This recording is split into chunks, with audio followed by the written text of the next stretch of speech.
Yo, what's up, everybody? I hope you're all doing well. I know for some of you, it was a be right back. But for all the new people, what's up? Shout out for the follow, Prop Godsins. That's fucking dope. I really appreciate that. Anyhow, welcome back for another fantastic Bridge the Gap experience. Today, we are joined by Mr. Akshun Man. My name is Holden Stephan Roy. And so, yo, welcome to Bridge the Gap. This is the show where our aim is to bridge gaps of knowledge. So the goal is to take somebody like yourself and talk to you and like walk through your life and your journey and your experiences and extract those knowledge nuggets and make sure everybody gets the knowledge nuggets out there and see what we can learn from it. And, we take all the time in the world. If we don't finish your story today, part twos and shit in the future, it's all about getting the stories out and considering how far back into the game that you really do go. I do hope that we can learn a whole lot about things that many of us don't know. So to add some context, right? Part of why I think this is important is like for myself, I start rapping in 2012. I jump up in the game like the arrogant, I can be the best hero of the city thing. I see you're still doing music then as I'm going through YouTube and I'm going, he's dropping RESPECT and I'm being the most disrespectful motherfucker, all things considered, if I think about it now with my old man wisdom. And I'm like, yo, but there was no way really for like, not to like say whatever, but there wasn't like this huge repository of Googleables and knowledge out there and people handing it off and being like, nah, guy, check out this and check out that. Like there was this kind of, in my opinion, it's very difficult to find the good shit in Montreal. And I don't know that that problem has fully been rectified, but part of it is I don't think we take a million prides in our city because we don't know the history of the city. So to have a guy like you come through and explain some stuff, and a way to really contextualize what I mean by explaining is that sometimes I talk to these guys in New York City, and they do this thing where halfway through the sentence they go, nah, I mean. And the answer should always be no. People don't know what you mean. Like Golden Jenny's up in the crowd. She's in Norway. She don't know what you mean. She doesn't know what 1995 Montreal. Like that's what we're doing is we're adding that context. We're trying to bridge some gaps and tell your story and make sure it's put on the wax. Your words. On that note. And we definitely want to salute you for that. You know what I'm saying? For real, because it take a real one to recognize realness. You know what I mean? Mm. And just you know what I mean, for somebody to really love the culture the way you do and really want to trace it back to the roots and really want to do all this research, it's really amazing because I feel like this is what the city needs. The city needs a hunger for history and a hunger for culture Mm. because we're not grounded. I appreciate what you're We saying. don't even have a musical identity. You think about it. I definitely appreciate what you're saying. I think we're trying to find it, and I think it's going to happen this decade in a big way that it has not been able to be done before. And I hope to see us as part of the wave of making this go on. But I do start everything off with a bit of a token first question because it's a little fun. And it's a bit of a story, so you just have to bear with me. But I promise by the end of the question, it's going to make a lot of sense. And it all starts off with my girlfriend washing the dishes. And she's got her phone playing that Black Eyed Peas track, that I got a feeling, ooh. And then she's dancing around, she's washing the dishes, and I'm sitting there listening to the track. I heard it for a minute, and then I thought to myself, yo, you remember back when we were in the clubs, 2010, 11, whatever the fuck it came out, jumping in circles, that shit was lit. That was the fucking jam of the night. That was like that Drake shit. It was just shut the place down. And then like, now it's chores music. Right, because that's what's happening here. And then that got me thinking, like all the club hits, everything you're hearing today, all that bamboo twigs stuff. It's all chores music, Like that's what's about to happen to it in the future. And they don't know that all the people. Or workout music. You Yeah, know, it's the same kind of general idea, but I feel like it's more fun to call it chores music. But yeah, that's definitely where it goes with it. And that got me thinking about vibes and times, right? And then I went all the way back in my head to like being young. And the thing about being young is it's kind of more like where your musical journey starts. Like a lot of people think, yo, my first favorite song, this. No, that's not like where your musical journey at all like starts, right? Kind of goes back a bit. You're like 3, 4, 5 maybe, and there's a bunch of sounds around. Like in my case, my dad's got these tapes and he's playing that Led Zeppelin, and in the car there's some Krista Bergs and tapes going on, right? And my mom's got those little disco knockoff CDs that were like $2.99, bumping them shitty remastered fucking disco songs going on over there. And I realized these are like the sounds that as time went on led into my own musical evolution. So before we can even get into your preferences or what started all of that stuff, we have to go back to like the very, very beginning of your musical journey, which is actually the sounds that surrounded you when you were super young. So what I want to understand is a little bit, what were you hearing? Was it the vinyls, the radio? Like, walk us through the landscape of being like three to five and the earliest sounds that you can actually hear. Woo! I'm gonna keep it all the way real, bro, because I don't know how to be fake. You know what I mean? That's what it is. I'm gonna say this, bro. And not to get too deep, you know what I'm saying? Maybe we could get deeper later, but to answer your question, it's like I'm the only one out of my whole family that's born here in Canada, Montreal. Okay. Right? Everybody else born in Africa. Okay. Angola. All right? And Cape Verde, to be specific. So I'm born here. The first sounds that I can remember from 3 to 4 is obviously the household sounds. Yeah. You know. But at that time, my household was very violent. Just to keep it real, you know what I mean? Because around that time, you know, my parents divorced and shit, 3, 4 years old, so it was a lot of violence. Keep in mind, my mama African and my pop Portuguese. Right. So it was a lot of violence. I got an older brother and an older sister. It's a lot of violence. For some reason, it was a lot of violence. Other than that, it was the radio all day, TV, music, music plus much music all day. What else? Growing up, you know what I'm saying, a little further than that, you know what I'm saying, a little later, you know what I'm saying, you go to high school, you bump into your friends, they got them tapes with the satellite, from the satellite, you know what I'm saying, they got the satellite they used to record. I don't know if you remember, but we didn't have the internet, so it's like niggas used to have satellite, you know what I'm saying, my friends used to have satellite. Right. And they would just record video music box or Yo MTV Raps. So you guys would like use VHSs to record the TVs? Yeah, way back in the days, because not everybody had satellite, you know what I'm saying? So ones who had it used to make tapes, and we used to go to see them after school and just, you know what I mean? So that's how we got our first. And this was in glimpse of the real hip hop. Yeah. The underground shit, you know what I mean? So basically, just cause I just want to make sure we track it all correctly. So at this point, you're in high school, and somebody's got satellite. Y'all are basically doing what they used to do with Stretch and Bobbito with the mixtapes, but with music videos. And you were able to like capture that stuff and like kind of trade tapes and play in that car. Like, that's nifty. Because personally, I didn't go through any of that. I went through like the early internet stuff in high school. It wasn't like necessarily at home yet, but we had like that launch music service or whatever that was prior to YouTube, when you could just get all the videos and things. But yo, when you were like young though, before we get into high school, I know it might not be your favorite time of life, but did you have interest in stuff like the dancing or the graffiti arts or things like that? Like, were other elements and things surrounded you that you were able to like, you know, just in the environment you were in, see and witness happening inside of the Montreal? Absolutely. I also forgot to mention my big brother. Shout out to my big brother, Lee. He locked up right now.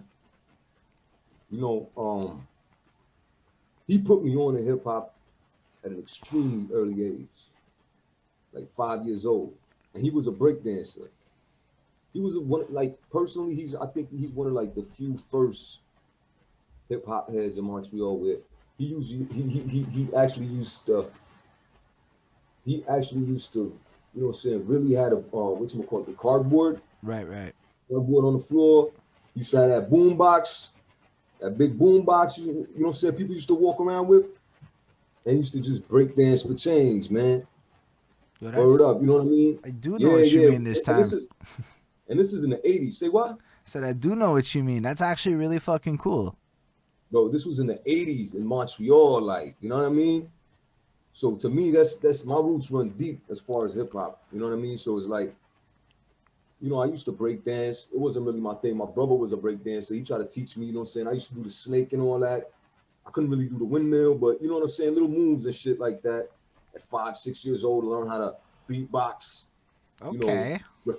graffiti came a little bit, you know what I'm saying, down the line, like maybe 9, 10, 11, 12. You know what I'm saying? You jump off the porch, you start going to high school, maybe you're finishing elementary school. We used to tag up a little bit, you know what I'm saying? But the main focus for me, you know what I'm saying, obviously has always been, you know what I'm saying, the music, you know what I mean? But okay, so you're from, if I'm not mistaken, because I see KB's in the chat with his K Boom Boom which I really Salute enjoy. to my brother KB, you heard? And Royal Lace Enterprise. so he was describing, I think that you're all from Park X, if I'm not mistaken. Yeah, we definitely from Park X, but the thing about me is that, you know what I mean, I'm pretty much all city, but I put in a lot of work in Park X. Okay. But I grew up in Saint Michel. I went to high school in Saint Michel, Okay, you know what I'm so saying, with the crazy Haitians. Shout out to my crazy Haitians out in Saint Michel and all that. You know what I'm saying? Call it? You know what I'm saying? I've been around, bro. I've been around, but I put in a lot of work Park X downtown mostly, but Park X mostly. You know what I mean? right.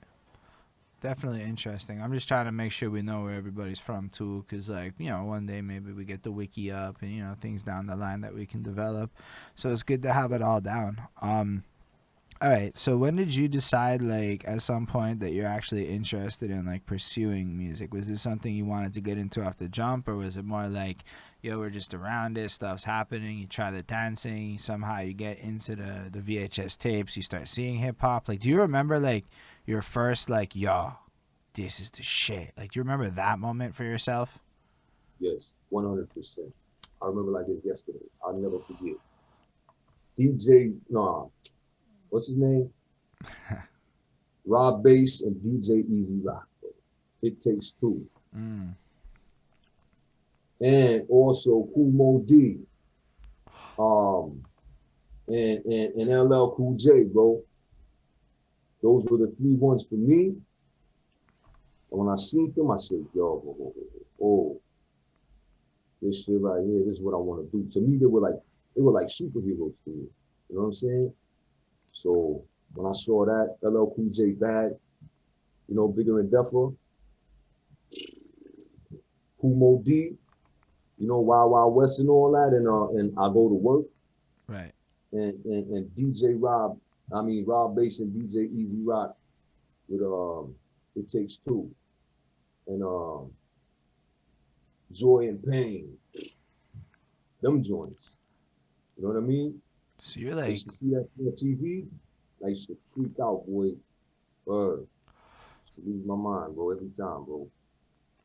what's crazy though? It's like, for you, it's like maybe going down, and this is just kind of inherent, but like, it's nifty to talk to somebody who was actually young and getting into hip hop when a dude like Cool Mo D was a name that people cared about. And I don't mean no disrespect to Cool Mo D, but like, I literally turned 12, and for me, that shit is Cisco's The Thon Song and like Eminem.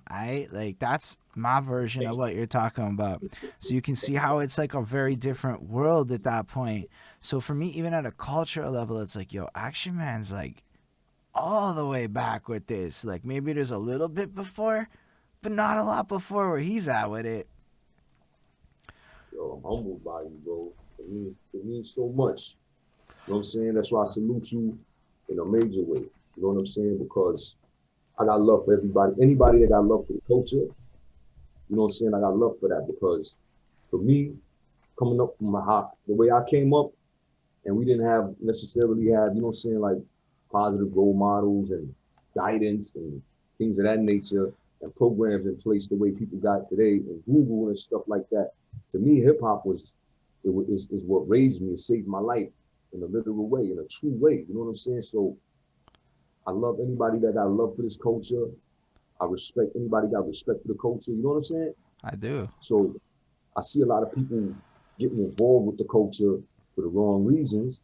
But when I see people like you, my brother, which I barely know, but I call you my brother because I see the love you have for the culture, my bro. You know what I'm saying? Uh, Even if it's just from a Montreal perspective or whatever, You know what I'm saying? I gotta salute you for that. You know what I'm saying? Nah, I love the Because culture. That's facts. We did a lot of album reviews. I did this thing called the Classic uh, Quest, where we're technically still doing it, but it's been hard to get it in as often. Where it's just that classic albums, but not the songs. Like track one, talk about it track by track, go through the whole experience. And I know we did about 150 for the classic ones, plus a lot of newer ones. So like we dug through the crates, as they say, just to yeah, learn. Because I was that yeah, guy that was in it for the wrong reasons personally, and then I had to become someone different. But I just got to give a shout out to Sammy C, because she just said in the comments, "What? I've seen this guy on the metro. I was going ham freestyling, lol, and he was there. Let's go." yeah, I remember that chick, man. Hey, what's up, shorty? Yeah, Yeah, man. yes, Yeah, Sammy C's I seen wonderful. it. But let's go back to your story. Shout out Sammy Stills. I just really do love giving the shout outs. I think that's something that's important.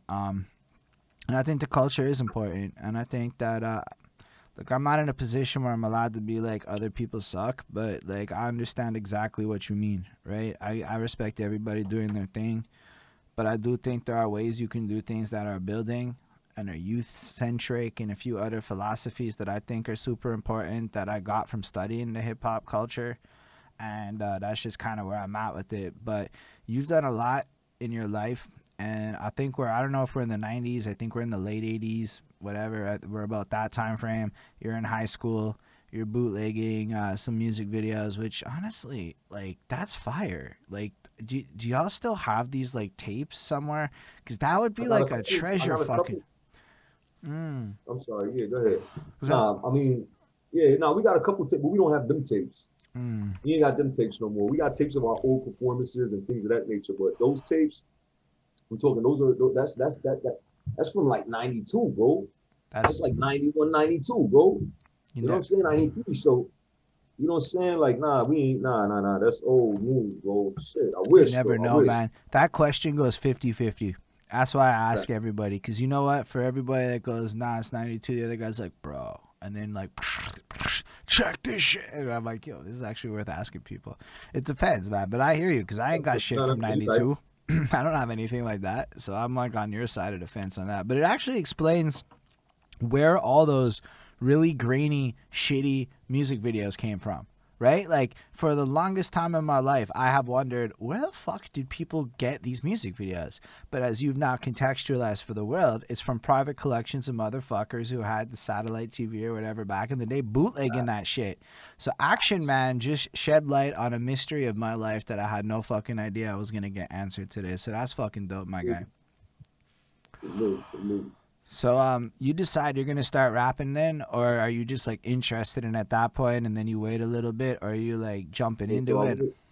I wrote my first rhyme like at nine Mm, years old, but it wasn't nothing serious, you know. It's just like elementary school, you know what I'm saying? I had a number of, I went to French elementary school, by the way, you know what I'm saying? right. Um, but there was a Italian, it was an Italian guy in my class. You know, he was my friend because he spoke English, and it was Christmas time, and they said, "Oh, you know, whoever want to do a little performance thing," and he's like, "Yo, we should do a Christmas rap song." And I'm like, "Yeah, all right, cool, let's do it." But we never ended up doing it. But you know what I'm saying? That's when I wrote my first rhyme, though. And then, you know what I'm saying, fucked around with it, you know what I'm saying, never really took it serious for like 12. Nah, 12, I started writing a little bit more, but not enough. And then 16, when I reached 16 years old, I moved out the crib, and I'm my mom's crib, and what happened? I met a couple of my dudes, you know what I'm saying, Stretch, Lucky, you know what I'm saying, street niggas, you know what I'm saying, my G's, you know what I'm saying. We used to go by the Buddha, we used to go by the name of the Buddha Soldier Crew, you know what I'm saying, and yeah, them niggas taught me, them guys taught me how to freestyle. Okay. So when I learned how to freestyle, it was a rap, bro. That's when I started taking it serious. And not too long after, probably the same year, I got arrested. So, you know what I'm saying? When you doing time in juvie, you know what I'm saying? That's what we did. We wrote rhymes and we just shared with one another. You know what I mean? So that's when I started taking it real serious, and I So never let go, bro. You so if know? I understand, and this is the first time it's come up, when you're in juvie, which in case anyone doesn't know is juvenile detention, Yeah. um, that's y'all had nothing better to do but rhyme. and you knew how to freestyle. So you're basically sharpening a pen in that time. all day, and studying the greats. You know, I had two albums with me for that whole bid. I was locked up for like a year, and those two albums that I had, bro, were Wu Tang Forever and Mobb Deep or Hell on Earth. Yo, Wu Tang And Forever I is a studied, pretty big bang for your buck in that scenario. telling you, bro. And I studied those albums like a fucking, like a maniac, bro, like a student. You know what I mean? I know them albums by heart, but more so Wu Tang Forever because for obvious reasons. You know, it's more of a, you know, even though Hell on Earth is a big classic, Hell but on Wu Earth is Tang good, but Forever is, yeah, I see what you yeah, mean. Yeah, I see what you mean in terms of like just on the versatility. Like, yo, I love Mob Deep, and I think Hell on Earth is a wonderful project. We did the review for it, and I fucks with it, but it is a lot of the same. Is kind of maybe like the only thing you could say of it. So you either fucks with it, or maybe you don't fucks with it. Whereas something like Wu Tang Forever gives you a lot to chew on. indeed, indeed, indeed. That makes a lot of sense to me. Yeah, yeah. All right, so I guess at some point then you get out, and then you're I got a much sharper game for this. You've been studying it, and then what happens next in this world for you? So then, like an idiot, you know what I'm saying? Well, not like an idiot, you know what I'm saying? When you're young, you do dumb things. So I was really caught up in the streets, though. You know what I mean? So we used to rap, and coming from Montreal, it's like nobody's really doing it, bro. Nobody's really doing it. Like, you know what I'm saying? Especially English, nobody's really doing it. But by the way, when I was like, oh yeah, so when I was locked up in juvie, shout out to Rain Man. That's a French rap group from Montreal. I seen Rain Man on TV because on Fridays or on weekends, sometimes in juvie, they would let you, what I'm saying, maybe a cool CEO might bring a videotape of music videos he recorded at his crib and just, what I'm saying, think of us and just, bring it through the center and just let us watch it during the weekends because some of the kids could come outside. Those that couldn't come outside, like me, you know what I mean? For weekend, for weekend visit, um, we was stuck in there. So he thought he would probably, try to sweeten it up for us. And he used to bring music videos. So I seen Rain Man, Pod Chilling, yeah, Pod Chilling, Pod Feeling, all this, right? And I see the dude in the video, that's my boy I grew up with. We used to do, little robberies in Saint Michel and shit like that, right?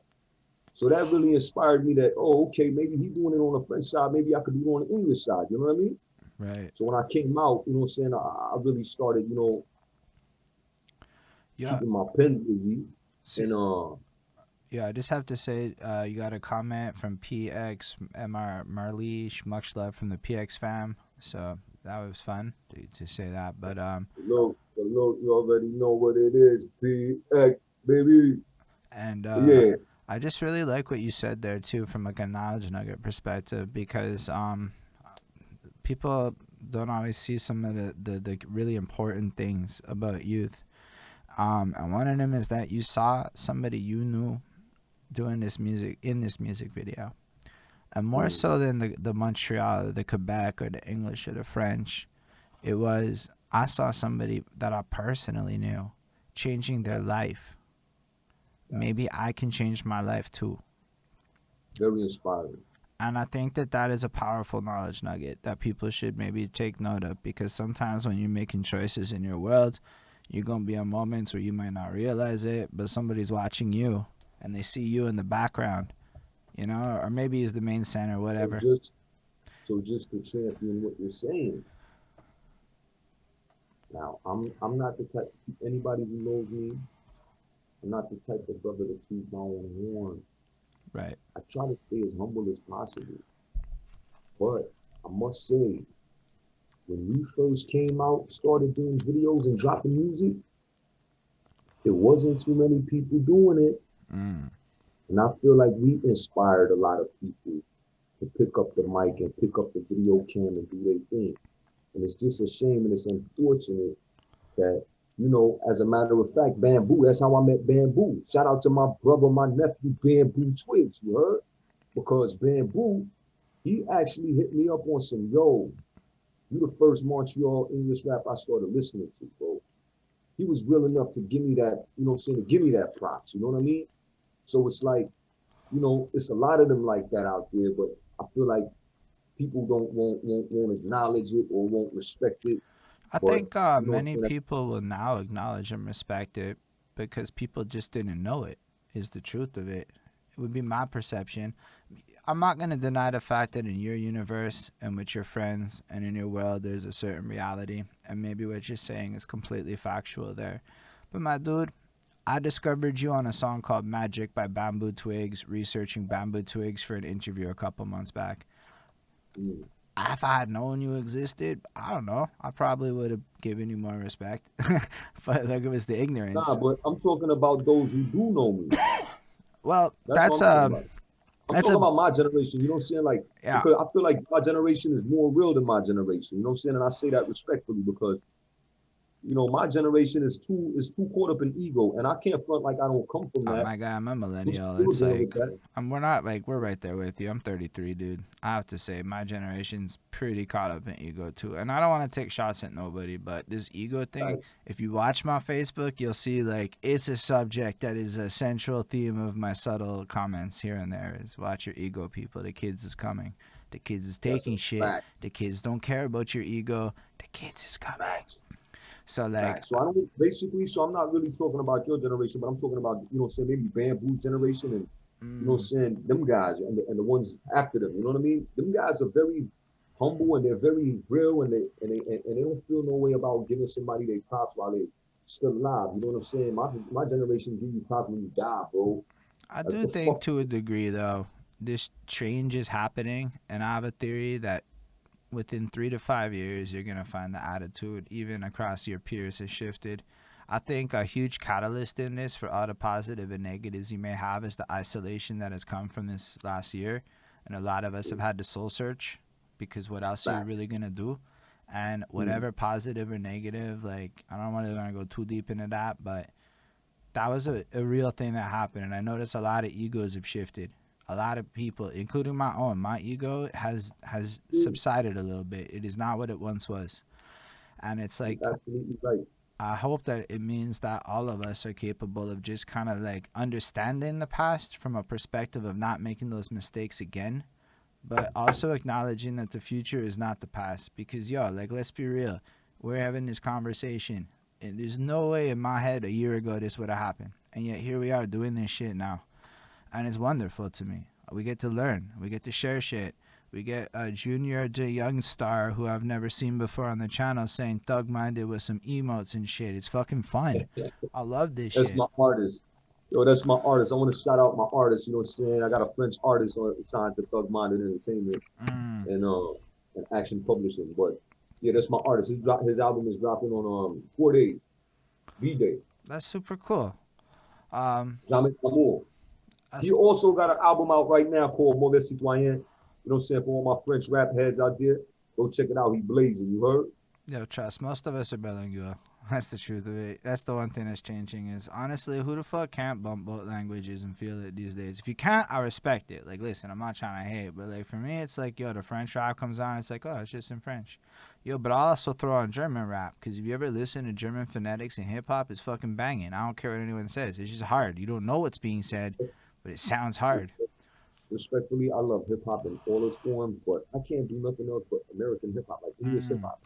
Okay, I Even French respect rap, that. I don't even like French. I don't even like French rap, but because my artist is saying some real shit, like I ain't gonna lie, he's saying some real shit. I don't even like French rap, Okay. but because he's saying some real shit, I decided to fuck with him. And yeah, man, he got some major shit coming up. But yeah, man, hip hop forever. You heard?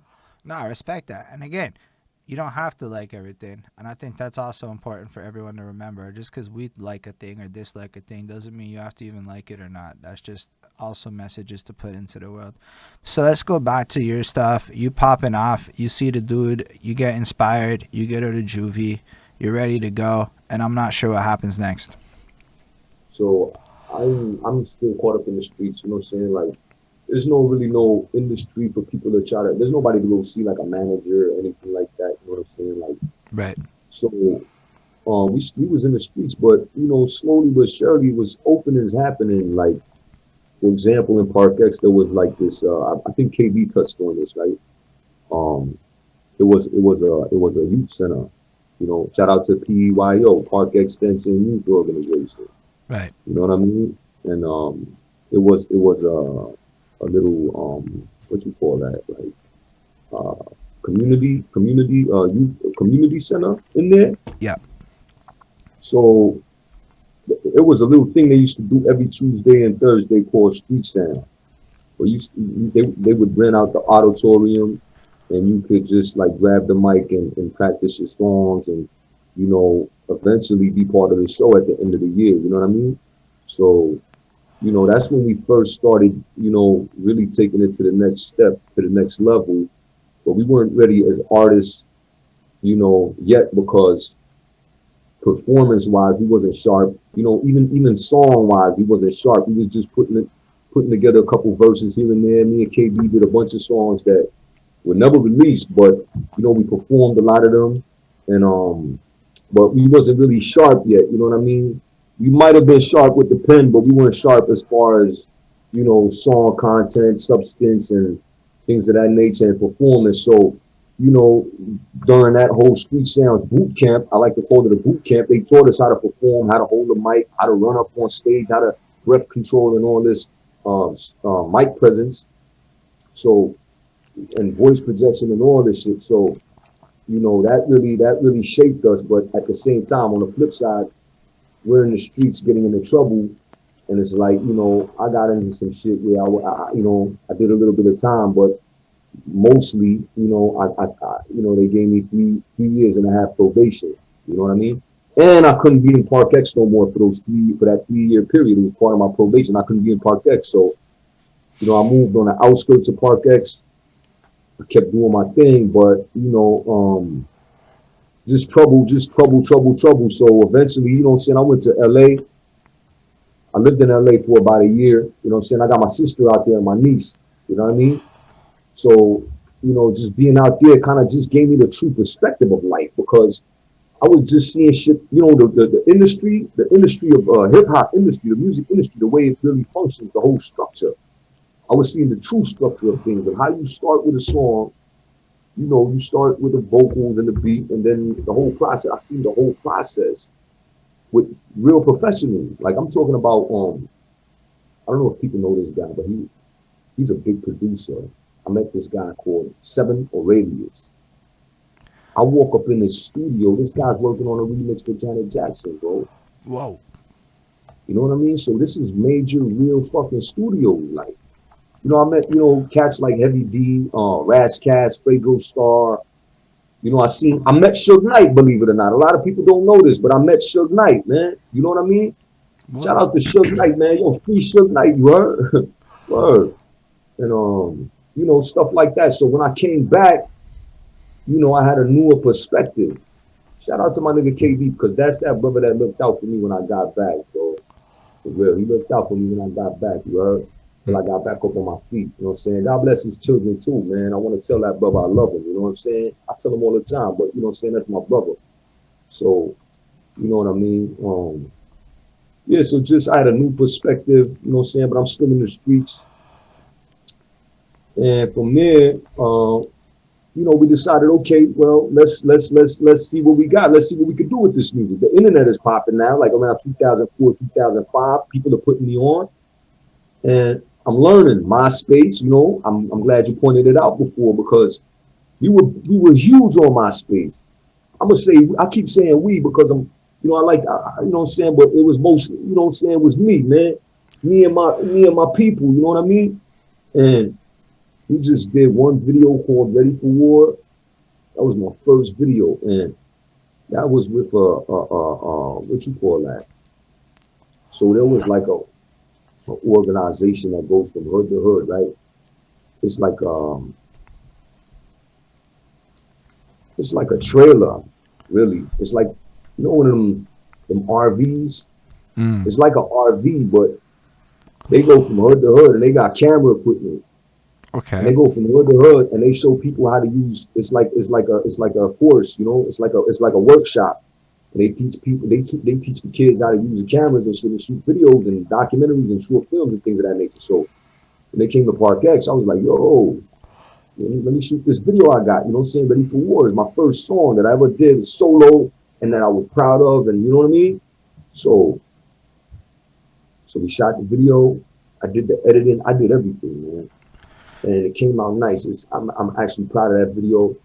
A couple of cats in New York seen it, you know, some of the Wu-Tang family seen it in New York. Shout out to Dungeon Master, You know what? from the You know Bay. what's really cool though is with what you just said was something I'm trying to figure out in life is how to deal with obstacles that get in your way. So here's an obstacle. It's like 2005, let's say. Nobody has music videos. Yo, I'm in high school at this point, so I know that like cameras and stuff exist, but like let's say I'm of an economic sphere where they don't exist really there yet, you know.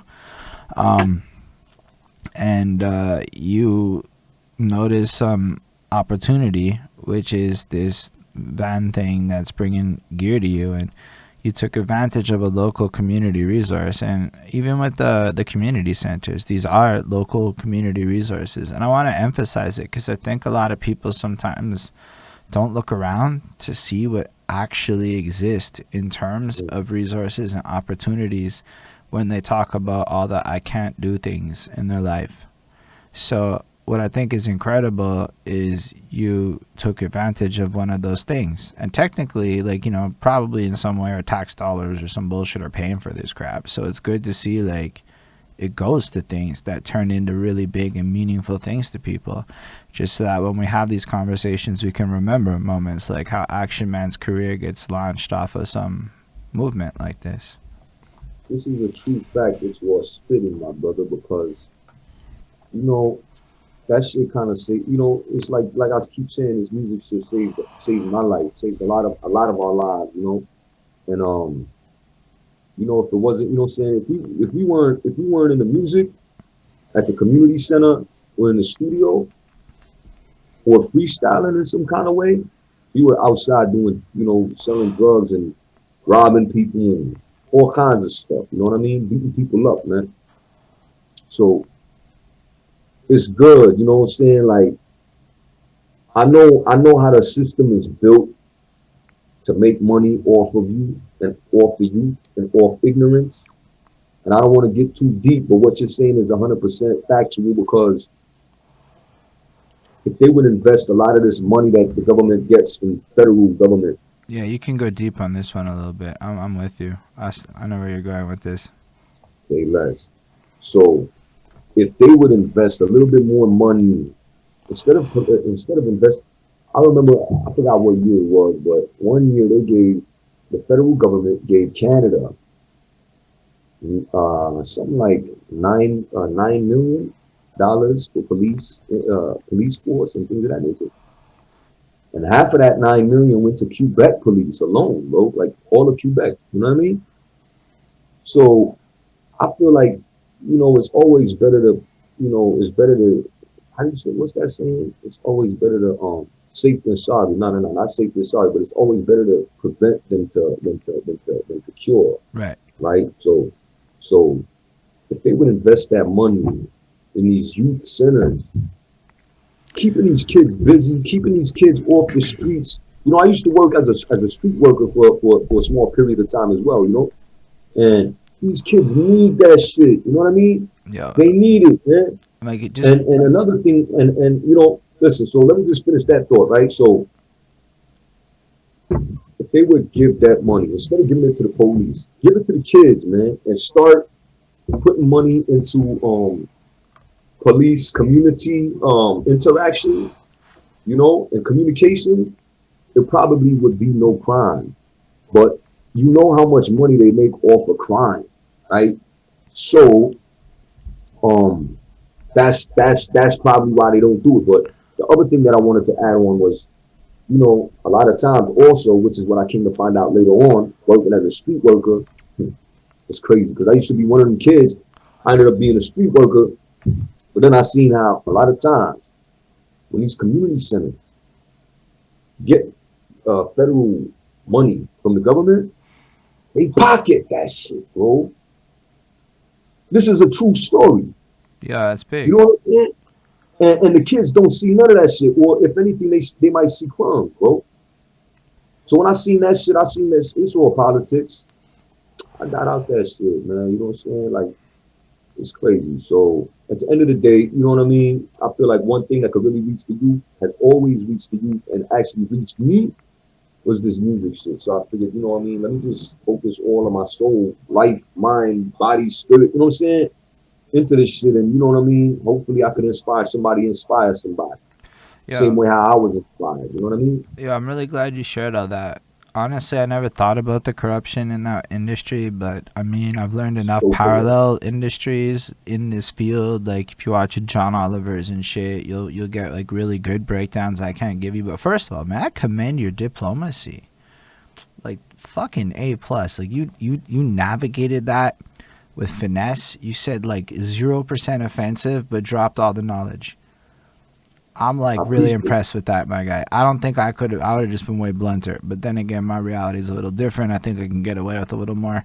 Um, it. but like, yeah, no, I agree, man. The police are kind of funded in a weird way. And yo, if you really run that rabbit hole on Google, run the stats version of it, run the anecdotal stories version, and you might go, stories don't count. Yo, here's a fun stat.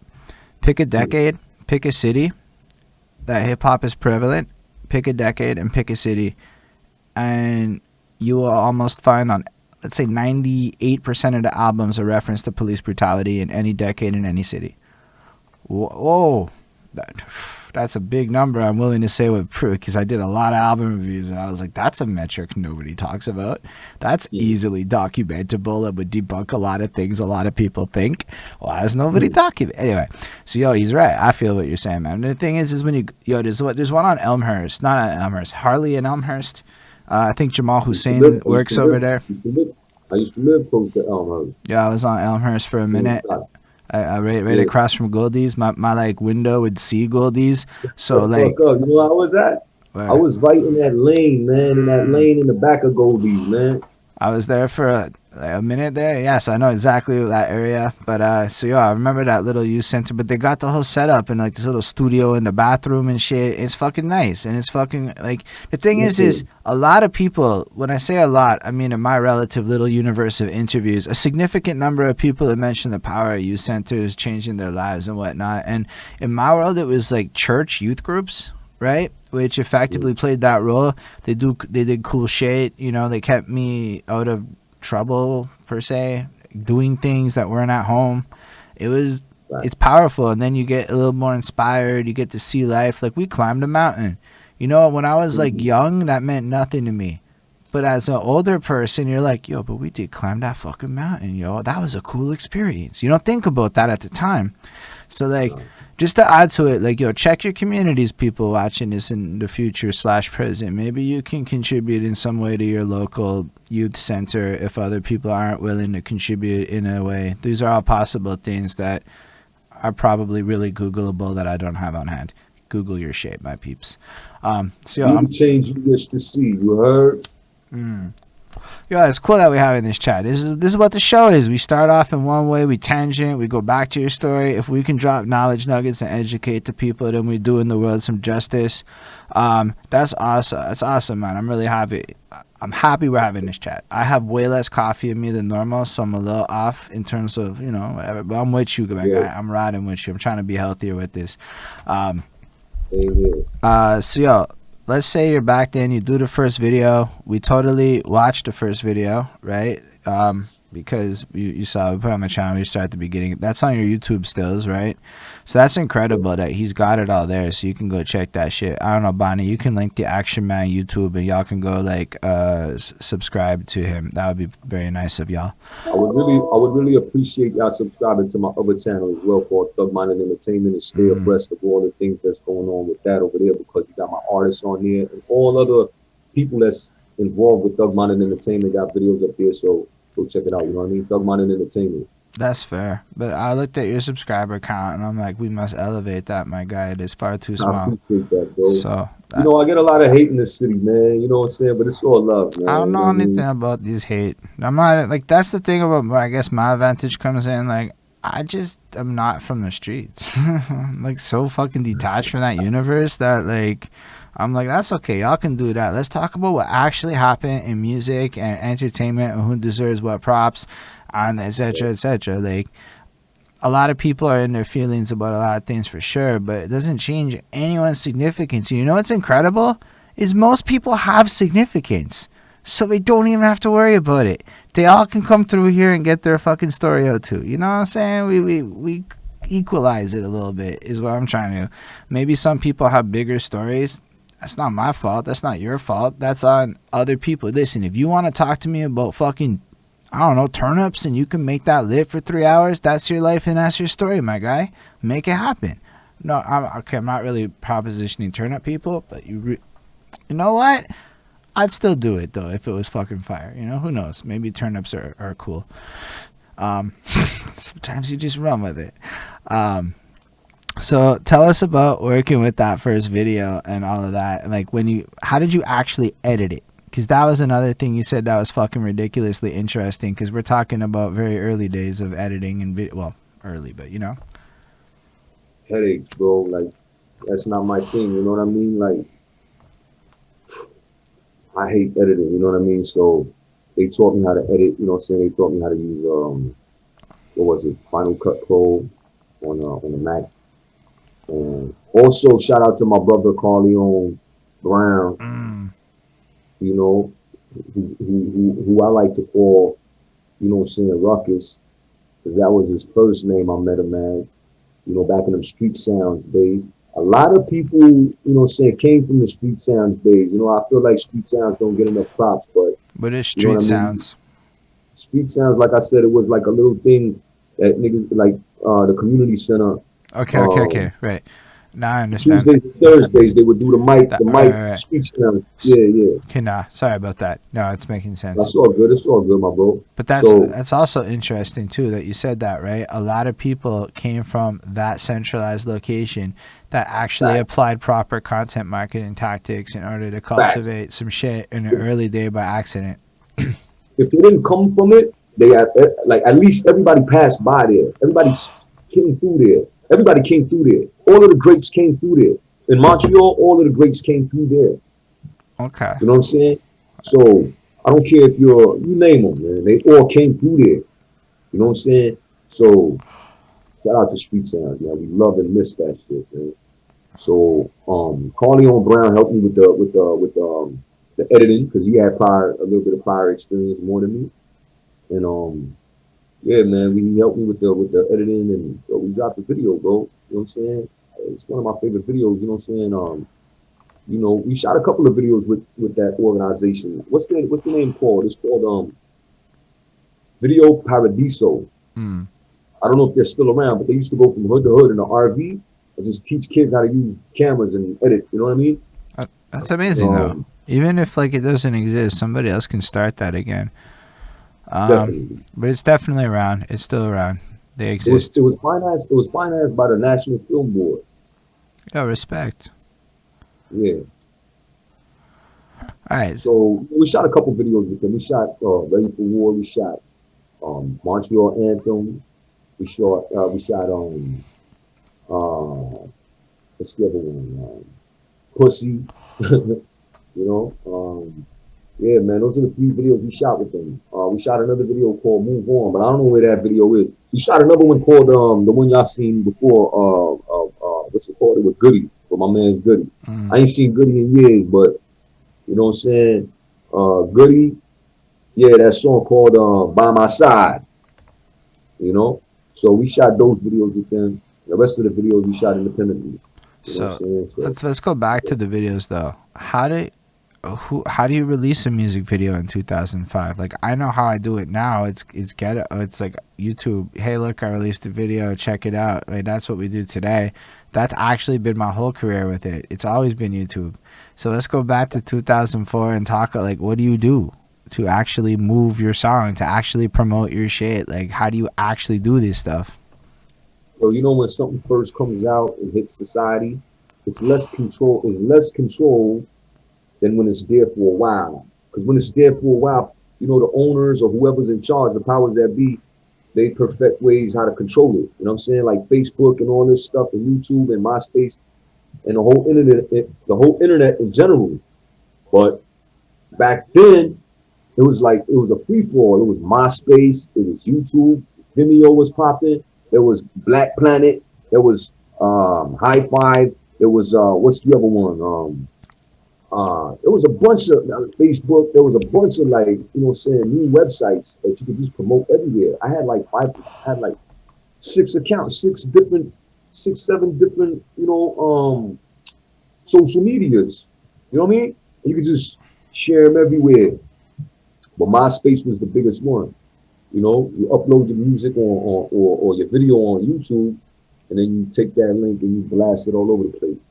You know, and that shit got me known like in places outside of Canada. Like I was getting real love from different real places. And that's actually what kept me, inspired and kept me motivated. Because if it was up to this city in real talk, I would have been discouraged a long time ago. Because, like I said, the hate is overwhelming sometimes. I speak to a lot of artists that's my age, and the hate is overwhelming. A lot of them, they just, it's like it's discouraging because I don't know, man. It's the culture is not celebrated, or the culture is not celebrated, or you know like lived out the way it should be. You know what I mean? Like I feel like people just do this music shit just to be popular and probably get some pussy. And I used to do that too. I'm you know what I'm saying? I was like that too. But at a certain point, we got to prioritize what's more valuable. You know what I mean?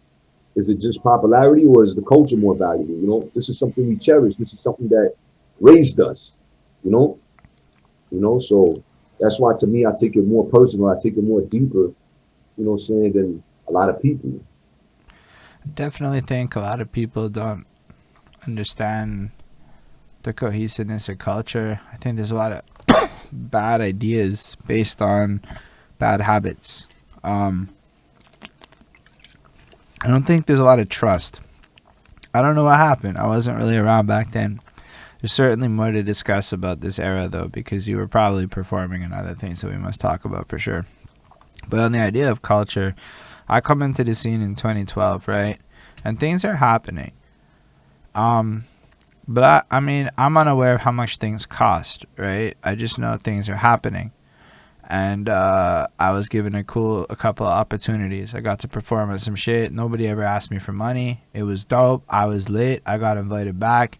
And that kept happening for a while, and that was cool. Then I found my way through parties, and it was just like I was dope, and I just kept getting invited to shit, and that was fun.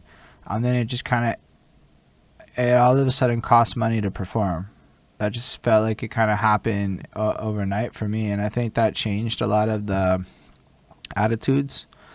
But when I dug a little deeper, I realized, and I'm not going to go that deep into it, but certain financing realities behind the scenes changed in a very drastic way that maybe I shouldn't know as much as I know about, but certain things changed in a very drastic way. And nobody's really ever taken up that role again, because there's a lot of losing money to be had when you're trying to build a culture. There's not a lot of money to be gained in any kind of a short term. And anybody that wants to participate in a game like building a scene or a culture probably doesn't know at the start of times that these things take 5-7 years sometimes of loss before you see the dividends. And yeah, the dividends probably bring you to riches greater than your fucking dreams and shit, but how many people are really willing to do that? And then maybe people don't have employment, or they don't know how to, like, because it's expensive, right? And that's the truth of it is, I don't talk about the money, but like I had to go get a decent salary to pursue the life I'm living now, and so I have to work every day, and I can't, like, it's whatever your boss tells you what's up, you do what's up, and then it costs money. And I don't like to like be like, fucking, I don't want to be like that guy, but I think that's a part of the scene that creates this environment.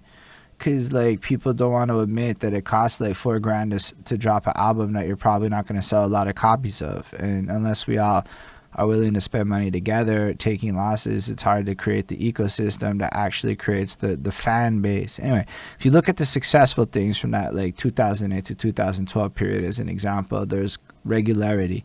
People were able to get attached to characters and shows and vibes, and it brought in a crowd. And but it was so many elements from Don Smooth to like Blaster to all these things where, you know, so many people. So it's like, yeah, I totally hear what you're saying in a lot of ways. And that's It's why I not said it all working like for that, because I think it comes down to money, but at a personal level. Because people go into this thing thinking they're just going to pop off and make money like real quick. And then you drop $2, $3, $4,000 possibly. And you go, what the fuck? That's a car. That's a house. That's a this.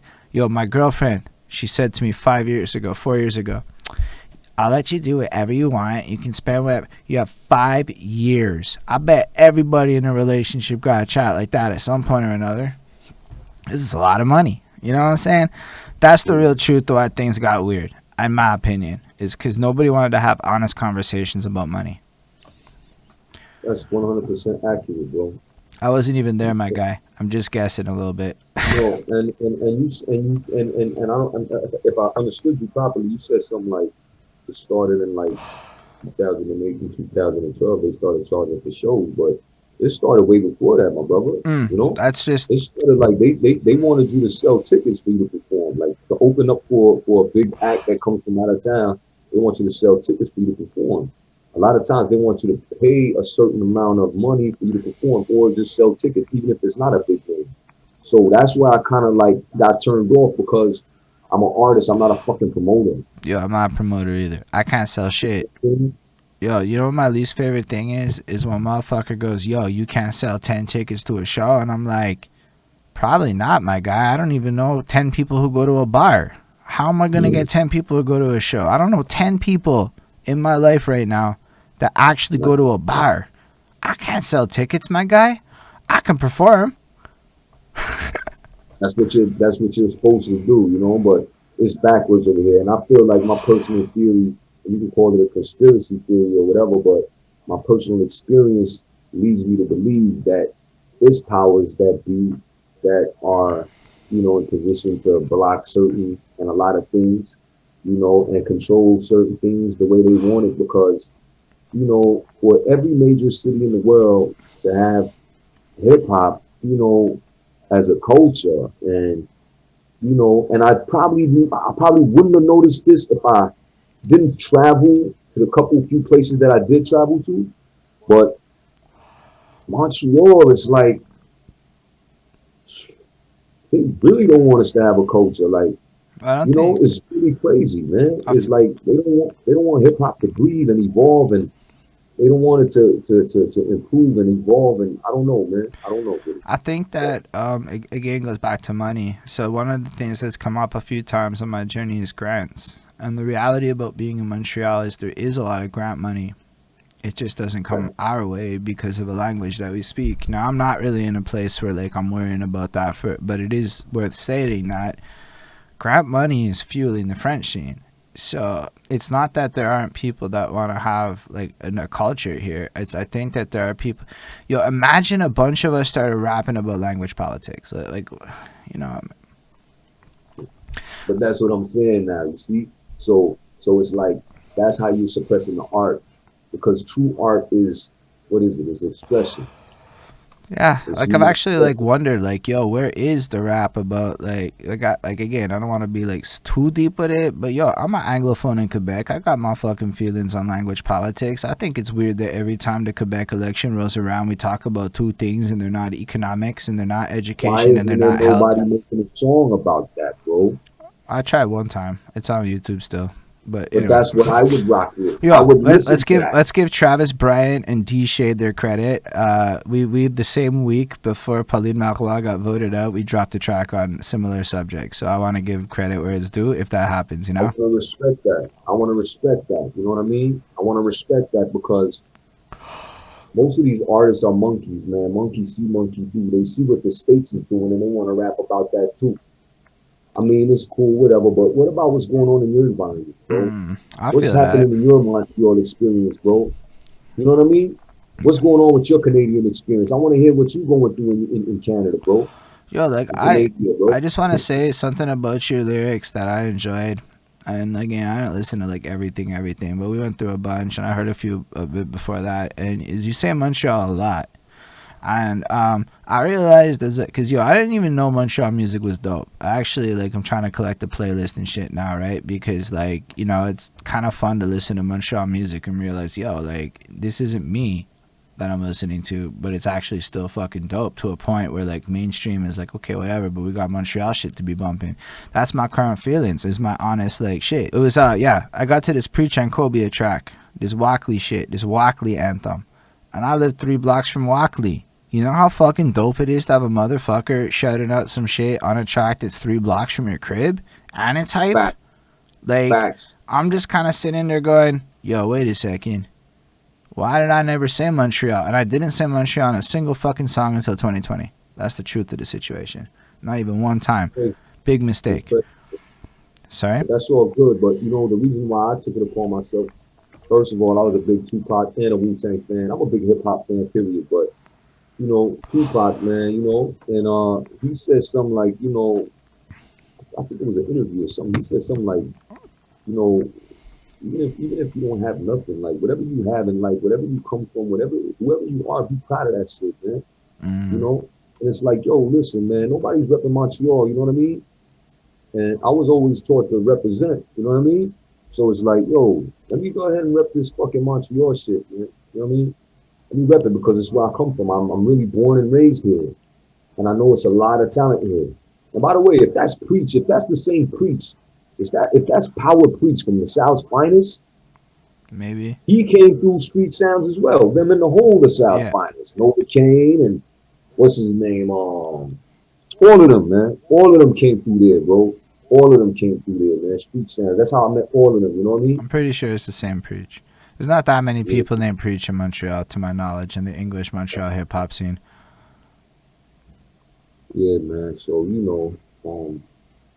yeah, bro. It's just important to rep where you come from. I feel like a lot of artists is ashamed to really, express their own experience, their personal experience. Don't be ashamed of your experiences. That's what made you the man you are today. Yeah, Just be real, I bro. love that. And I think that if more people were to share about their experiences living here, all of a sudden they're like peers. Yeah, like just the regular people in their life. And that's just another thing that if we want to talk about it, we really want to talk about the things that I've noticed. Is like you might see 150 likes, but what is 150 likes of your peers versus 10 likes from fans? And people don't necessarily take data at like a deeper level. But like, I mean, I'm paying attention to numbers. Like, if you're just like a person that like you're working with me and you're in there inflating numbers, or yo, like, I don't want to put him on whatever, but take Merker Miyagi. That guy's Facebook has like 2 fans to like 98% people who he's worked with in a professional capacity.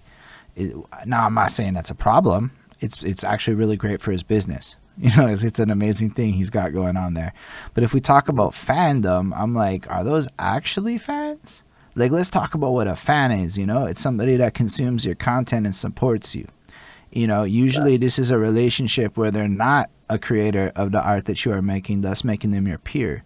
They are somebody that is like, just somebody who wants to be there because they fucking love it. Like, shout out Ismail Gadamsi. This guy's like the realest fan ever. And he's in Montreal. And anybody that ever wants to say there's no such thing as a fan in this city is a fucking liar because Ismail Gadamsi lives here and he proves them all wrong. That's the big facts of Ismail. He bought the next man's project. I'm like, no shit. He just put up he bought the project, like straight up, posted it on the band camps and shit. And I'm like, yo, that's the realest. He doesn't know the guy. He just bought the album because it was dope music and he supported. That's a fan. Fuck with people like that. Fucks with people like that. Matter of fact, before this interview, he added me on I don't know where, or he just started liking a bunch of my stuff. But I fucks with real people who he's not ashamed. Like this ego shit is played out, bro. Like, come on, man. Like, yo, if you like something, don't be ashamed to say you like it. Who cares what people think? People are too wrapped up into what people think, man. Come on, man. Have some integrity. Have some courage. Have some heart. Have a spine, and get behind what you represent and what you like and what you love, man. Yo, Stop caring about what people think about what you like and what you love. It's what you like and what you love. let's go like one You step can't be further with free. that. What's life if it's no freedom, bro? Big facts, but let's go one Life, step further with that. Let's talk about the youth again. So I'm trying to understand youth better because I'm accepting that, like, I'm in my 30s. Let's be real. I'm never going to be young again. I might not be old, but I'm not young. So let's get it real, people. If you're over 30, stop telling me you're not old. Anyway, uh, yeah. we talked to the As long as you 17. stay young at heart, yo, listen, stay young at That's heart, but big don't stay facts. young in mind. Yeah, Yeah. exactly. So like I'm sitting there, yo, shout out CB Mac. We were just talking about him elusively. I saw a wise bot. And this little bot. It kind of tells me who's lurking sometimes, because they don't always comment. But yo, shit, fucking The distracted youth, me. But the youth. fuck, I completely. Talk about the youth. Man. Yeah, the youth. Sorry, man, my brain is off. I'm trying. Like I said, I'm cutting the coffee, which is making me not as sharp today. So I apologize for that. By next week, hopefully, the coffee addiction is a little lessened, and I'm back Yeah, on my game again. So I'm yeah. talking to these kids, right? 22, 20, 19, whatever. I'm like shooting them up on Instagram. The 17-year-old comes on the channel. I didn't know he was 17. I'm sitting there like, oh fuck, you're 17. That's like a minor. But you know what they all told me consistently is that it's not manly to care what people think. And I'm like, hold the fuck up. Wait. It's not manly to just be this bravado, blah, blah, blah. Like, that's not cool. That's not going to get you girls. That's not, you know what's hot? Sensitive. To be up in, like, your honesties, to, like, share your truths, to, like, to be vulnerable. That's what's manly. And I'm like, that actually makes a lot They of, call that. because it's courage to do that, is how they look at it. I'm like, You know how they call? I don't mean to cut you off, but I just want to parenthesis this, right? You know what they call that in hip hop? Keeping it real, bro. woo. But I just think it's amazing, right? Because when you look at a lot of the ego driven stuff that people may feel like, I'm like, yo, it doesn't actually look that manly. It looks like compensation is usually the word I feel in my brain when I read some of this stuff. And I don't mean any disrespect Security, to anybody insecurity as well. individually. It's just, you gotta be a little aware of how you come off maybe sometimes. Yes, sir. All right, let's go Yes, back sir. though, because yo, that MTL anthem meant a lot of things to a lot of people. So I know that there's got to be more to it than just that. And when did you start performing, by the way? Because I didn't even talk about that one time. Basically, what the street saying. I basically started performing with the street saying, and also I want to shout out, the Chiefs. I want to shout out not the Chiefs. I want to shout out Cedric and the whole. I just want to shout out Cedric from Cedric Street. This is a Quebec rapper, right? He used to be my brother's friend, my older brother's friend. You know, my older brother, no disrespect, I'm just gonna keep it real. My older brother used to hang around a lot of white Quebecers. You know, he was in the army and all this shit, so he went to French school and he used to hang out with the Quebecers and all this shit, and that's his crowd, whatever. All right, cool, whatever. But I didn't grow up like that. I grew up with a lot of Haitians, a lot of Jamaicans, a lot of different people. So, but his friend Cedric was his age, and he used to rap. You know, so he had, say he older than me, so he had CDs out already. He had songs out already. On Music Plus and everything. So I'm like, oh, I wasn't a fan. Like I said, I was never a fan of French rap, but just the fact that you rapping and you're doing something, and you're my brother's friend is like, yo, when you say something, I might listen to you more. You know what I mean? So I used to see him. You know what I'm saying? He used to work at Berry Metro. Mm. Berry Metro used to be like a little depanneur in there, right? And he used to work there as a clerk. And as kids, maybe 11, 12, 13, we used to go everywhere, bro. We used to go from downtown we used to go everywhere. We used to rob, we used to just get into trouble, rob shit. We're young, like 11, 12, 13, so we used to go around, cause trouble. And one of these days, we was at Berry Metro, and, saying one of the young kids I was with, so we used to be a clique of young, young crew of young cats, Um, you know, we walk up in the store and it's him, and I'm like, oh shit, what's up? Oh shit, you work here, cool, cool, cool. And my friend's trying to steal shit in the store while I'm talking to him. You know what I mean? Um, so it's like he used to always tell me, like, first of all, he used to tell me, yo, stop stealing from the store, obviously. Second thing, he always tell me, yo, keep writing, man. He always just tell me, keep writing, keep writing, keep writing. So to him, I want to salute him first and foremost for that. When I came back from LA, 2003, 2004, he was the only cat out of all the people in Montreal. By this time, my name was a little bit known because we was in all the ciphers, all the battles, or out in the streets. We was everywhere. And this is a true story. Anybody that was outside at that time knows about me. You know what I'm saying? Knows about it. So, So can you like? You gotta understand. This is one of those things where you talked about out in the streets, the ciphers, whatever. I know a little bit about this because I've done this a couple of times, but this is still a very foggy, undocumented area of life. Can you expand on this pocket of Montreal hip hop so people know a little bit more oh, about what you mean? man, I love it so much, bro. I love this so much, man. I love this so much that when I was in LA, I missed that about Montreal. And now that they ain't got it no more, I still miss it. So it used to be ciphers everywhere, bro. There used to be competitions here and there. You know, hip hop stores. You know where they sell vinyls and where they sell hip hop clothes. They used to have like battles. They used to have whole battles. Yo, Open mics. like There used in to the be open store, mics. like those old school New York in the battle in the clothing store type shits. 100%. 100%. I battled what's his face. I battled a bunch of cats, bro. Yeah, man, I battled so many cats. But listen, man. So even in the stores, you know, all lounges had open mic. All the lounges, Luba Lounge, what's the other lounge? All the lounges, man. You know what I'm saying?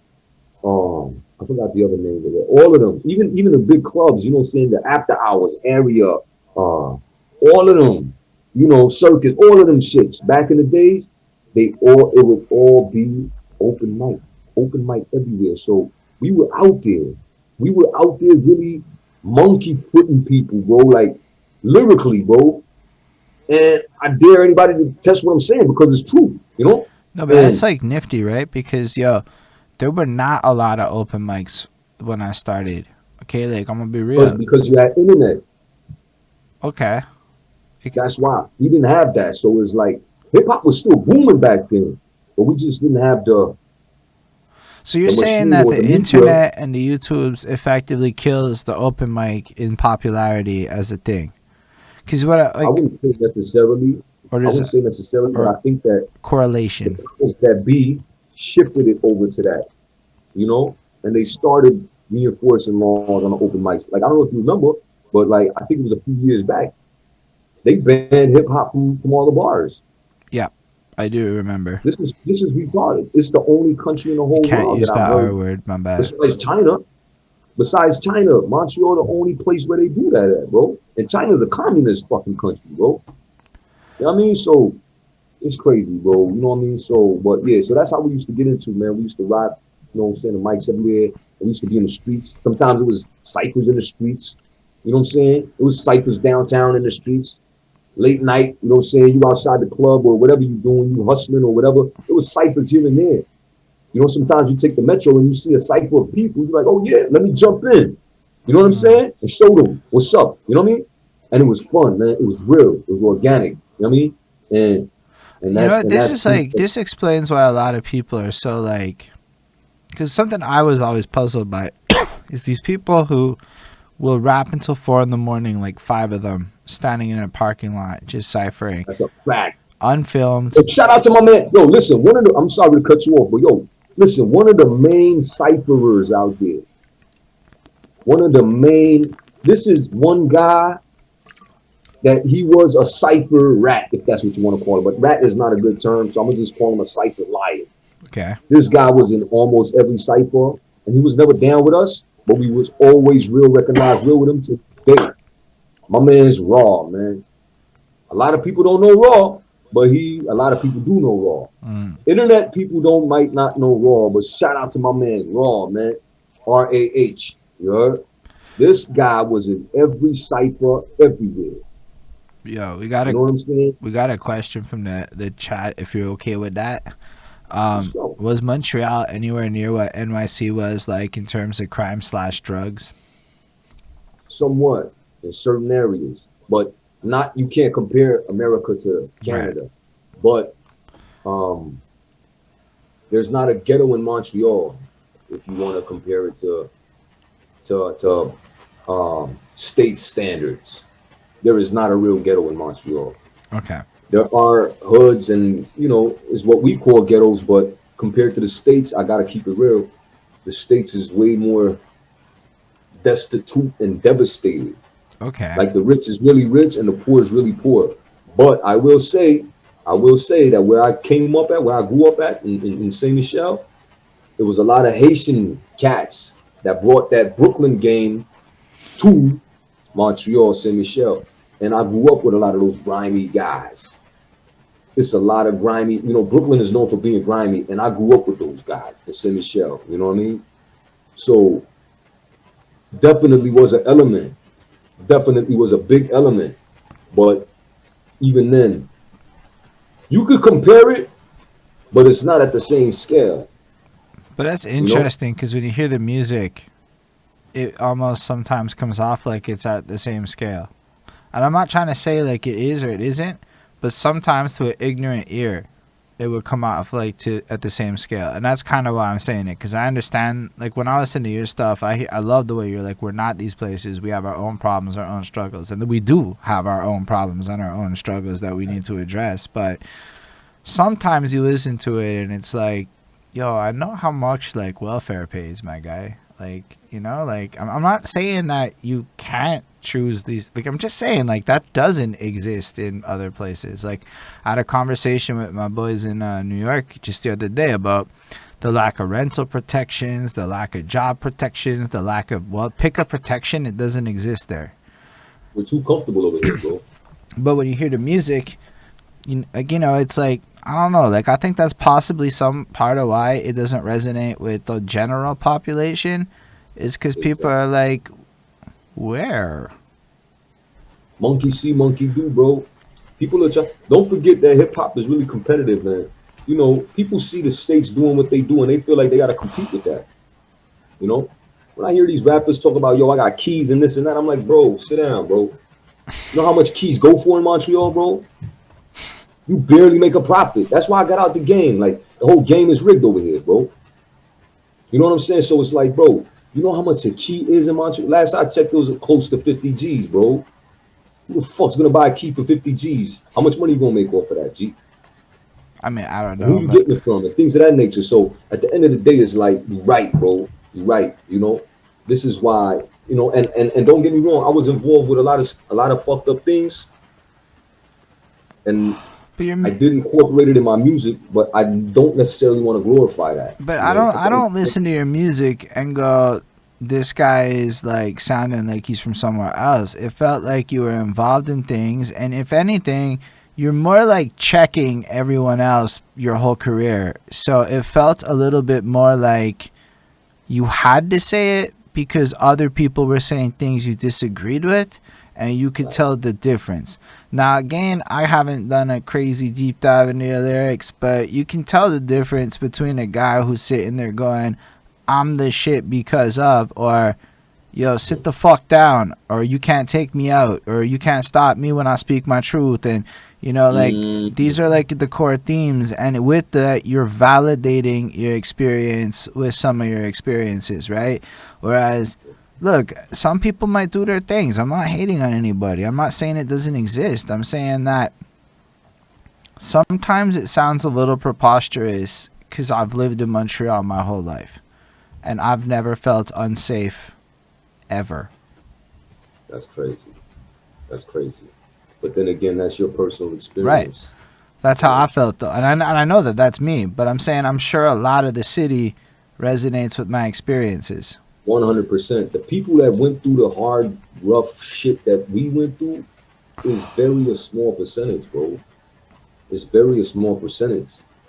And that's why I feel like we relate, people from the States relate more to us. And that's why we get more love from the States than in Montreal because, even though we're not as gangster as them, they relate to the struggle. They can feel, they can relate, you know? And I've gotten that oftentimes.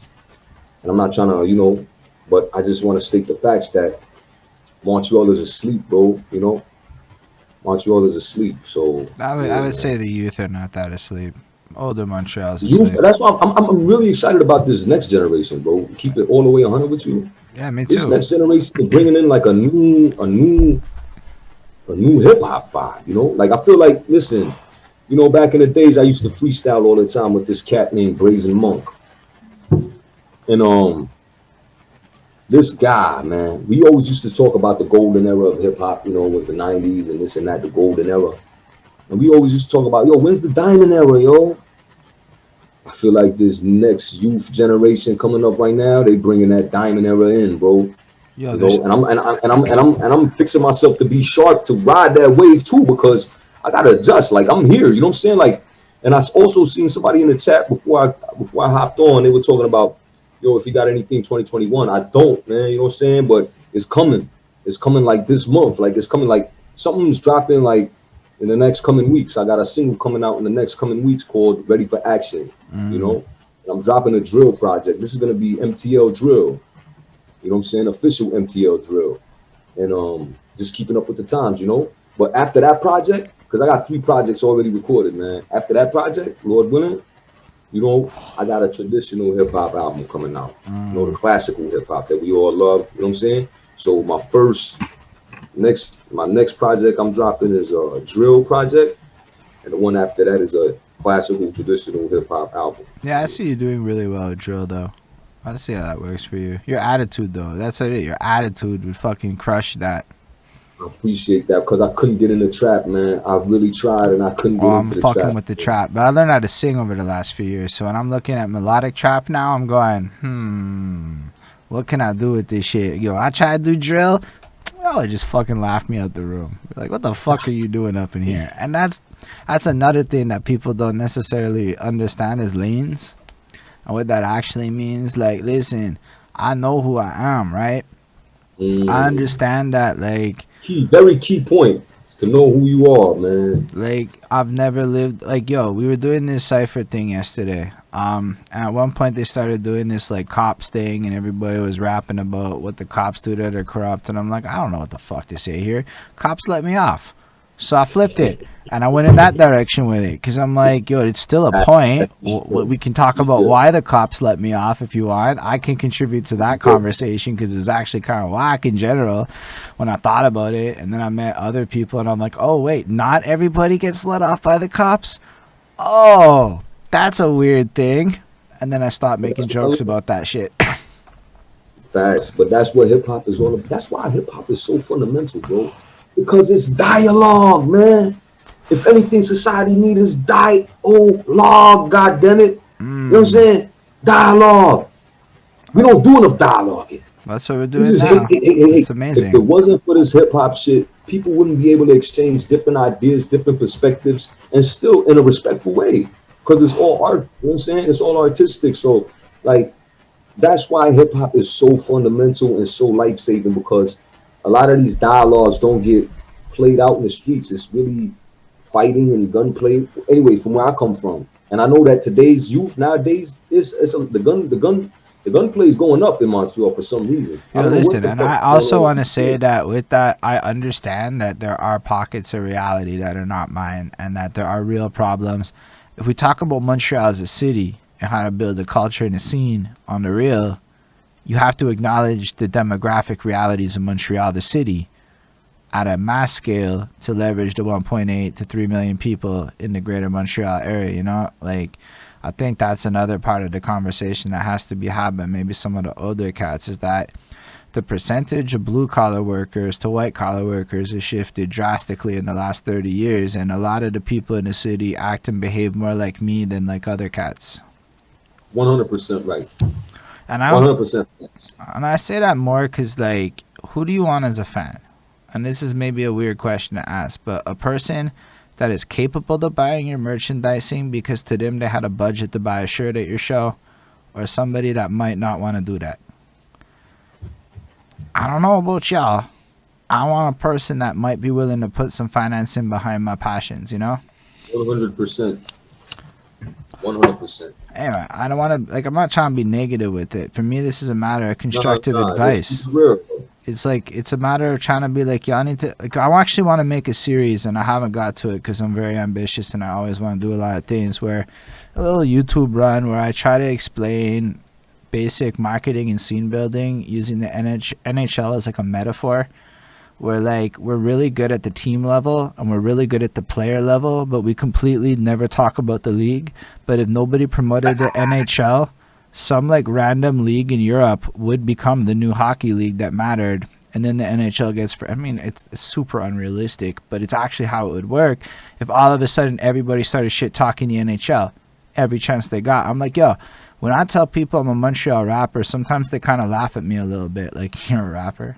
And I'm like, I don't like how people have that little, you're a That's what I'm rapper. saying about Montreal. I feel like this culture is not accepted over here. Like But everywhere else in the world, every but then I major went city on in the like world. Facebook and all you do is see rappers talking shit about rap. Not all you see, but I'm like, There's so many imagine, rappers in the city, but bro. imagine you're not in the scene and all you see is your rapper boy and the next, and everybody's just, nobody's ever being positive with it, right? It's not like, so I started to change it, okay?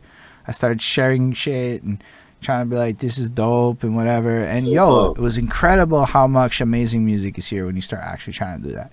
And then Facts.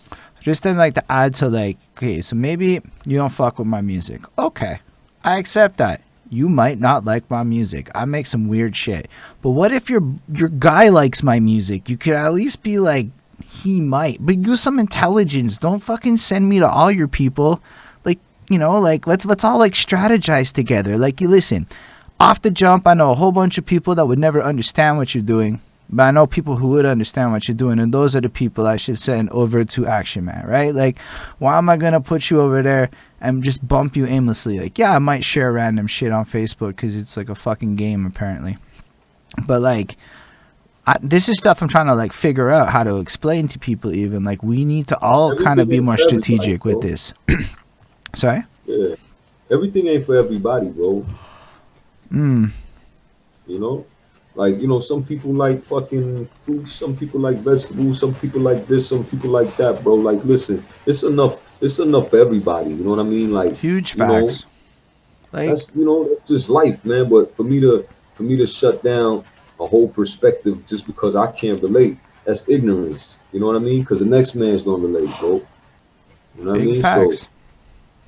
But all I like to say is like I like what you're saying. I like the fact that you can at least identify the things that are maybe some things that we can work on in the city. And from what I've seen, and even this comment we just got, seen a lot of guys give up their dreams because that shit, what we're describing. And honestly, I've talked to a lot of people who maybe have given up dreams or taking long hiatuses and stuff. And you're still here doing your thing. And there's a lot of proof that you're still doing your thing. I love it, man. I can't front. I love this shit so much, bro. You know, it's like nobody. I love this hip hop shit so much because it's like it's just freedom to me, man. It's a culture, man. I love it. You know, I don't know how to explain it. It's just if it wasn't for hip hop, I got this new song. Like I got a song I just wrote recently. I just recorded. It's gonna be not on my next album, but like I said, the classical album, classical hip hop album. You know, in this song, I speak on how hip hop gave me my whole identity, bro. The confidence to socialize, all the Mm. pain from poverty and oppression being vocalized. You know what I mean? So Actually, yeah, I it's do. like And that one I really relate. so I love it, man. Like if it wasn't for hip hop, man, I'd be depressed. I don't know, bro. I'd be dead, probably jail. I really don't know, man. I really don't know because it's what keeps me happy. It keeps me excited. It keeps me excited about life. You know what I'm saying? If it wasn't for hip hop, my life would be black and white, bro. Hip hop bring color to my life. It makes me feel young again, man. I feel timeless. I feel immortal, bro. You know? So I love it, man. I love it too much to let it go. You know what I'm saying? There's been times before where people try to convince you and try to discourage you because what? Because you didn't quote unquote make it. What the fuck is make it, bro? You know what I'm saying? This is therapeutical to Oh, me you at the want end you of want the to? day. I can answer that question. What I think made it means. 20 years later, you're still doing it. That's how you made it. Mm, Yeah, that's the that's only. how I feel, man. So when I That's look, how I feel. I feel like I survived. This shit is therapeutic to me. I survived the 80s and the 90s, bro. Like I feel like, a lot of my G's ain't here today, bro. And this is real talk.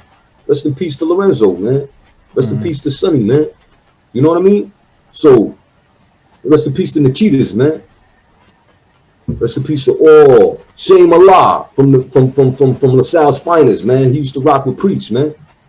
Another young cat, man. He was extremely talented, you know. So, we survived and we still doing it. So I just feel like it's therapeutical. It helps you deal with your emotions. You know, we I weren't taught how to deal with our emotions. We were that's never big taught that. facts. That isn't just that's everyone, man. I don't think anybody in our age area, we're not that far off, are like taught how to cope. Because I feel like a lot of what you're saying with my very different life experience holds extremely true. Like I did come from a poverty, but a different kind of poverty, right? Like my parents were on welfare, so I do understand a certain degree of not having. Um, I mean, but at the end of the day, you go through life. Like I went to Wager, so it wasn't the simplest experience for me. And at the end of the day, hip hop gave me confidence. It taught me to socialize. It helped me. It does a lot with ladies. People want it might not be like why I do it now, but in a younger you, like I make rap. Oh, you're good. It's a very that oh you're good is a very powerful signal for the rest of your night that you're in for a good The time. leg open up, as a door open up. It happens. It's a real thing. But you have to be like good in order to get that far, or look good. Either one of those two things will happen for you then, I guess. But But then again, women just love a man with confidence, and if that's what boosted your confidence, man, more power to you. but I think everybody who releases tracks gets that confidence boost. How could you not? It's literally project management, like fucking serotonin, fucking release endorphin, fucking push your shit. Because how could you not? You did it. Even if it's trash. Mm, In a psychological level, it's like that's why I choose music more than other art forms, because I could probably write a book, but you think I'm gonna fucking go a decade? I mean, when I'm old, yeah, but like I need quicker release mechanisms. I'm fucking live. I want that shit available right away. Like, but so music's quicker. You're able to write the song faster. You're able to produce the final, and I like that fucking release of I wrote another one. I wrote another one. It's like a fucking hit from drugs. Like 100%. sometimes I'll have like the worst fucking day, and I know it's because I haven't written a track about this shit, and then I write the song, and even if it's garbage, I got it out, and it makes my life better. Of the system. It's no longer in your mind. It's on paper. You know what I mean? I You feel ain't that. carrying that shit around no more. And I It's not think on your chest any longer. I think a lot of people feel that way about it, and not to say that there aren't other reasons to do it, but I think a lot of like when you go down the path of artistry and being an artist with it, that's like a huge part of the artist side of it, and that's why like I don't know, like don't get me wrong though, as much as I might say like whatever, you should probably listen to your audiences and do a little bit of good marketing and not go too far down the rabbit hole of being like caught up in I'm gonna do it that, because I did that and it was not a smart choice marketing wise. So there are like realities to branding and stuff that maybe people should consider, but you should stay true to yourself is really the biggest thing. You shouldn't go outside the boundaries of the rules you set for yourself. 100%. But yo, 100%. And as much as you're right, we gotta learn as we go. You know what I'm saying? And through trial and tribulation, because there's no industry here, and there's not really nobody we can learn from firsthand. So it's really a whole, through trial and error. But I commend people who have the heart to go through it and actually come out on the other side of on the other side of the butterfly, bro. You know what I'm saying? You know what I mean? I He's coming in appreciate as that. caterpillar.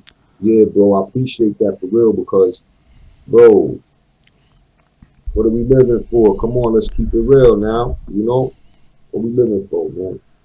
Well, I mean, I think in this case, what we're literally doing is trying to solve that problem. We're having this conversation. This is an actual piece of media. Maybe people will have clips that are going to get cut later on. I don't know what the clips are going to be. I'm not allowed to make that choice. I have to learn to let go of parts of my operation. It's just kind of what it is.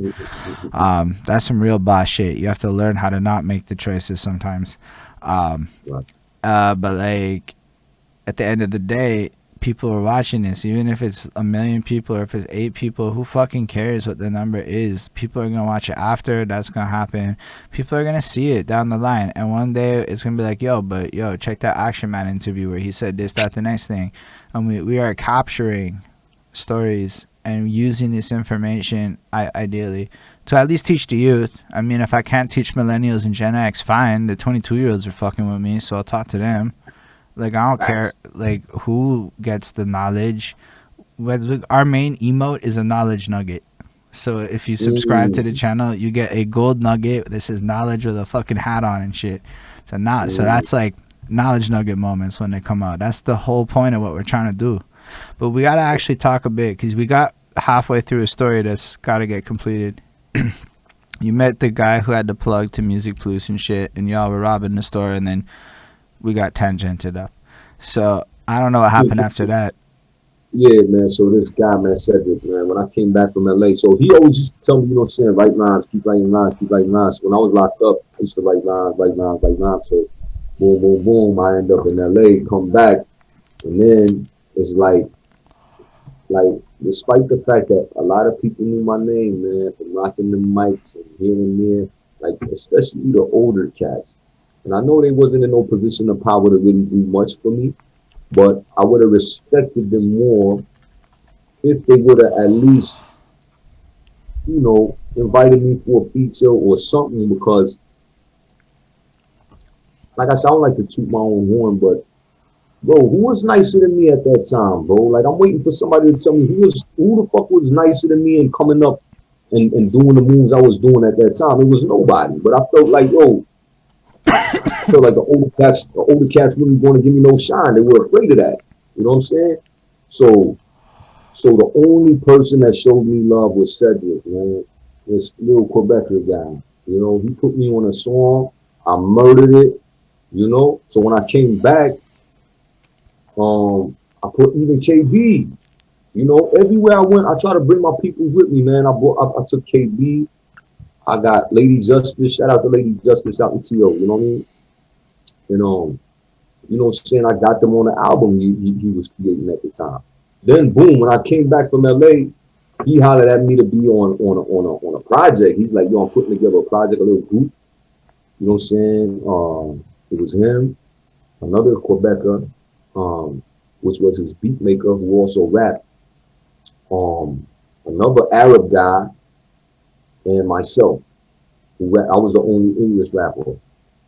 So we put together an album and a mixtape.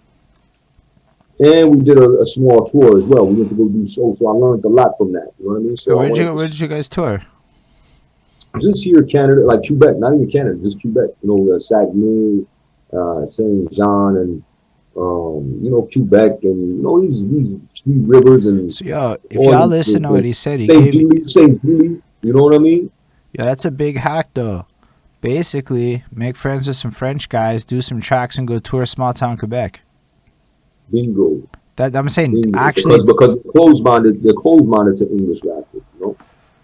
but if you come with the French guy, you get a little bit in the club, you get in by like There you sneaking go. on the track, and you'll be able to do your open in 15 minutes and sell some merch. 100%. But we wasn't thinking that far ahead back then. You know what I mean? Like Right. when I first started buzzing on MySpace, I had cats from Poland and Yugoslavia, like weird places. They were asking me for merch. I'm like, yo, I'm not ready for this, man. I got, at that time, the song that had came out, the video that had came out was America's Most Wanted. He played it before. And he was like, yo, I want that T-shirt. I want that T-shirt. I had it custom made for myself. You know what I mean? Yes, I do. Yeah. So at what was it? The flea market. The flea market, 5-star flea market. I got it custom made. So I was like, yeah, America's Most Wanted.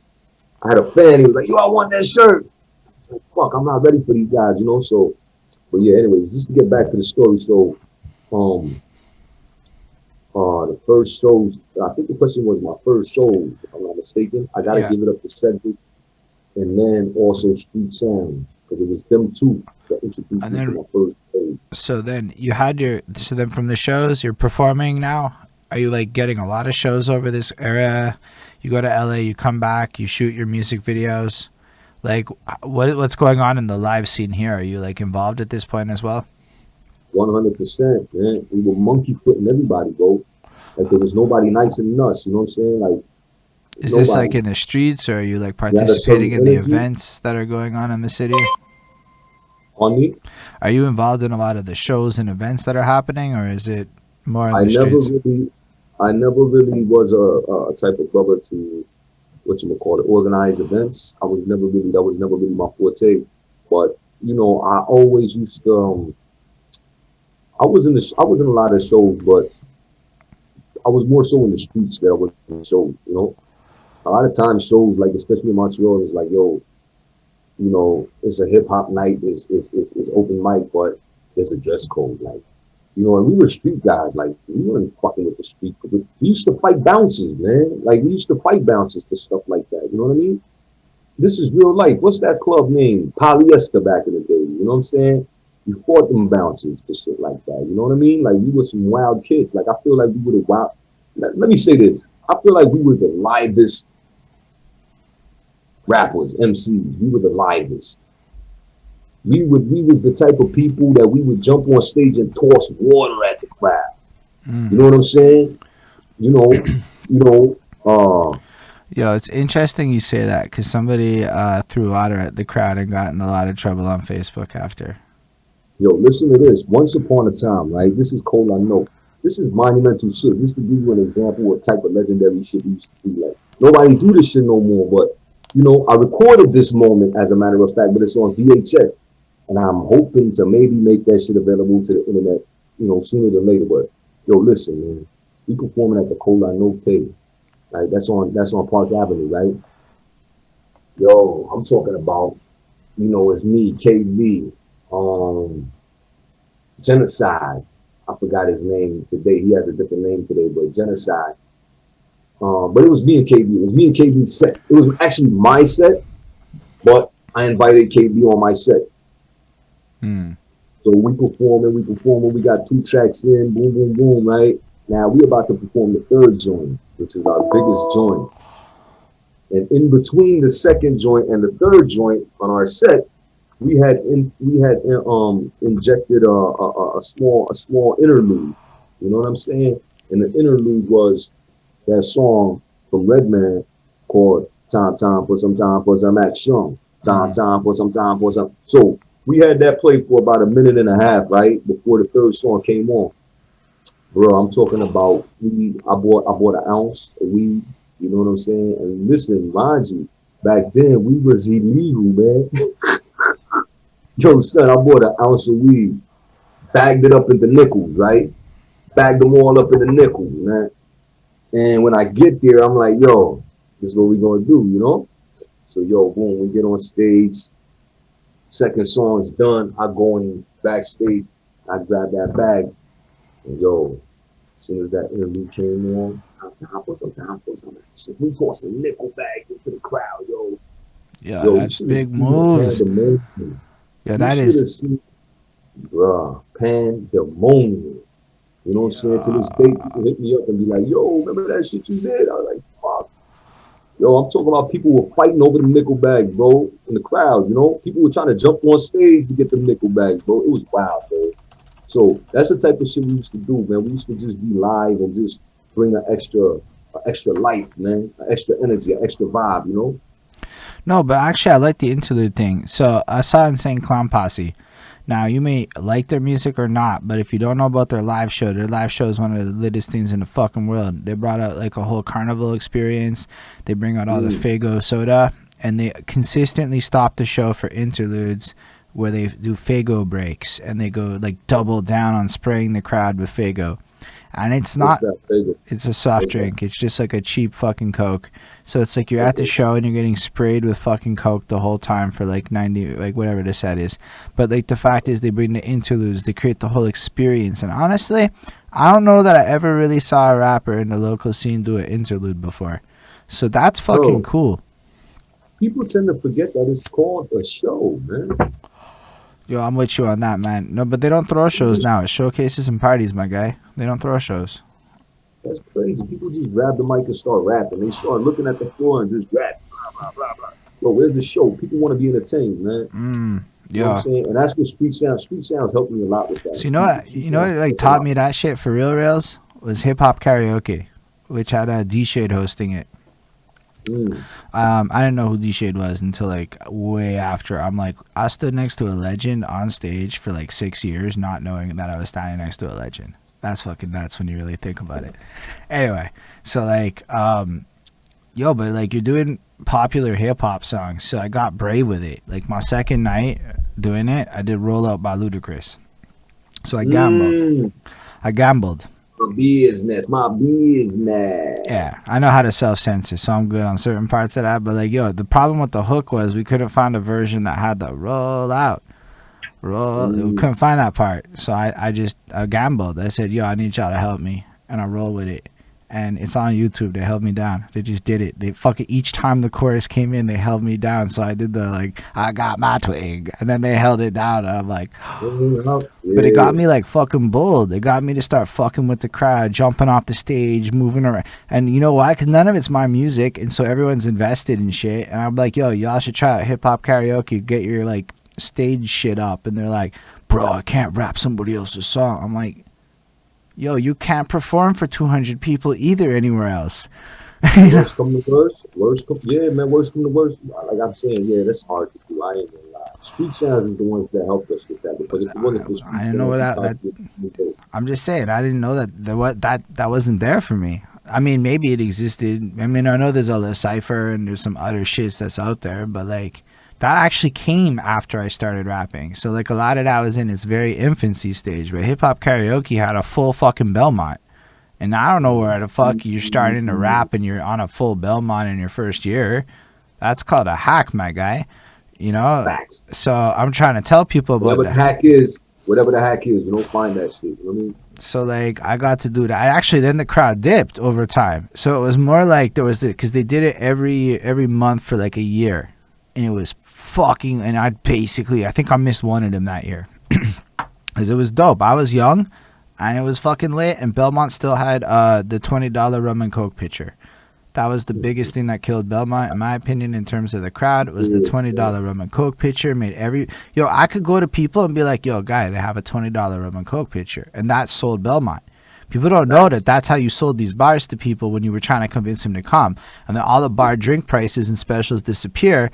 And they're like, how much are the drinks? I'm like, $11. They're like, you want me to spend $5 plus 50 in drinks, my guy? I'm like, I don't. And then you're like stuck. But people don't know how powerful that pitcher price was to get people to show up to Belmont and watch your 5-minute fucking set. That'll get everybody to up, man. Trust me.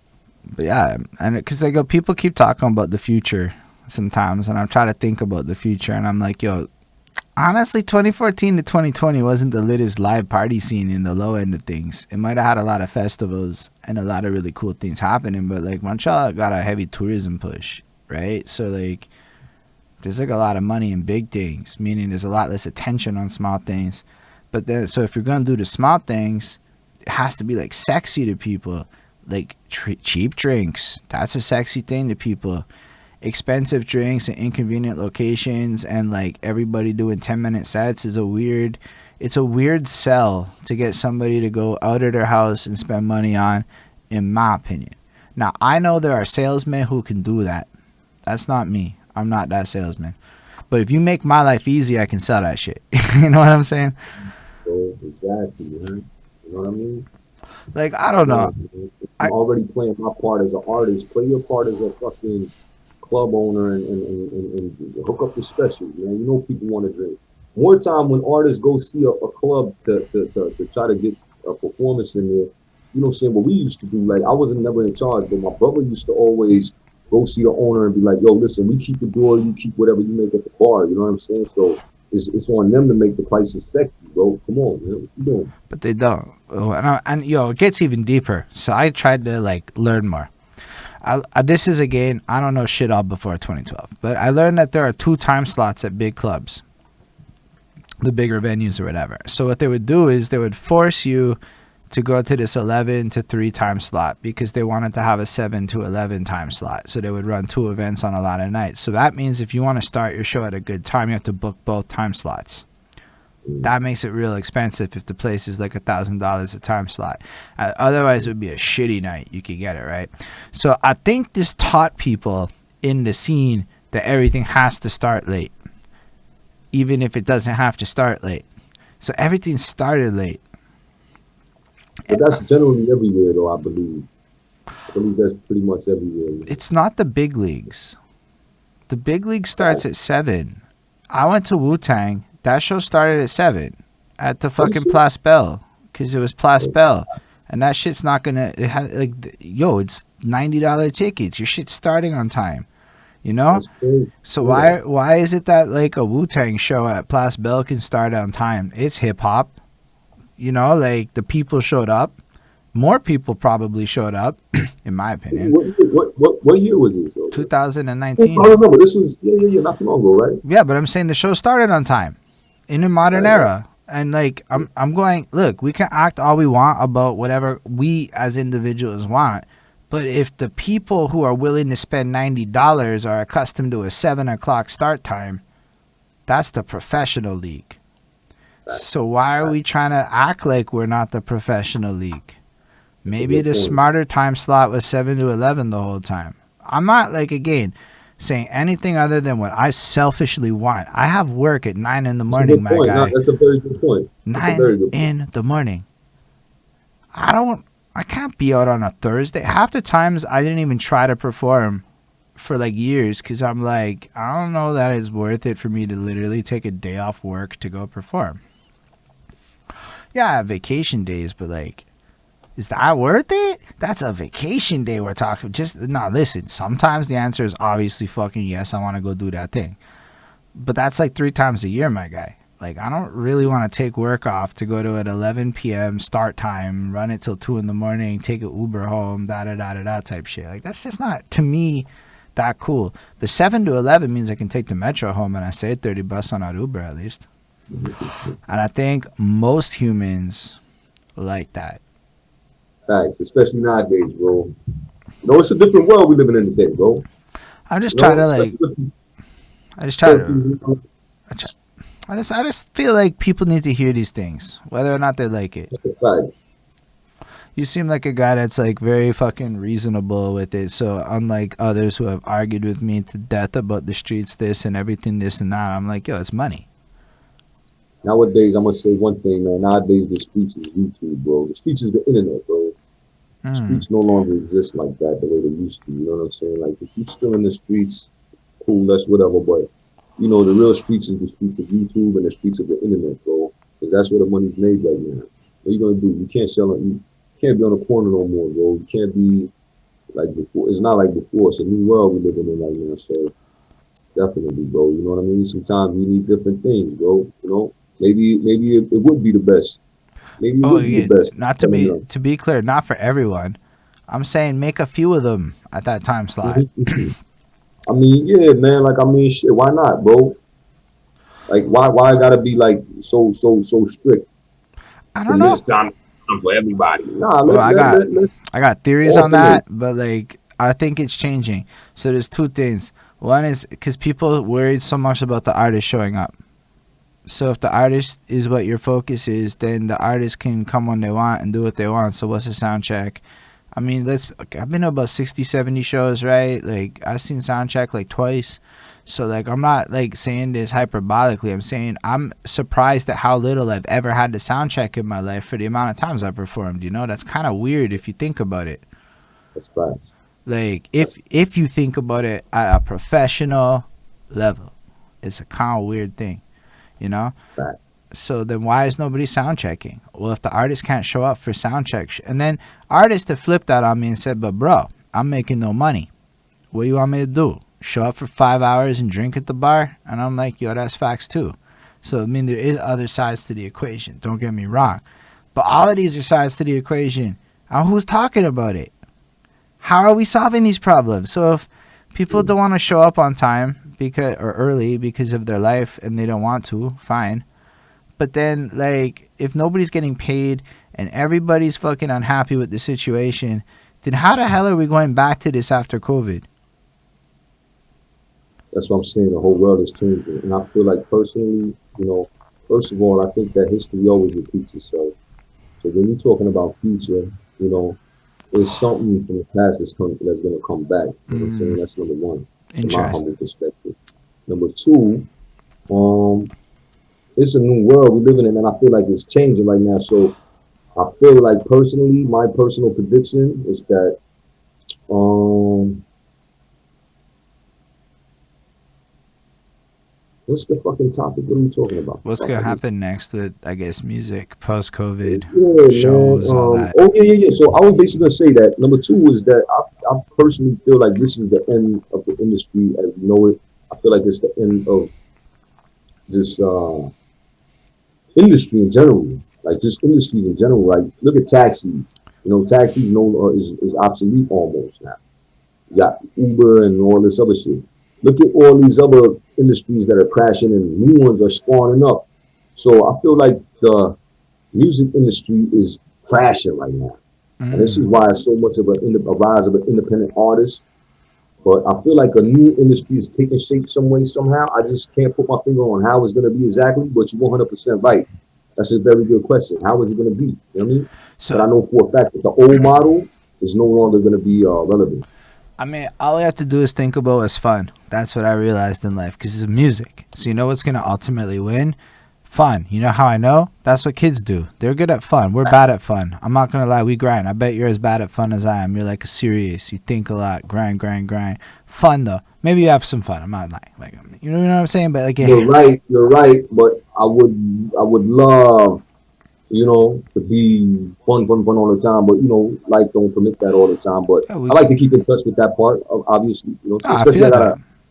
I got a little boy, so I definitely got to stay in touch with that. You know what I'm saying? But I meant Shout it out to my more. young, shout out to my young soldier Judah. You know what I'm saying? But I was just like, I was talking to these young guys, and they don't care about serious quite like I do. They care about fun. So you know what they're gonna do? And I'm testing theories with the youth, so I don't know if I'm right, but they seem to like my ideas, so I'm gonna help them make them happen because it's a cool idea to me. Chalet shows, because think about it from a different point of view. Do you really need the bar? You just need the footage. So you get some lit fucking beautiful Airbnb shit and you throw a party there or whatever, and you get like 50, 60 of the homies. Now the drinks cost nothing. Everybody pitches in on the shits, da da da da da. You film it, Instagram, you looking lit, hashtag grind, you do it again, and then somehow we're sitting here going where the show's at. 100%. That's what I think happens next for the real life version of Yeah, things. very good probability. Plus festivals, because festivals ain't going away. Festivals is lit, because you know why? Marijuana. That's my huge fucking thing. I've been thinking about this for years. I smoke a lot of marijuana. Mhm. I can't smoke in these bars. I spent half my show outside, so like, this is not working as a show. Right. As a show. And we used to smoke inside the club, but yeah, 100%, you right. Okay, But we were different, so yeah, but yeah, you you right. could you could smoke in a club. I turned 18 in 2005, so I turned 18, ended the smoking inside. I never. No, but we used to smoke inside regardless of after that, though. You know I've what I'm saying? never Like been brave like that, my guy. we were so deep. We used to go so deep that who you gonna come talk to? Like there's like so many people smoking. You know what I mean? So, but yeah. Yeah, I never. But you're right though. At the end of the day, I feel like people are tired of the whole controlling and the rules and the regulations and the this and the that. Come on, man. Let the people smoke in the club. Do your little performance, record that shit, internet that bitch, and let it do what it do. You know what I mean? You can't do it at the club, so it's got to be a private event. That's the one legality I figured out. It's the only way you can even Yeah, have weed is if it's private. You can't have weed at the yeah, club. There's nowhere legal to do that. You can't legally smoke weed in public in Quebec, right? Even in yeah. Montreal. So I'm trying to troubleshoot this, like, because I've been trying to figure out a weed-friendly situation for a minute. So it's been made clear to me it's complicated and nobody wants to do it. And I'm like, why? Because they drink. They all drink. Those are the people who are in this industry. They all drink a lot. Have you ever actually talked to bar owners and shit? They drink a lot. They're not necessarily on my way with the weeds. Stills, I think there's like a lot of potential for private parties, man. Like, how hard is it to rent some gear Yeah. right now and fucking throw some loft shit that would be fucking banging and get like 2,000 people in there, and then maybe the cops shut you down, maybe they don't, but it's still a fucking banging story. My brother was in the rave scene in 2012 and it was doing those abandoned fucking buildings and shit. Like, it's completely viable. Mhm. Like, they had like 3,000. These people were getting paid. Like they got paid to perform while I was not getting paid to perform. And I was like, okay, what's going on? But you also looked at the events, man. You would see like every DJ had a bio and a link and a this. You look at some of the events, and I can't click on the 12 names that are in the event. I don't know who person's name I've never seen before is, and I don't mean that rudely, but like Nah. I'm Keeping it real. I'm hoping people hear this and go, here's how I can do some of these things better based on some of the things I've noticed along the way. You know, that's my goal with it. But Yeah. the other side is the internet. You know, like come on, guy. Like this kid I was talking to has never performed like at all, but he's got like I don't know 15 tracks out, and he's got a little fan base he's growing via like Instagrams and shit. He's got 178 songs he's recorded because he's 17 and he has nothing else to do with his life but record music right now. So he practices every day of his life on this craft. He tests shit out on Instagram with stories and gets feedback. And he's gonna ultimately, by the time COVID's done, have a proper fucking fan base. And if he never performs, he can still make all the money in the world. What about that side of the game, eh? Yeah, that's the other thing too. You know, these Instagram versus battles and these online concerts. You know what I mean? That's the new way. You could probably have a chat room with fucking, who knows, probably somebody will come up with a software where you have like, you know, whatever 1,000 people watching you in a fucking chat room and you're performing. You know what I mean? But I feel like that's what Twitch is, right? That's what Twitch literally is. what Twitch is right now. Right. Like So that's the literally, future, like here, bro. we don't That's have why that. you tapped in early, man. You tapped in early, bro. I'm kind of in the middle of early. Like it's almost too late early phases, I would Okay, argue. early for me then. My bad. Nah, I would say you gotta look at that already, my guy. Like we're doing the cipher now because I want to be in the online internet promoting sphere early, so that when people talk about who did it first in the future, motherfucker, I can't say I did it first. In Montreal, you're one of the big ones, my G. I gotta give it to you. You see me, listen, I don't fuck with nobody. I know everybody, but I don't fuck with just anybody, bro. You know what Yo, I'm I saying? appreciate that. The reason why I accepted you is because, bro, like I said, bro, I don't want to keep saying it, but like, you have a respect for the culture that I gotta respect, bro. I gotta respect that. I gotta appreciate that, bro.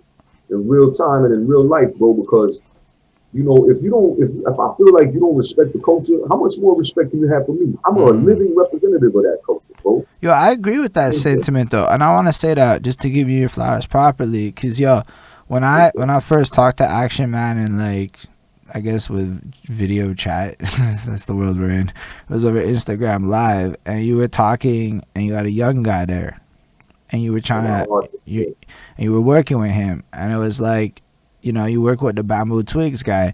And the one thing I think people don't understand about culture and community is that if you're not actively involved with the youth, I don't think you're actually about the culture and the community. Now, I'm not, this is things I'm formulating, right? Like, I don't know the truths. I'm trying to discover this journey, you know? No, this is the truth. This is absolute truth, bro. Because if we're speaking about truth and we're speaking about future, what's more future than the children, bro? But like, also, let's be like 100% real. When you invest in the children, you invest in the future. I'm like a 33-year-old white dude. I'm not really in the best shape of my life. Like, I'm in the best shape of my life, but like, that's the point. Like, it's not like I know where I'm at with all this shit, right? I'm doing great. I love my 30s. I'm doubtful at this point that I'm gonna be the random fucking guy to randomly drop a hot single and go Drake viral in Montreal. Like, let's just be real. There are really hot 20-year-olds in the city right now. And why I say really hot? Because Drake's really hot. Like, I look at him and I'm like, no, and he's very attractive as a man. Like, his beard is dapper and shit. Everything is pristine about this guy. He's a pop star. And I'm looking at myself and I'm like, okay, I'm an underground guy. Let's have some fucking perspective. Maybe I can do okay. I gotta have perspective. Let's play a different role. Let's like look at my role in the city. Yo, then there's my personal. Sure, I'm not saying I can't have what I want out of the game, but am I gonna be that guy? No, that's not gonna happen. And I think most of us in our heart and soul know that, and we don't actually accept that truth and play the role that we're supposed to play. Like, you called me a historian at one point. I don't know if it was on camera or off. I'm like, yo, fuck that. If I go down as a historian, that's dope. Like, how is that not dope? You know what I'm saying? Like, yo, I'm on a wiki page. At a certain point, you have to accept that maybe people like you, and maybe they don't like what you want them to like about it. I'm like, okay, I could live with that. That's not terrible shit. This isn't bad. If you fucking hate my music, but you're still here watching me, I'm like, I'd be a real idiot to not appreciate that, you know? Of course. I think That's that's how I feel. You know, as much as I like to keep my confidence high, I come from a different school of old school hip hop where it's like you gotta feel like you the best, regardless of the new generation, old generation. I feel like I'm the best. Like I go toe to toe with any of these youngins these days, and I like to believe that, even if it may be far fetched, delusional, whatever people may judge, but I believe that I'm the best. And but even will within I have a that, number one? I would Will I have a argue. smash? Will I have a smash hit? Who knows? But that's not where my focus is. My Nah, but focus is, like even you if we said, talk about that, man, yo, I watched a music video where you're sitting there in a chair, suited up like the bosses to the motherfucking bosses. Nah, you playing a role, and you want to be the right, best in this shit. You're clearly not trying to be a pop star. You trying to be like the Don. right, right, right, So, right, right, right. I mean, yeah, I'm pretty sure there's nobody that can take that from you with regards to like what you're going for as the best, right? That's But what I'm saying. That's what I'm saying. But as far as what you're talking about, like the number one smash hit, or the hot guy, the top guy, you know, that don't really mean much to me. To me, is as long as I'm doing what I love doing. I'm involved in an area of activity or industry that I enjoy, and I don't feel like it's a burden. I don't feel like it's work. I don't feel like it's, I don't want to be here or it's a drag. mm, I'm just happy being like, just even like, I never thought I would have been somebody who enjoys the business of working with other artists. You know what I'm saying? But I actually enjoy this shit. Like, to see my young artists shine, even if it's French. Like, I don't know nothing about French rap. You know what I'm saying? I don't know the history. I don't know the way the industry works on that side. I'm learning, but like, just to see him learn, and I'm putting him on, and I enjoy doing that. I enjoy mentoring, bro. I yo, enjoy mentoring mentoring. is So fucking it's fire. it, huh? It's so fire. It's so good. Yeah, yeah. So to me, it's like it don't matter what I'm doing, as long as I'm playing a position in the game. I love the game too much to ever leave it behind, bro. So it's like I just want to be in the game, bro. You know what But I'm saying? like, Whether it's a coach, I'm whether it's a player, whether it's an administrator, whether it's an exec, a higher up, whatever the fuck the case is, I want to be in the game. You know what I'm saying? I'm gonna stay in the game. I You know just what I mean? like I like the role I'm playing a lot more. I like, I'm gonna be real with you. Power is a lot more interesting to me now than fame, money, or anything else. Power is Facts. like the sexiest shit in the world to me. Maybe it's like Facts. a sign of my age or whatever, but I started thinking about what really is power, and I don't want to be the mascot. I don't want to be that guy. That's big talk. That's real talk right there, bro. So what would you define as power, bro? Ultimate power or whatever. Influence to make things happen. Ooh. So what I really want to be able to do is, at least let's say this platform is to get the first interview with the star. You know, like to What's wrong? whatever star is coming out of here. I don't know, some fucking star, some For the kid. first star from here, you want the first interview from the first big star from here? Yeah, why the fuck not? I gotta be the guy that's telling people he's existing and he's doping. And if I'm not doing that, I don't have that. But you know what's happening with this? You're a Um, fucking great guy. my ability to be a thought leader in the community is enhanced because most of y'all can't argue with me at the same level that you can argue with your peers, unfortunately, because I'm seeing perspectives that a lot of people don't see, and it's all on wax. So I don't even have to cite a fucking thing. Y'all know somebody could Google some shit and find that evidence. I don't really have to ever do that no more. I read 110 books in 3 years because I got tired of people asking me how I know Oh, shit. Nobody's so you're a gonna. reader. Yeah, man. That's why you're so. I'm sorry to cut your wisdom, but bro, that's why we are on the same brainwave. Because bro, Yeah, I read all that so guy. many books, I read huh? everything but the Oh, you bottom read all shelf. that? Okay, I see you. I read so many books myself, my bro. That's So it's amazing. like you have a general idea of what reality is. You have a grasp of what reality is. You know what I'm saying? Yeah. A lot of these people just follow what's on mainstream, and that's just public opinion. That's not necessarily a fact. No, Opinion is the furthest thing. Opinion is the furthest thing from fact, bro. I hear you. And even the idea of facts can be brought into question because facts are agreed upon information, and the agreed upon part means it's almost democratic. Now, if you Okay, really but want to then go, you have. so Go ahead. I'm sorry. so I mean, if you really think about all of the facts in the world as we understand them, they're often attached to stories and interpretations, and are rarely ever just standalone things. So it's hard for me to like. It's hard. That's why you need to broaden the knowledge as much as you can. Like yo, I just started going on. You go on rabbit holes. Like like I read like 13, 14 books in a row on several issues related to Black history across a lot of things. And yo, you learn a lot of things, and you start seeing connections and shit. But yo, to get the kind of data and perspective to even start to connect the dots, like yo, somebody told me that he didn't want to go to the Black Lives Matters protests, the fucking anti-police ones in Montreal. Like we went to those, right? And I was listening to the stories, and they make you feel and shit. But he was telling me, yo, these are just individual anecdotes of story. And I'm like, that's fair, but I call that a data point. And if you collect 3,000, 5,000 of those stories, you start to see some fucking patterns.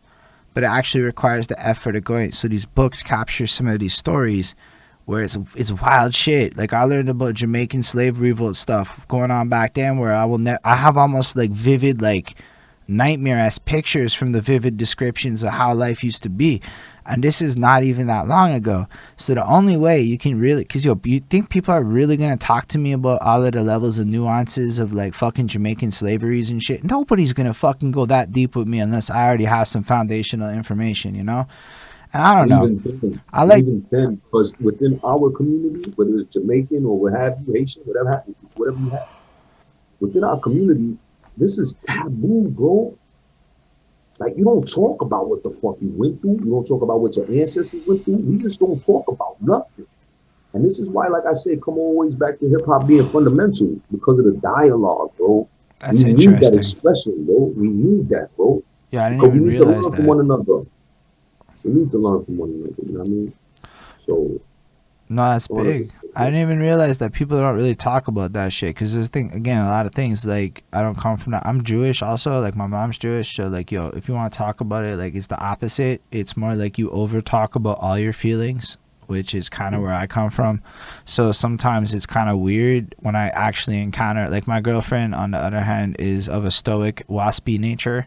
So, she does not necessarily express any emotion very much. It's like the opposite. So it was a big learning curve, but it makes me appreciate the idea that not everybody's just like super comfortable talking about traumatic shit the way I am. Like I get that, but I don't think but everybody gets keep in that. mind you're an artist as well. Keep in mind you're an artist as well. So it's like second nature to you. But for Mm. people who don't have a coping mechanism, it's tough, bro.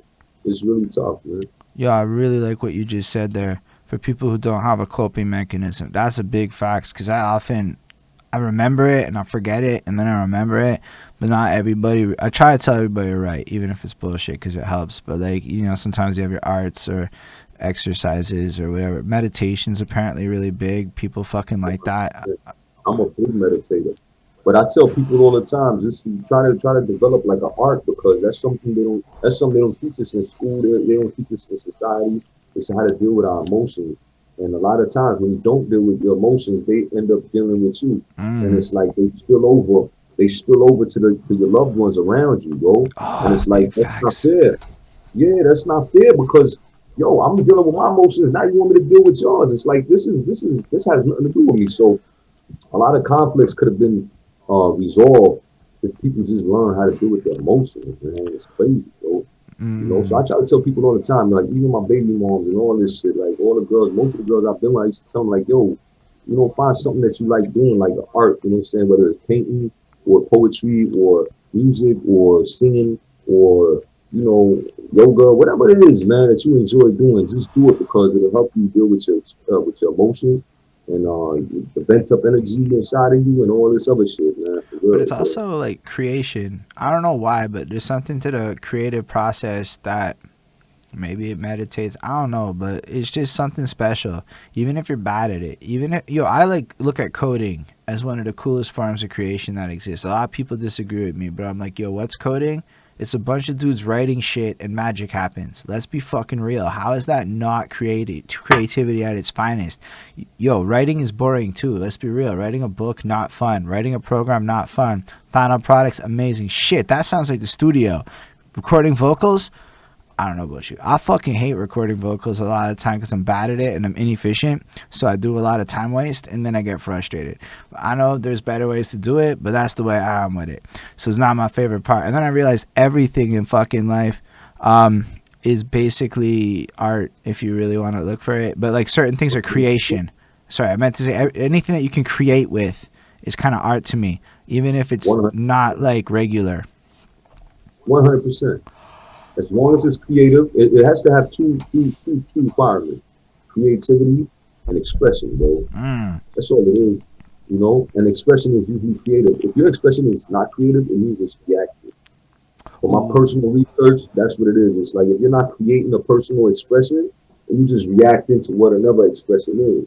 You know what I'm saying? So, but it's better to create because you don't want to be a robot. Robots react. You know what I'm saying? Like, you know what I'm saying? It's like, yo, you know, command and, you know, reaction. You know what I'm saying? I don't know exactly about computers like that, but or robots, but I'm just saying as a human being, you were meant to be creative, bro. You know what I'm saying? I agree. Like if you listen to guys like Ty Lopez or the other super well, yo, I got into like success habits. I'm like, yo, let's just study billionaires. They must have habits, and they all have a creative hobby.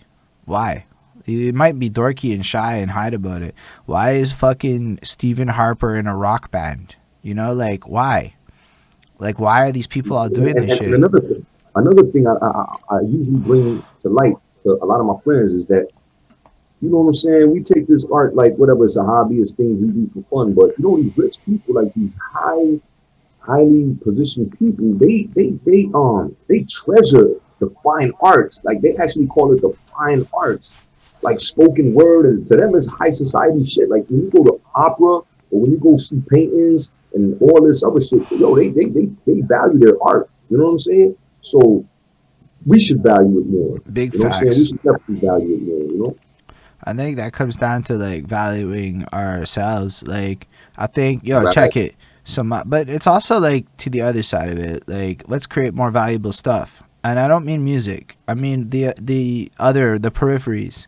So as an example, my dude Flaco Bayo from the Liddy Bros created this Liddy Bros bundle, and it's $100. And in it, you get a bunch of shit. You get like lighters, and you get like this fucking bandana, and you get like the CD, and you get like but it's all on brand. Like it's the CD's called Champagne and Cocaine, so you get 4 pens that are branded, right? So you get 4 pens, you get a little cork, you know, because it's on, and so it's like it's an experience, right? And branding is a big part of like all of that. And marketing. If we were to create higher quality products per se, like people want me to do merch right away, and I know I could slap a logo on my merch right now and like it could possibly sell like fucking 10 shirts or some shit, but I feel like that's dorky a little bit. Not to say I don't like want to do that, but not my first one. It's like my first one. I want it to be like hype in some way. I don't know what it is. I've been thinking. I got ideas. You want to be excited. You want to be excited about something you're promoting and you're selling. Like here's what happened. I realized I never see this shit. What the fuck is here all day? I'm not looking at this. I'm not looking at this. I want to see my fucking logo on whatever the fuck I'm gonna have. At least the first one. I want to look at my own logo and be like, yeah, it's my shit, yo. That's what I'm saying. You want to be proud of what you're pushing, bro. I compare that to when we used to sell CDs on the streets. You know what I mean? We used to kill it, bro, because that was my first. For me, I used to kill it. Because even Widget, yo, shout out to my man Widget. Yo, shout out Widget. I know Widget. I prefer. Yo, listen, Widget. Widget is my claw. This nigga is cut from my claw. You know, he was out there too. I was selling my mixtapes. Yo, help me to stop selling crack. You know. And we was proud of our shit. We used to sell our CDs $10 a pop. I don't know about him, but I used to sell my CDs $10 a pop. And it's like, yo, bro, when you love what you do, when you're proud of your product, it sell way easier. You know what I'm saying? And he was on his other side doing the same thing. So shout out to Wizzy, you heard? That's all right. That's why, like, I'm proud of what I do here. I can push this fucking ideas on anybody like this, right? And I think symbolism matters. Like the bridge the gap shit. It took me like a week to come up with that title because it had to be the right. I had to match New York, which was an extra challenge. And then I realized bridges are a commonality between Montreal and New York and most major cities, right? So in effect, cities are often bridged, and it's then the bridge gaps. Hence, and anyway, so So let me ask you, what's this bridge you trying to create? Why New York though? oh, that was just circumstance. I ended up fucking around on the end of the week, open mic Zoom, Mm, and I met peoples, and then I reviewed the what next. you need, man? Well, I met the dude Flaco Bayo, who knows a bunch of people, and then all of a sudden, better names started appearing on my show, and it's via end of the week, New York City. There, Facts and all that. I see you, my G. Poison pen and all that. I yeah. see you, So G. that came through those guys. And so if I have to sack a day and throw an end of the week, not sack a day, but like, you know, like Flacco's going to co-host on Saturdays. If that's what it is, cool. Flacco's dope. I fucking love that guy. I say it's Liddy bro all the time because he's the Liddy bros. That's what it is. He's my guy. So it's like, yo, so New York mattered. So I had to have a show that made sense also for a constant weekly New York guest. Otherwise, I wasn't doing my due diligence in the bigger goals because I like having an Iron Solomon and an I'll Be Back and all these guys coming through. It's fucking really fun. Plus, it's And the they Mecca. need that. They Like, need that, and I don't mean that in no disrespect. I mean in a way where the yep. culture needs Yeah, that, cause bro. yo, we discovered these guys go, nah, I mean, and I'm like, nope, I don't know what the fuck you're talking about, my guy. I have no fucking idea, and you can watch me do it week over fucking week, where I'm like, nah, hold up, what's the so I had to watch a Stretch and Bobbito documentary just to like fucking cat up to the. So I'm doing my end of it, but like yo, they'll be like, yo, and I'm gonna get a pizza 33rd, and then I'm like, what the fuck did you just say? I don't understand. You just said New York shit. I'm in Montreal, and then thank goodness Golden Jenny showed up, so I can say Golden Jenny's in Norway and she's watching and she's usually there, and then they're like, oh, Norway. Okay, wait a second. There's no way Norway could know my local jargon of like, and they start This like, is what the world is. The world is starting to adapt to this world community right now. but It's a like, world community. also it's New York, my guy. I want to Facts. know about it. I want to know about the birth of hip Yo, hop. let me shout out the whole of New York for the simple fact for two reasons. For first of all, for birthing this beautiful culture that has embraced me, has loved me, has raised me. You know what I'm saying? First of all, right? And second of all, for all my people out there, because they're the ones that show me the most love out of all the whole world. Shout out to my brother, Bicycle Tony, who just started his channel on YouTube. Go check out his Rikers Island stories, real life, real spit. He about to do something good too, by the way. But shout out to my brother Bicycle Tony from the Bronx. Eddie Hispanic, Dirty Klansman, Dungeon Master, Dirty Klansman, you heard? And just all my people, especially Brooklyn, Bronx, and Queens, bro, you heard? Mm. Word. So it's Big shout out to them because they show me mad love every time, bro. so like Without fail, bro. my dude Flacco is I'd say like we're good buddies now. We talk like every day. I feel like if you talk to somebody every day, you're probably really, you're buddies now. We haven't met yet, but that's the circumstance. He's in the Bronx, so it's like literally on Sunday now. We watch this shit that he does this live stream straight out of this bar in the Bronx, and it's like that's the real Bronx. Also want to specify. See, like my brother Bicycle Tony, I want to give him an extra personal shout out because this brother actually put me on the line on a phone conversation with Billy Dance from MOP, bro. You know what I'm saying? Like, nigga, like people don't have to do shit for me, bro. People don't have to do nothing for me, bro. But you know what I'm saying? Like, I feel like most of the love comes from New York for me personally, bro. And I just want to shout him out for that personally. An extra shout out for him, but mostly just in general, New York, I got mad love for New York. I never been there. I've been there briefly, but I've never really. I was mostly in LA. You know what I'm saying? So, but shout out to New York, bro. I've never been to New York either, but I really want to go. I'm really grateful though. I was on a Zoom call that I get to hang out on the end of the week Zoom now because I'm doing a show with them, which is kind of like fucking fun. I'm not gonna lie, because Next Man's took me on this fucking tour of like just go walking around New York City on cam, and the amount of graffitis and stickers arts. Like, dude, like I thought Montreal had. No, my guy, I got put to shame in my humbleness. I haven't said Montreal. Oh, Not since I saw that. It was so fucking. Yo, they had an MF Doom Bernie meme. I already stickered up. I'm like, that's relevant and fresh, right? Like it was like the day 2 days later or something. Like, it was relevant and fresh, but there's still, more appreciation, bro. I'm telling you, there's more appreciation for the culture worldwide than over here, bro. I don't know what it is over here, bro. But when I was in education. Paris, bro, I'm telling you, my guy, it's always gonna stem down to education. Because yo, nah, people. I'm gonna have to disagree with that. You know what I'm saying, respectfully, because a lot of times, you know, because I was in Paris, bro, like in 2000 and I think it was like 2 3 years ago, whatever. But I was out there, bro, and they don't understand. Like, I understand they got French hip hop, but before there was French hip hop, bro, it was strictly American hip hop. Mm, And you know, they have an appreciation for the culture over there, bro.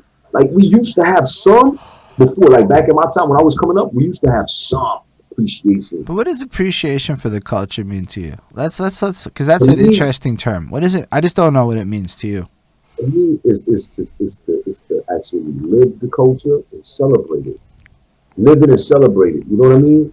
Like every day is you celebrating hip hop culture. To me, it's like Okay, I you feel know what I'm that. saying. Hip hop.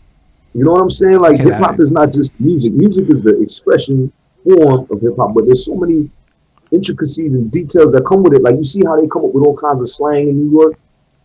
They got yo. their own slang. So let Like in me. Montreal, we had a couple of slangs back in the day, but that shit died out now because there's no more appreciation, bro. But I feel like there could be more appreciation, and that's why I'm doing what I'm doing. I wouldn't be doing this if I didn't believe this would spark some kind of a significant and meaningful change. Bro, this is why I fuck with you so heavy. But like, That's the main thing right there. cause Because yo, that's first of all, this is not just for Montreal. I'm talking to guys in New York yeah. wearing a Montreal hat every time. That's on purpose, my guy. This is on Look, purpose. So that when you yeah. see the Iron Solomon or the Poison Pen clip, yo, I actually feel like I had a meaningful conversation about Poison Pen about how dope he is, you know? And like that's a Montreal thing He too now. underrated. He mad underrated, definitely. Big facts. He's a legend. And we were trying to convince him of that on camera. It was crazy to be sitting there trying to convince Poison Pen I think he's actually a legend. I think he low key knows it, but he don't know it enough though. But it's also like check it, like Golden Jenny knows who you are now. That's some Norway shit. Maybe she fucking pushes your shit there now, right? Ismail seriously says in a comment to in response to Golden Jenny, I lived in Montreal since 2012 and I knew nothing about Montreal hip hop till this show, and now he's a huge fan of the culture. My boy James, he grabbed my playlist for his first stream and he's like, dude, this is all fucking dope, my guy. You're curating, and I'm like, I'm a Hey, curator. let me ask you. I was meaning to ask you. Did I make that playlist, bro? You're on the Bamboo Twig song for sure. Hey, that's all I need. That's all I need. I don't know about yourself directly, but to be fair, it As is long as like I'm in there. it is not. That song Magic And my is. new shit drop. Listen, I don't care too far for my old shit. You know what I'm saying? It is what it is. I appreciate the classics. I appreciate the timelessness and all that. But my new shit, when I drop it, anyways, I'm gonna let you decide whether you want to put No, it in I'm the gonna do playlist. it. It's Like new honestly, shit, dude. my new It's been shit like gonna be this, fire. man.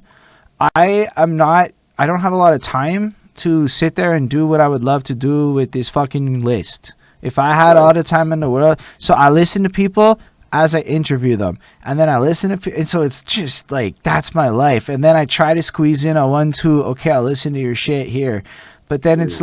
like so like this list isn't as. That's why you don't see me really pushing it.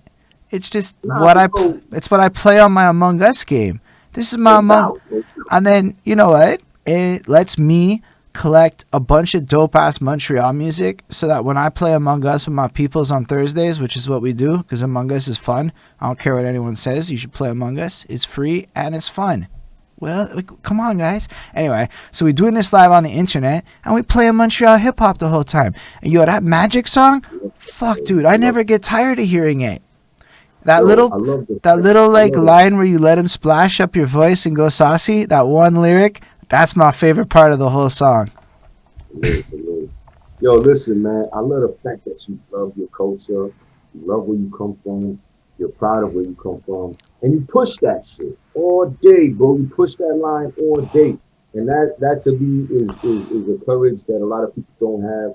it's the courage to be free and be yourself and just like what you like. And you know what I'm saying? I see a story sometimes on Facebook and you got weird songs in the background and you doing that shit. I'm like, Yo, yo, you he know what? enjoying his life, bro. Yo, but like on a data front, my guy, I get more like interactions of a certain gender by playing a Drake song, and I didn't make the rules. The data Yeah, it's the made the algorithm. rules. It's the algorithm. You know what I mean? And here's what happened. I talked to Don Smooth, right? Now, I would Right. argue that Don Smooth knows a lot of things about a lot of things. And he was like, watch the ladies. Just watch the ladies. So I started, I'm playing Among Us to some girls on the stream. My lady's one of them. So the new move is as I play the Montreal shit, I'm going to watch the ladies and see whose head starts popping or what. And now I'm going to know what the fuck is hot. Mm-hmm. All right? Mm-hmm. That's it. That's the little moves that I'm learning now. So it's like, because, yo, that we need to know, us, like in our age group, what 20-year-old has magic. You know, like what you do with Bamboo. Yo, I think Bamboo Twigs is one of the illest right now, but you knew that years ago. Say that. He is. Yo, I say it all the time. I fucks with Bamboo Twigs Hey, heavy. have you checked out his new video? Not yet, but which one? Which one is his new one? What's it called again? I don't believe you. I don't know. That he shows hella growth on that one as an artist. I heard Hella the last growth. project. I don't know if I saw the last video, but I heard the last album. I know I saw the one where he was in white and he was like cold hard staring the whole fucking time and like just like I'm like, yo, you were like dead eyed me the whole video. I fucking loved it. I interviewed him, right? So like I really got a chance to talk to him. And he is like not expressive with his face or words a lot, which is crazy for how expressive he is on the art. He's so smart. He's one of the smartest kids. He was like, yo, why are you not worried about women? And I'm like, yo, he's smarter than me. And I was like, like, The next generation, they ain't nothing to play with. The right ones, and I agree with everything you just said. Bamboo is one of them ones, bro. yo, I One of saw them that. ones. He's there's a bunch of them though, like, and that's what I'm realizing. There's a few of them, yeah, definitely. And if you go younger, they have nothing better to do right now but make friends with each other. Bro, they networking game is off the chain. Bro, I saw this 13-year-old. This is no lie, bro. I'm coming out of Duff Court. I don't know if anybody out there knows Duff Court, right? I'm walking out of Duff Court. I see this little 13-year-old in the elevator. I'm like, yo, what's up? He's like, yo, I'm a rapper. Little 13-year-old. I said, what's your rapper name? He's like, yo, TJ. I said, hey, man, what's your Instagram? He gave me his Instagram, bro. But they on some weird shit. I ain't gonna lie. Them 13, right. They on some, you know what I'm saying? They ain't really figure out their identity yet. So, you know what I'm saying? I guess they growing and learning, whatever. But just the fact that I'm checking out his Instagram, he got this much followers. He's got a live going on a regular basis where he's performing. And it's just like, yo, bro, their whole game, their whole work ethic is way more advanced than everybody. Yeah, that's it. Like my dude is telling me about how he works with kids, and they got like real TikTok audiences, like numbers we would die for kind of thing, and they don't even care. They're just like, yeah, it's whatever. Like I work with this girl, and she told me how she raised the page to 60,000 followers and sold it, and it was nothing to her. I'm like, do you know what you just said to me? Like, do you know? She didn't know what she said to me. Like, I'm like, yo, we gotta tell the bosses about that shit. That's how good that is, you know? Like, no, like these youth are really good, and also they don't think like we think, is what I'm realizing. So like, here's what I'm trying to, because I'm trying to figure out how to like break all this shit into like a course. Like, how can I make a course out of it? So a big breakthrough for me was, if I had no money and I was 19, what would I do right now? And you have to like start saying that to your soul, because you have money and you can make better choices. But if you can figure out what you would do with no money, half your obstacles will go away and you just have more money, which is probably a really smart choice. And I started trying to simplify my life because I'm so complicated. I actually overspent by a good $500 to start my podcast life easily. Let me say this, right? Just to champion what you're saying. You know, there's no more creativity in the video. I noticed that in Montreal, especially, you know, they spend so much money on the production and on the rental of the vehicles and the women and the chains and the gold and the jewelry and the this and the that, that the creativity is lacking, you know? And they tend to forget that, all it takes is that $1 million idea, bro. Just that $1 million idea, that concept that you bring into fruition. It don't need much money. All you need is that idea, something that the people gonna relate to, and that they will play and share. Because the greatest promotion on earth, my brother, is word of mouth, man. Yo, You know it's what I'm big saying? facts. I had an accidentally good video idea. Mm. I filmed a bunch of graffiti around NDG, and we got 40 to 50 of them. And so the whole way through the video, it cuts the graffiti. It has my best watch time of all my music videos. Why? Wow. Because the graffiti was actually kind of hot. Well, the other one did well because it was a good song. But that shit was because of the video.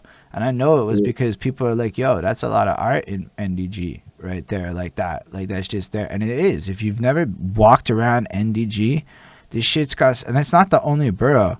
Look around. You're going to see thousands. I started looking for it outside after I was looking for it. Yo, you can go almost anywhere that's not like super rich, we'll say, and it's covered in gorgeous fucking art. It's amazing what's in this city, you know? We don't see it because we never look for it. Yeah, I would say DG probably the richest in the future.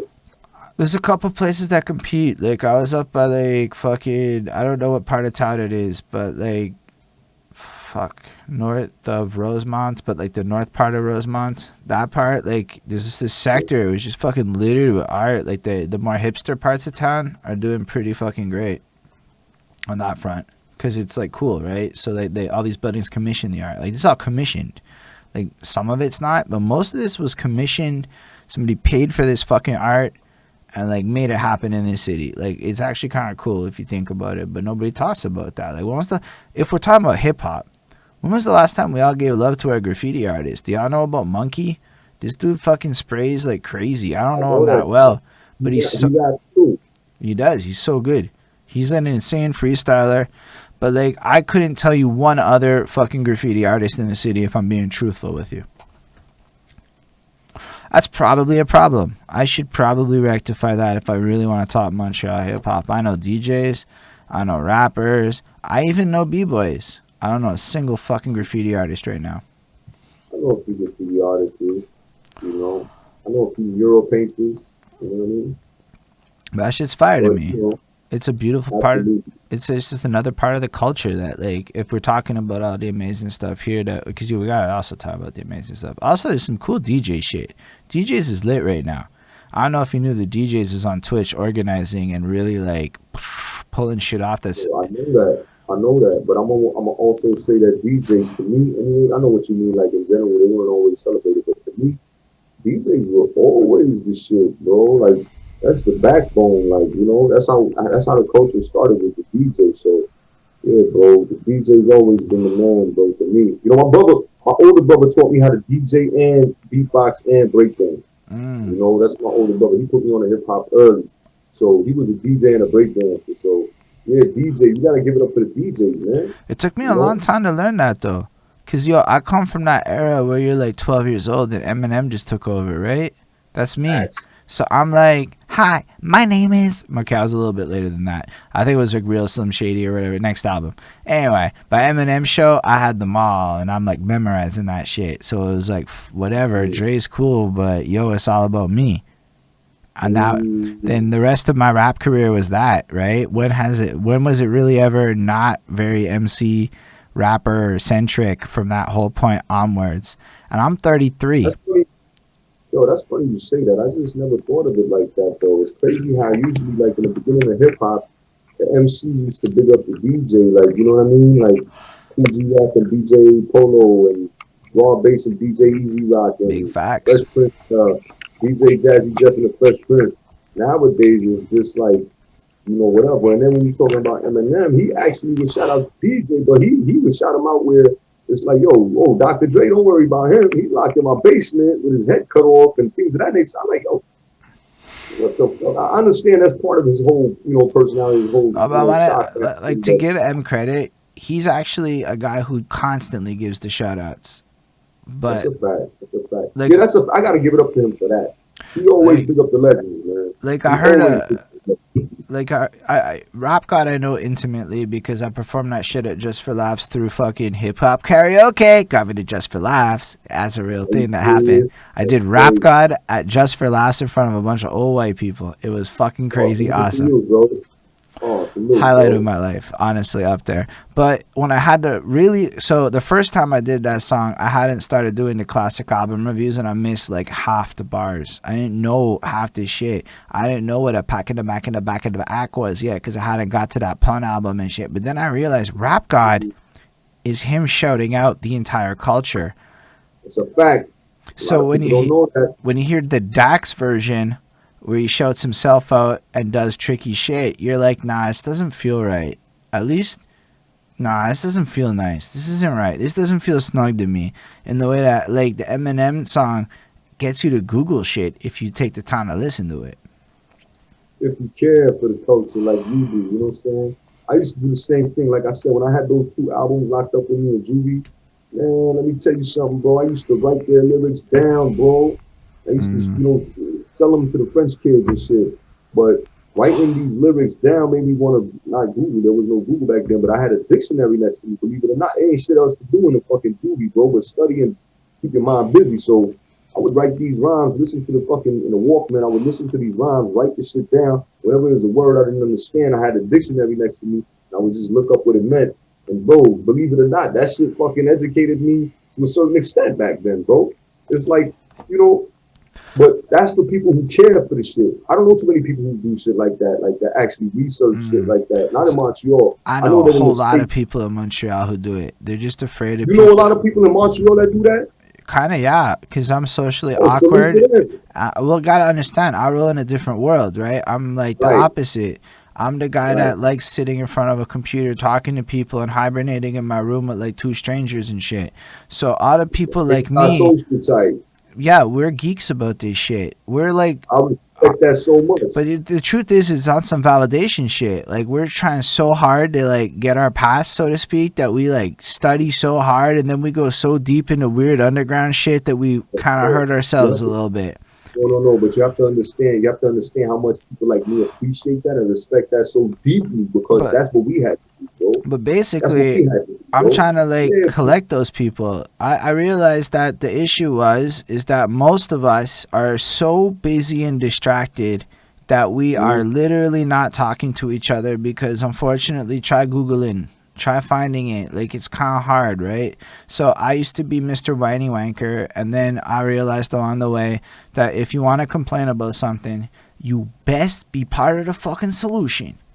right. And I think I've reached a point where I can say that I have dedicated my life to solutioning some of these problems at this point.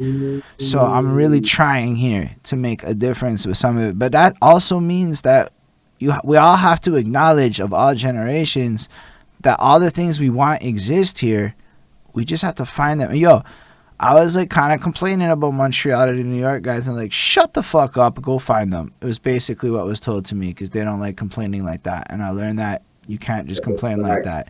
So I'm sitting here and I'm like, listen, man, meticulous is ridiculous. I don't know if you know meticulous, but So meticulous is, hold on. Let's. If you listen, man, you can Google meticulous. nah. What I want to say is this, bro, because I'm not, like I said, bro, I'm not the type of person to toot my own horn, but it's like, bro, if I say silent my whole life, I'm never gonna get my props, bro. But if you look at a lot of my earlier videos and you take the focus off of me, man, and you look in the background, you see a lot of familiar faces, my brother. You That's dope. know what I'm saying? Meticulous is in Montreal Anthem, bro. That's dope. I didn't know that. He's in that video.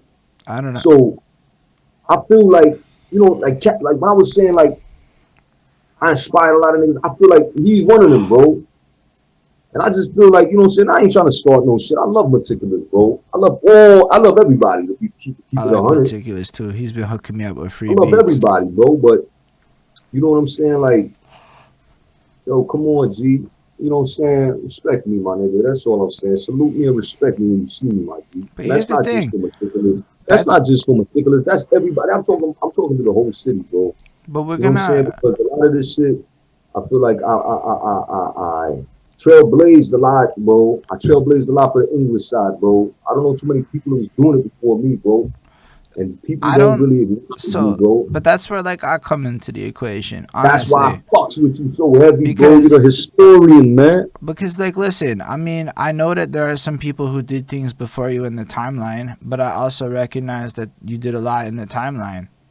I'm saying, bro. I'm saying, but Like they you trying to got front like that they doing Montreal shit, anthem shit onto Music Plus, right? If I'm not mistaken. bro. Bro, say that, man. Say that, I bro. know that You know because what of I'm saying? Like KB. back then, Because I have bro. Back then, to it give was him his no credit. local. KB Huh? definitely gave you flowers.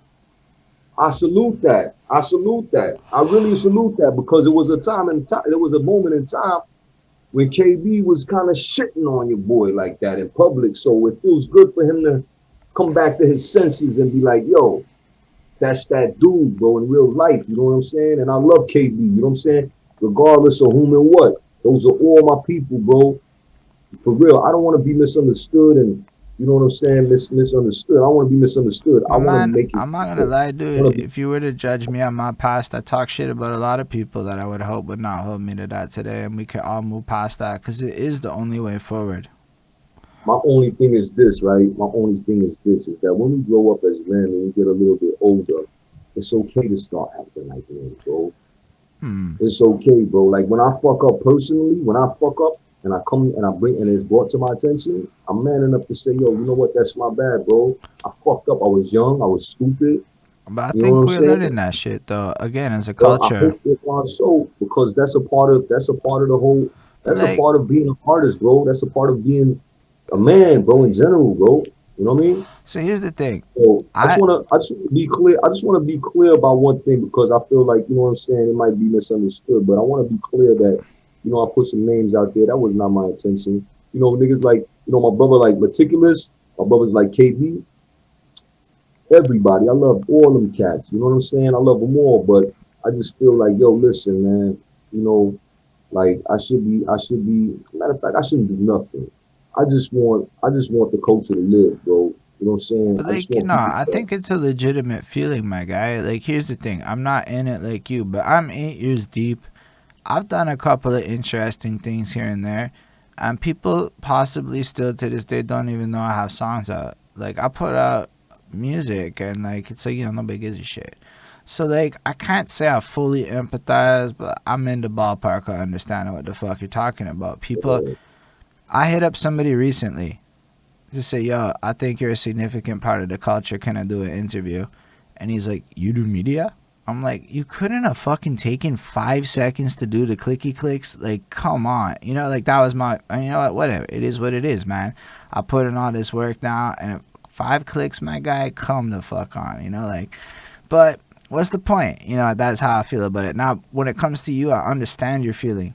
But then we come into a new situation where there are a lot of people that just didn't know.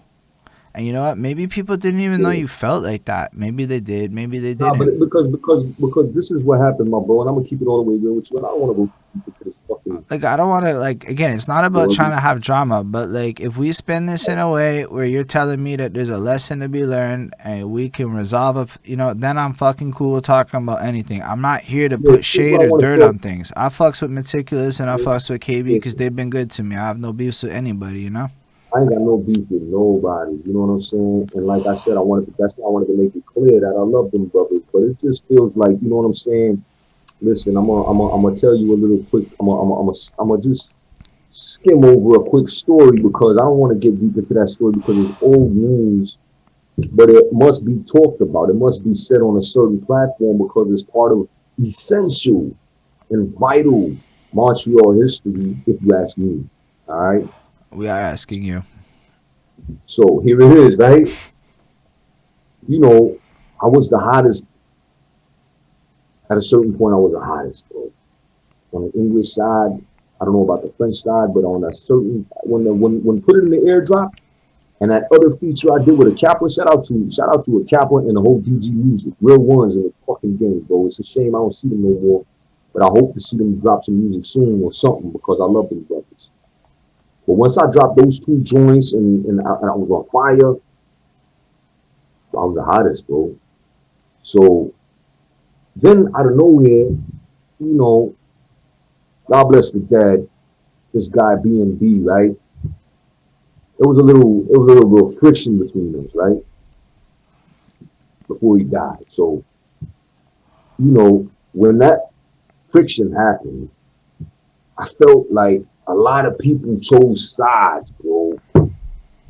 They chose sides not because they knew the story, not because they were tighter with one person more than they were with other, and maybe some were tight with one more than the other. But I don't care for personal feelings. I care about people choosing sides for the fucking wrong reason. From my perspective, I feel like because B&B was put in a position where he was giving movie roles out to certain cats, and it seemed like he was on his way to stardom. I feel like a lot of cats bought the Kool-Aid or believed in that shit and jumped on the bandwagon and kind of started dissing me and looking at me funny, G. So when I seen that happen, I played my part. I stayed quiet. I let people run with whatever narrative they want to run with. You know what I mean? And I kept it cool this whole time, bro. But now that the brother died, and they're all like sheep without shepherd, because this is the way I see. I'm just keeping it real. I'm telling you how I see it, how I see the whole thing, right? Now that I see them all like sheep without shepherd, the brother died. Now I feel like now that the dust is settled, the smoke is clearing a little bit, and light is being shed on what's really real, and I just happen to be a part of what's really real. I feel like now, you know, now it's like, okay, I see a couple of cats be like, oh, they're not giving me that weird attitude no more. But yo, listen to me, man. I don't forget nothing, bro. You know what I'm saying? I don't forget shit. So all them people that acted weird with me, you know what I'm saying? And I include everybody. As much as I love everybody I name, I go for everybody, man, who started acting funny on me. And y'all know who y'all is, man. And y'all can see me based on anything. Because I'm still me. You understand? And I still want to keep this a respectable conversation, and I still want to keep it lovey-dovey and all this stuff. But at the same time, I got to keep it real, because when that whole thing went down, I seen a lot of groupie ass people riding a next man's John and throwing me side looks and acting funny with me based on that. But now that they brothers dead, I don't see that no more. Where's all the attitude, and where's all the funny side looks, and where's all the disrespect now? So my whole point is, when I say shit like that, is because I seen people turn before my very eyes, and I seen that, you know what I'm saying, people are very, very, very, switch sidey. They switch sides and shit. They're flippy floppy. You know what I'm saying? So when I see Man, that, and I see that people ain't solid, it's like, yo, listen, man, come on, bro. You can't deny what I did, bro. You know what I'm saying? Especially when you was in a video, or when you was in a song, or when I put you somewhere, or when I showed you love. And then when somebody feel like he got a movie role for you, or whatever the fuck you think he got for you, you want to act funny with me, my G? That's cool. That's all love. You know what I'm saying? But at the end of the day, like I said, my love always came from outside the city, bro. So I just wanted to clarify that, and to say that it's not necessarily people that never knew about me. I'm speaking about particularly and specifically the people that did know about me, and then trying to show hate based on because I had a friction with another so-called artist. You understand what I mean? So I just wanted to make that clear. no, I definitely appreciate you sharing it. Like, look, there are some parts of this story that I'm aware of that are like, I don't know how the fuck that's ever gonna come up, and not a lot of people are gonna talk I about it. don't know how that's gonna come out, but it gotta come out eventually. I mean, like, I want like it to be like I got like, I can. There's some stuff that I know of because I know some people. Like, I know somebody who owned Club Koi at one point, and like I know a couple of people who've told me a couple of things, and I'm like, okay, okay, I don't know if I want to talk about that this time, in terms of like where it really got with that world. But like I realized that like people are dancing around some of this stuff for sure, and it makes sense. And I don't mean it like again problematically. Like, listen, if we want to talk about people for the culture right now, I would include Meticulous heavy on that list. That guy's very helpful. That guy's a super big contributor today.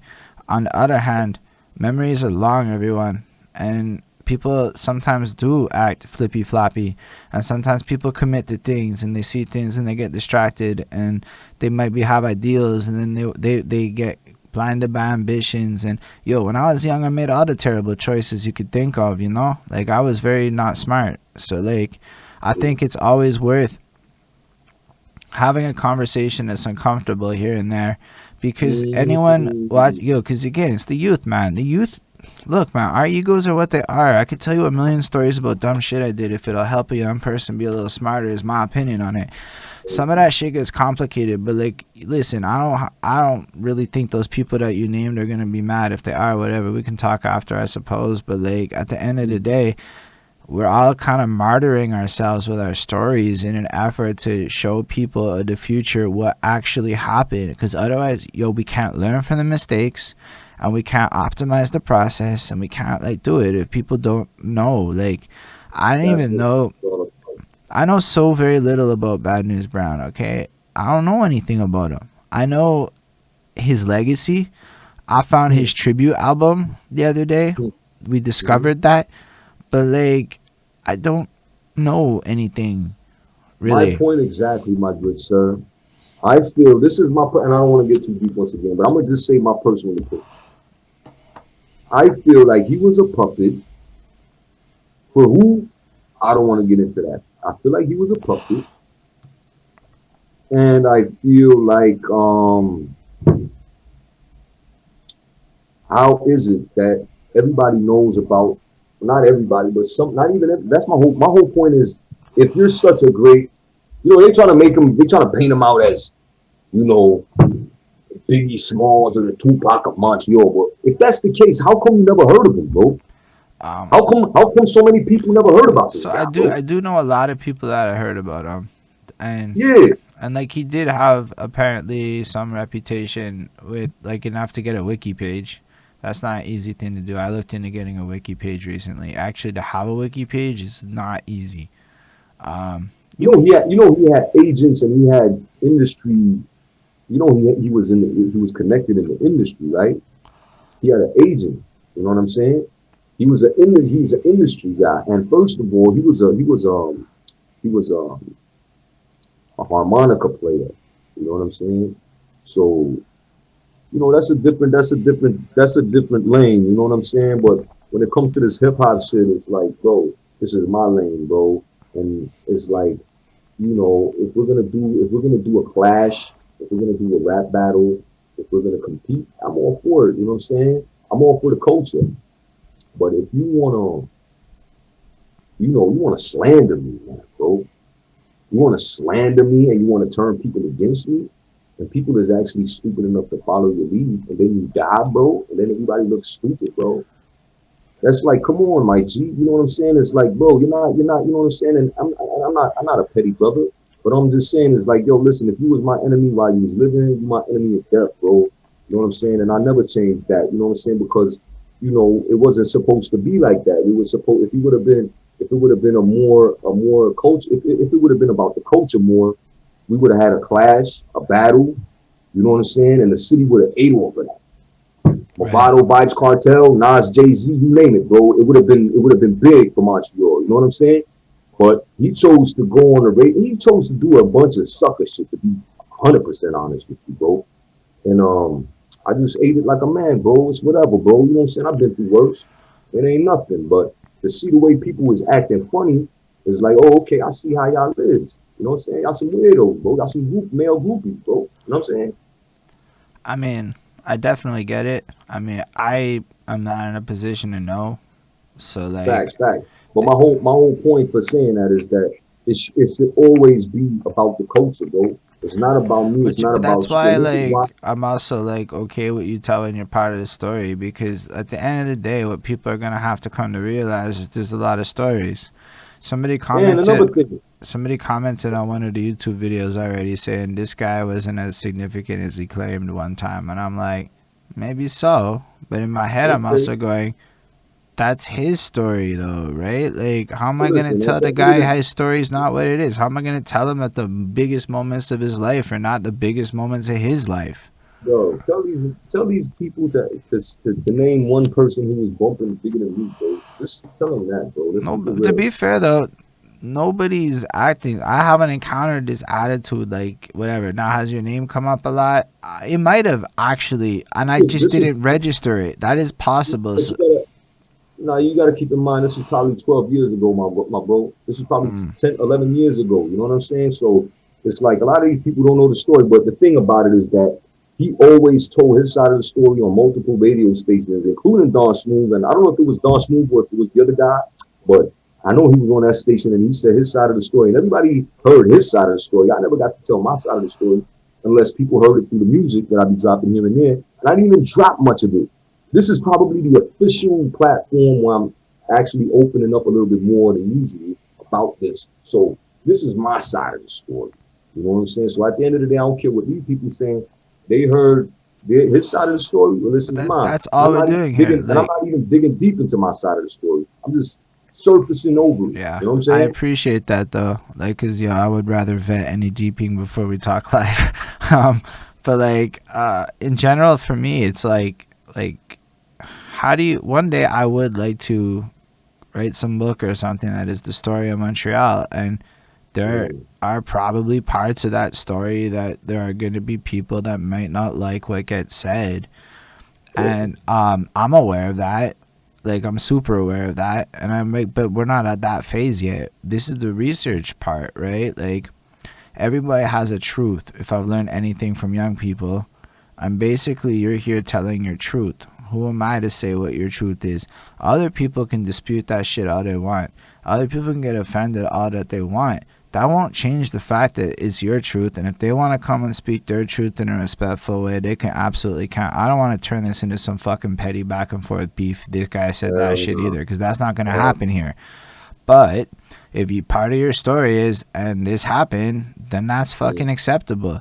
Akshun Man is a guy who was dropping shit so early in the game that it would be weird if like there was nothing being said, in my opinion, at all ever. But to be fair, there's nobody talks about D Shade in them, and nobody talks about a lot of people. And act like a lot of things haven't happened, and maybe that's why I'm like nobody knows. I don't know, because I don't know. I I'm only gonna tell you do. what it is, bro. Montreal is a hating ass city, and there are a Let's bunch of go with cities. like But let's keep it was or real. is transitioning away from. Because I'm telling you, the youth is not the same, so we can't keep saying is. We have to That's change the you're language. right. Because if we You're don't right. You're change right. the language, we condemn the youth. You're right. You're right. Let me take that back. You know what I'm saying? It's definitely changing. It's definitely changing. But the way we came up, it was very, very hateful. And it's like, yo, even if this guy's shining, let's just try to eclipse him as much as possible because we're afraid of what he's capable of. That's what it was, bro. You know what I'm saying? And listen, man, I'm gonna keep it all the way real, bro. I'm gonna keep it all the way real. I don't know how to be fake, and I don't want to be the person to stir up shit, but bro, I gotta keep it real because I don't know how else not to be. I hear you. But let me just double think this. Like, You yeah, know, double thinking is good. let me say this. First and foremost, cats like that, bro, they were hating too, bro. They were all hating, bro. You know what I'm saying? And we came in the game, young bucks, looking up at these cats like, yo, D Shade, I may not be a fan, but I know who you are, bro. Like, hey, some of you I seen you on TV, and cats really don't. I don't know what it is, bro. I don't know what it is, but it's not there. It's not there. They don't show no love, bro. And they know my pedigree. They know what I'm capable of. And it's like, bro, it's like, come on, bro. You know what I'm saying? It's like my whole thing is this, right? If I'm doubting in myself and in my own craft, I'm a young artist coming up, I doubted myself. I'm not 100% confident. I'm doubting in myself. I'm not 100% confident in my style. And I meet an established artist. Mm, Bro, it's your duty, my G, to pass the torch. If the kid is whack, cool. You ain't gotta break them down though. You could just say, yo, this is where nice, but this is where you need improvement. This is how I teach. That's how I work with the youth, man. Yo, you nice, but this is how you. But bro, these cats, these older cats, when we came in, they wasn't even on none of that, bro. It was just on some, yo, you barely exist. You know what I'm saying? But Yo, we I was can. nice. Yo, I feel like I like what you're saying too, because like part of what I'm trying to do in terms of like my cipher too is I have to think about some things. There's some attitudes might appear in this like that I don't like. You know, it is what it is. I don't like all the attitudes in hip hop. There are Mm. multiple spheres. Like, listen, one of the biggest I'll tell you a story that fucked up my career for a year. Me and my dude were involved in a show, and I'm on the flyer. Alright, so this is big news bears, my guy. I can finally get people from work and shit to show up to some shit or whatever, you know? Maybe it wasn't the one I'm on the flyer. It's one of those ones still, whatever. We come on through, and I got 10 of my colleagues to show up, dude. 10 of them. Colleagues. Like, yo, that's impossible. And within 30 minutes of being there, this fight breaks out as some guy throws a drink in a girl's face. And then a literal brawl breaks out in front of the show. And I don't know about this because I'm the host, so I'm inside the whole night, fucking trying to hold it down. And then I find out all this after. And then my colleagues went back to work and told everybody. And nobody came to a single performance I did for over a year until it got around that my shows were safe again and that I was making smarter choices with my venues. And I'm like, wow, that was a huge. And I try to tell people it has happened to me, and nobody like fucking listens to a damn thing. I'm like, you're not hearing what I'm saying, my guy. Because if you really listen to what I said, is a lot of people who work in a place that make a lot of money were terrified to go to the fucking place where the fight broke out. And here's the thing. I'm scared to go to the place where the fight. I know I'm supposed to be in hip hop, Mr. Tough Guy, motherfucker. I can't fucking fight, my guy. I don't want to be a mob boss in the back with goons. I don't want to have to fight. Like, these are different fucking paths in life, okay? If I have to, sure, I'll throw an elbow, I guess. I don't fucking know. Muscle and there's the brains. You know what I'm saying? But, Some people like, want to be brains. I don't want to necessarily have to go to a place where my health is harmed by a physical altercation if I don't have to, right? Of course not. So I can just create that vibe, you know? And that's like another. Is that any less hip hop? I don't think it's less hip hop. I think it's like, yo, what's up, Willie? Willie Scandals is up in here. Any less hip hop? I don't think it is. I think sure, Bow raps the whole thing. This Crown raps the whole thing. But like, That's my whole thing. If people feel a certain, bro, this is my thing when I talk about living out the culture, bro. People should appreciate the culture more. If this is why Montreal never goes anywhere as far as hip hop is because we've never been nowhere. I like it. I was gonna say it, but you did it yourself. Right. Yeah. I got you. So, the reason why I never been nowhere because we can't even agree on this is the culture. Like anywhere else in the world that blew up, you know what I'm saying? It was an agreement, even if it wasn't a verbal one, even if it was just subconscious agreement that we have a general consensus of what is dope. Mm. And if that's dope, then we all gotta get behind it and push it worldwide. That's what makes every place blow up. Over here, people can't even have enough confidence in themselves to say, or couldn't have confidence within themselves to say, yo, this is dope. Even if it ain't me, this is dope. Let's push that. So I guess and I feel like I'm a dope ass artist, bro. But there's nothing stopping me from bigging up Bamboo. And when he drops his video, I share his shit. He's not in no way, shape, or form affiliated to my company in no way whatsoever, my brother. Yo, but he's dope. I can't help it. I share Bamboo shit too. He's just fucking dope. Because he's dope, bro. And it pushes the culture forward. More people need to hear this, right? That's how I feel. Exactly. But why can't more people do that, though? That's my whole beef with, you know what I'm saying? And as much as I love everybody, I got answers for that because, I did 4 years of album reviews, so I got a little bit insight into fandoms and shit. People want what they like at the end of the day.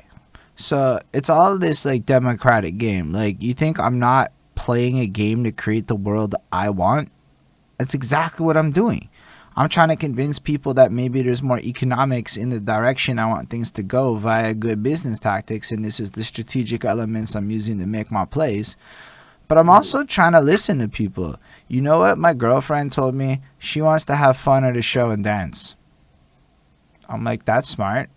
It took me a long time to get, years of living with her before I really listened to what that meant and why she listened to Iggy Azalea as her favorite rapper. Why? Have a good time. Iggy's fun. I don't like her music. Is she less fun because I don't like her? No, she is fun. If you really think about it, it's stupid, but it's fun.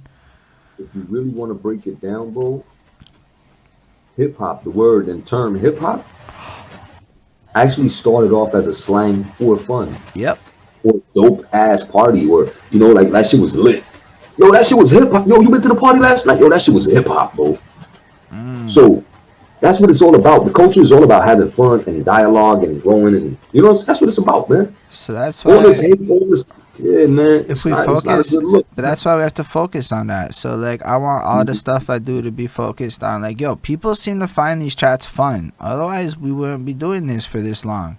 I mean, I don't care if it's the best numbers. I see knowledge nuggets coming through. Golden Jenny's still there. Ismail's still there. These people are here for hours now, guy, listening to us. To and that's why I know that, it doesn't matter. And then this is going to be on YouTube after. What my editing process is? Cut out the coughs or the part where I fucking sound dumb blanking out. Cut that shit out, Chris. The rest of it stays in. Why? Because it's fucking live. I can't edit this, really. This is what it is. It's going to be up for 60 days here, fully unedited. That's the truth. This is why it's so beautiful, because at the end of the day, like you said, it's not about nothing else but documenting it, bro. It's not to stir no shit up. It's not to cause no drama. It's not for nothing but to document this shit. Like, the reason why I do everything is so that, listen, man, hopefully, and this is what all men should really be about, is to leave a better world for the next generations, bro. Like, bro, like you said, can they learn something from us, bro? You know what's crazy? Like what I get to do? Do you know who I talked to earlier this week? So in the same week, I scheduled a 17-year-old and Akshun Man. That's beautiful, bro. Right? Like, that's people beautiful. Like, I've had a couple of people try to be like, why you want to talk to kids? I'm like, because I'm hip hop about this, and that's the truth of it. I'm about the culture of it. Like, to me, like, you want a tip? Here's a good marketing tip from this kid, my guy. If you play with the Instagrams and you're struggling like me to think of creative ways to be cool with it, we have songs. You take a tournament sports bracket, and you put all of your little songs on the fucking bracket, and then you go every day for a while and you do story battles where you put a poll, 2-track, and let your audience pick their favorite and find out king of the fucking Akshun Man tracks. How much? You're gonna have to break that down for me, man. Like, but that shit costs no money. Honestly, free engagement for a month. I'm like, you're 17 and you're teaching me, my guy. Like, teach me. So I'm hitting them up after. I'm like, feed me your marketing ideas, dude. I can't do this no more. You guys are creative. Feed me, they know this shit inside out, bro. Like, they know this shit by heart, man. It's crazy. But then I'm gonna come back. Cause I'm not J. Cole middle brother age bullshit, right? So it's my job to come back and be like, Akshun Man, this is how you Instagram in a way that's gonna get you some fucking proper reach and shit. Bro, but this is what it's about, bro. Because I feel like, I put in work for this generation, and it's like, bro, listen, it's just paying it forward, man. It's like I said, I'm gonna shout out that other track, that same track again. I said, something about, matter of fact, let me pull it up real quick, man. It's like, listen, man, you got to be able to pay homage and pay it forward, man, because that's how the culture's gonna grow. That's how the culture's gonna grow. I said. All the pain. Okay, so I said, like I said before, hip hop gave me my whole identity, confidence to socialize. All the pain from poverty and oppression being vocalized. The older gods put me on how to rock this. Knowledge, wisdom, and understanding within the process. So it's only right for me to go ahead and pay back the homage to the forefathers and pay it forward to those behind us. You understand what I mean? So it's like, bro, that's what the culture's all about, my G. That's what the culture's all about. It's like, listen, man, I'll do for you today, you do for me tomorrow, bro. You know what I'm saying? One hand wash the other, both hands wash the face, my G. Straight. But it's also like, if 100 of us cohesively work together in a unified way, we could all make $100,000 a year. That's a fact, bro. But They if still sleeping, bro. all of us want to make $1 million, that gets Solo. complicated because there isn't enough to give everybody $1 million right now. Everybody wants to be the first one to make the meal and say, "Yo, look, I'm the first one to make." Nah, Dude, bro. Let's come I together. just want to Let's quit all my eat. fucking job. That's what I'm saying. Let's all eat, bro. Let's Like, all eat, like bro. yo, It's enough for everybody, but man. like on top of that, it's like I'm at a point in my fucking life too where like, yo, I'm getting older. I can't be pulling these fucking 1 a.m. nights. By 11, I'm fucking roasted. Okay, let's be real. I can't be fucking editing a video. No, so now I have to pay more people, more things, so my costs are gonna go up. And I'm okay. I did not go into this without knowing what the fuck I'm doing. But it's Right. also like, so I'm like looking at it like this, cool. So if I made 10 times the money I make, I could hire 10 times the people. And yo, now the operation's this much nicer. And all these people I'd be Yeah, probably so hiring are young. You know, like, why am I going to hire a bunch of 30-something-year-olds and shit? Yo, shout out fucking Serenity.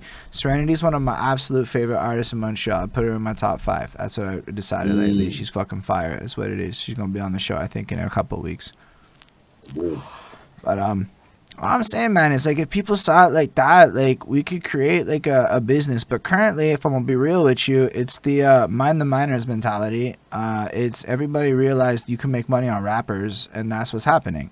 And I'm not even gonna lie to y'all. If nobody's paying attention, there's a wealth equity shift happening where the brokest person in the equation is the rapper. And like, come on, if you're just paying attention to right acquisitions and publishers and all that shit, it's only a matter of time before people who collect money go, oh, I can own everything. So that just flips the game on its head again. And I don't think people are aware of that, right? I'm just saying it because whatever. I'm really candid. I don't give a fuck. I mean, I am absolutely doing what I can to help beat makers sell beats right now. Is all I'm trying to tell you is where I think things are going. Those are my besties now. Word, I'm doing everything I can to push the talent from this city forward as well. You know what I mean? Like I feel like, you know, it's definitely there, but it's just not being seen or heard. You know what I mean? But yo, there's also 514 Online Mix. I don't know if you know them, but I fucks with them heavy. They're doing their thing, and they're trying hard to do their thing right. They're not doing it the bad ways. Their intentions are pure. I talk to them on a regular. I think I heard of them still. But like, because that's what because the fact is like, we helped each other. Like, if I'm being real, I decided I'm gonna fucking do interviews, and it was very whimsical, and it wasn't going anywhere. And then they kind of got the ball rolling a bit and made my life easier. I'm not gonna lie. And then I'm okay with the internet, so I was able to kind of do this thing over here, and now I'm trying to help them do their thing. But their shit looks nicer. My shit's rawer and longer. You know, like, it's a different experience. And to me, that was mad inspirational. I'm like, yo, you can't just do my interview. You have to go do their interview. Because if you're not doing this, the people aren't getting the right things. Because I'm not going to ask you questions like she's going to ask, because I'm not like that.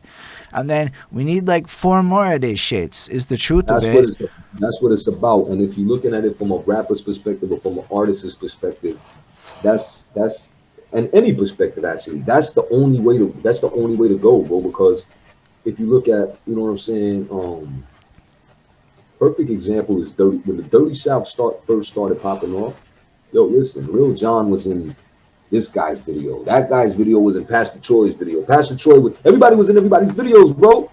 Everybody was like cross promoting everybody, bro. Cross promotion, man. Niggas don't do that out here. People is like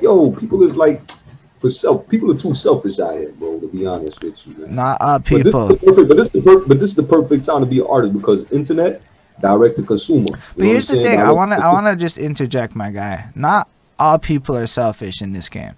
So I realize there's some communication gaps that we could bridge right now and dead some shit. Do y'all know how easy it is to get a beat maker? I propositioned a beat maker today who will go unnamed, and I said, let me buy the 1 beat. And I was just explaining how I feel about buying beats in general, because I got my main guy. And he offered 3 like extra beats out of no. I'm like, you already sold it. Like, what the fuck are you doing, my guy? No, don't do that, because that's not me. But if a beat maker's willing to throw in 3 extra fucking beats for the price of 1, how many of y'all have made the effort to go look in your city to find the beat maker you, and not try to hustle him or some shit. Steal his beat, try to get a free beat. Stop asking for free beats, my guy. No free beats is a real thing. Just stop at. Yo, I got a lot of free beats lately. You know that? For my cipher, I pay for none of those beats. They're all for sale, because I know you saw the cipher. They're all for sale beats. Alright? And it's an advertisement for the beat makers. So the beats is flooding in. I'm getting about 10 a week flooding in. Because it's just, I'm telling the beat makers flat out, I want to sell your beats to rappers. Here's the thing. I found one I wanted, and I'm like, fuck, now I have to buy this fucking beat. It worked on me. I'm a rapper. I can't help it. You hear a beat you want, you're like, yo, you got to hold that one for me, my guy. I can't afford it now, but it's coming to money. And I had to put money up right away. I'm like, yo, I can't be letting none. No. I'm willing to pay, my guy. How much? You know, like, but if you actually try that, sometimes the beat maker will even be like, nah, it's cool. Just take it. That's a fact. A lot of beat makers approach me just off. This is why I feel so, the way I feel about these other guys is because a lot of people come to me and actually keep it real with me and be like, yo, G, I would not, a lot of people, like video guys come up to me and producers come up to me and just offer me free stuff, but the free work because of the work I put in, bro, for the culture. Like, they understand that it's all for the culture. So I had a couple of beats that was free, a lot of beats that was for free, a couple of videos that were free, but I still had to, give them something because I don't believe in somebody working for free. You know what I'm saying? Like, I still got to give you something, but at the same time, it's like they understand that it's not about me. It's not about the producer. It's not about the video man. It's about the culture and the final product, bro. You know what I'm saying? If we can make the city look good, we're going to attract more appeal. You know what I'm saying? Well, and then think about it, like, let's go a different way, because you're probably not thinking this shit. I'm just assuming I might be wrong. It's an international world, my guy. And we don't, that, let's pretend you're never going to be famous in your hometown. Okay, cool. We don't have to leave our hometown to work together and still attract the world now. Virtual reality is a real fucking thing. I can't afford to pull off my vision, but if I could find like 10 people to put money in, because I don't want corporate investors, I just don't want to go that route. I could get it. I don't want to go that route. I want to find partners that believe in the right things, and we build this thing that I have in my head that would be so fucking hyped that in 2025 when it hits, yo, the whole city knows what's up and we play in our fucking parts and we win. Like, I guarantee you, if people were to fuck with me on some of these bigger ideas I have and start fighting the future a bit, it's not about replacing the fucking present. Yeah, that's a funny comment. I said I just responded, it's an international world. Yeah, okay, sometimes you say some shit after the marijuana. It happens. But like, yo, I try to explain stuff and people feel like I'm trying to replace shit. I'm like, nah, my guy, I see it's YouTube 2006 and it's prior to monetization. And I'm like, why don't we go in now so that we're the millionaires in 10 years? We're the consultants. We're the ones that people have to pay thousands of dollars for consulting. Yo, consulting's nuts, okay?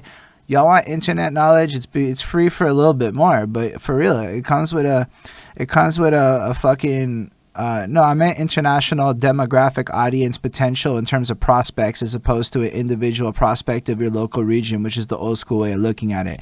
So I meant prospects as opposed to like anything else. Just to be clear, Merker and chat, what I meant is an international prospect scope of 8 billion people. Maybe cut out a few places. Okay, fine, whatever. But that's the world, my guy. You'd be surprised. Ask everybody the weird fucking places they get excited about on their Spotify thing. Everybody geeks about something.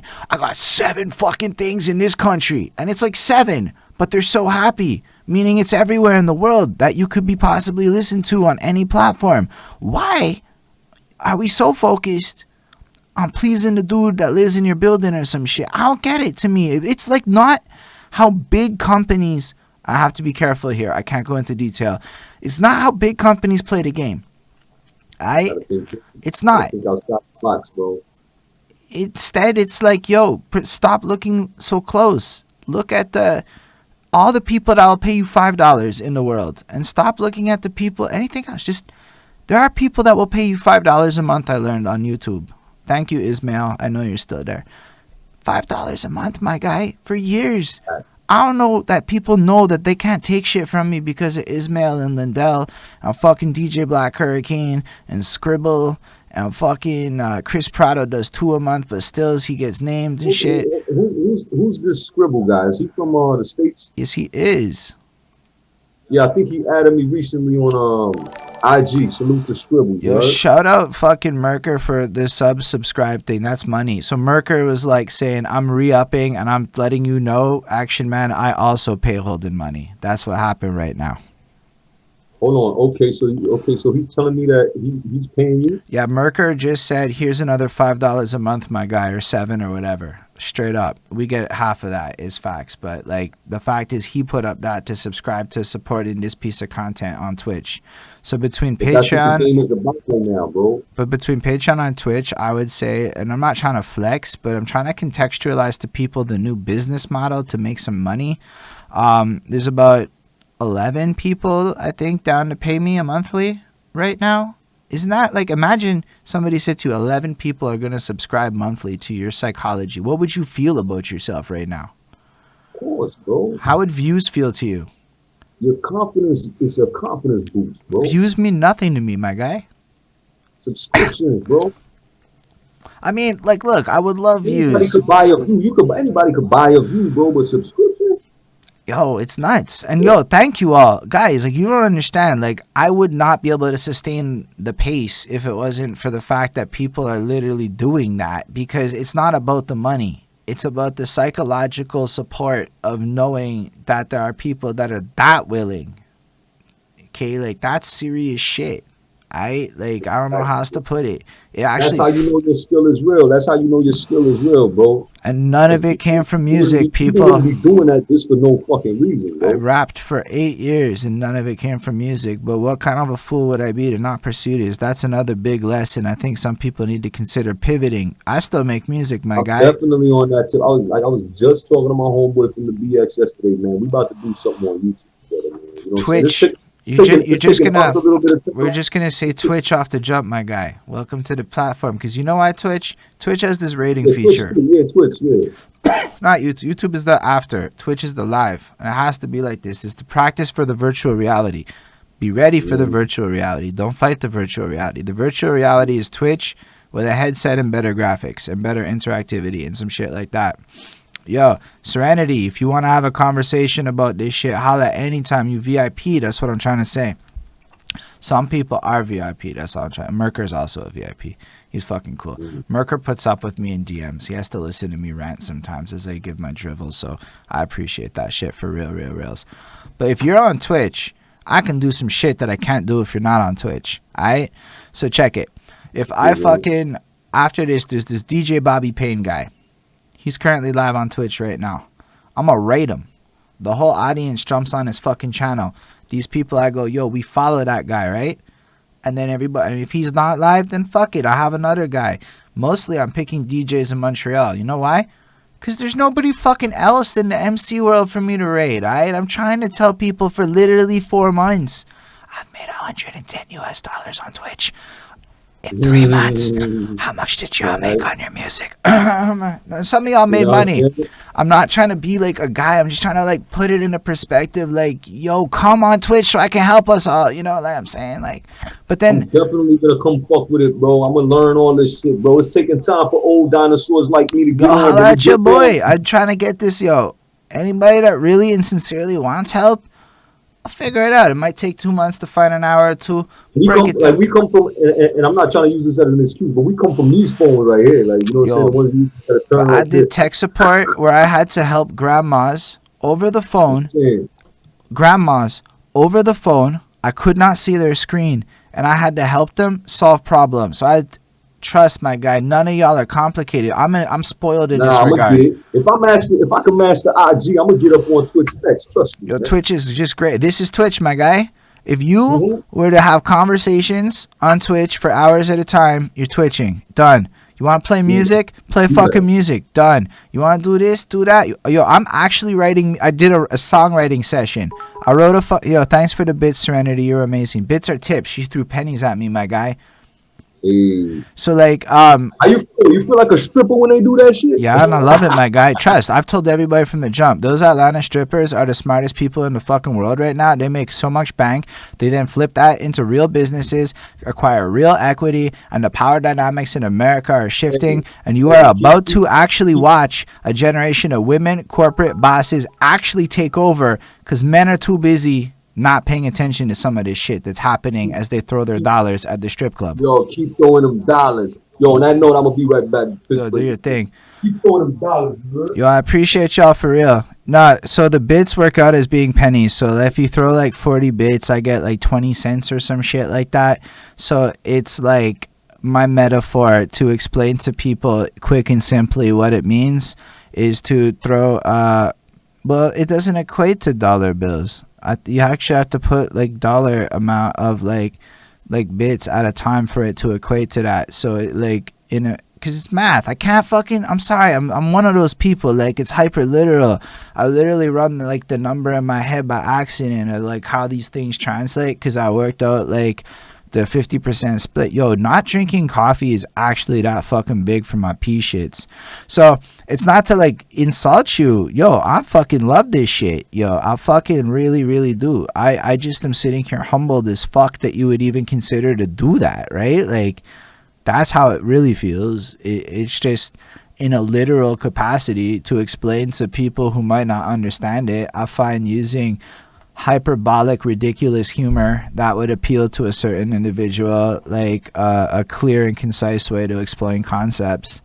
So to a lot of people, the throwing pennies at the strip club shit has really fucking landed 100, and that's cool. I'm okay with that. I'll be the stripper. That's kind of what's happening. Like my mind is stripping. My mind is revealed. It reveals clothing all night. My mind comes in all like fully clothed, and then by the end of the night, my night is letting shit fly. You know what I'm saying? Because it can't help it. It smoked a lot of pot and hours went on and shit. And yeah, now my brain's rambling because we holding it down. But I'm fucking enjoying this conversation. I feel like in general, like every time I have a conversation that goes this long, it's just this enhancing experience where we end up talking about real things that maybe sometimes people don't want to talk about, but I always want to talk about it, and that makes it a wonderful fucking experience. And if you are wondering if I just rambled the entire time you were gone, fuck yeah, radio silence is a terrible fucking thing, my guy. You just have to keep Bro, talking. listen, let me tell you something. That's why you're a professional and you're great at what you do, my bro. I appreciate that. I mean, I You act a don't, little you don't need humble about nobody it. to keep your platform going. You can keep it going by yourself. That's true, but I practiced that a lot. It took look. We failed upwards for 4 years. It wasn't like no quick fucking process. I had to learn some shit. I was terrified to go live for months. I front like this is easy now because if you're a talented person, you're supposed to do that. Like if you're a good rapper, it's not supposed to look hard. You know, like, so it's like supposed to come off, and then people like don't like the arrogant version of me. People might act like they want to see the arrogant version of me. Sometimes I'm like, nah, you don't understand. I'm really fucking good at it. You don't want to see that shit. Go watch a 2017 YouTube video of me and then tell me you want to see that on this, and you're gonna be like, nah, keep your humble ass shit. Okay, well, just all pretend like, you know, I know my shit. I just, come on, nobody wants to talk to that guy like that. You know, that's lame. That's not cool people shit. I give a fuck a little bit about being perceived in a way where people want to come back and have a second conversation with me. And look, I will talk about myself a lot because it's my show, and otherwise they're not going to throw bits at you. You know, like, you know, that's not gonna ever happen. So I have to give part of myself. Your show, bro. But if you'll notice, the beginning part, the whole first hour or so, as much as possible, it's all you, except for like if I have to interject, and then by about hour 2, I start to let my hair down a little bit. And then, you know, it's almost all like an act in that regard. That's why I don't, you know, if we're not having fun, it's not going to go past 2 hours and you miss out on the good part of the interview, I guess. That's what it is. Willie was the one who noticed this 2-hour shit. And I started thinking about it, reverse engineering what the fuck was happening. But no, it has to be like that. Why do I keep re-explaining this? Because people need to know that A, I know that I'm good at this. And B, I don't want to say it. I don't have to say it. I am absolutely fucking confident. Yo, some of these people who know me, you don't want that version of me, you know? I'm very humble. I'm in my head. You guys don't want to think what I know. You know, like it's all the same shit. that never helped me sell an album. Right. So I had to think things through a little bit and like reposition my ego. It's a certain hat you put on when you're doing the artist thing. You know what I mean? Yo, like You gotta some be that bravado. You gotta be the bravado, the super. I like to call it self-esteem. You gotta have that self-esteem. yeah. I'm the best.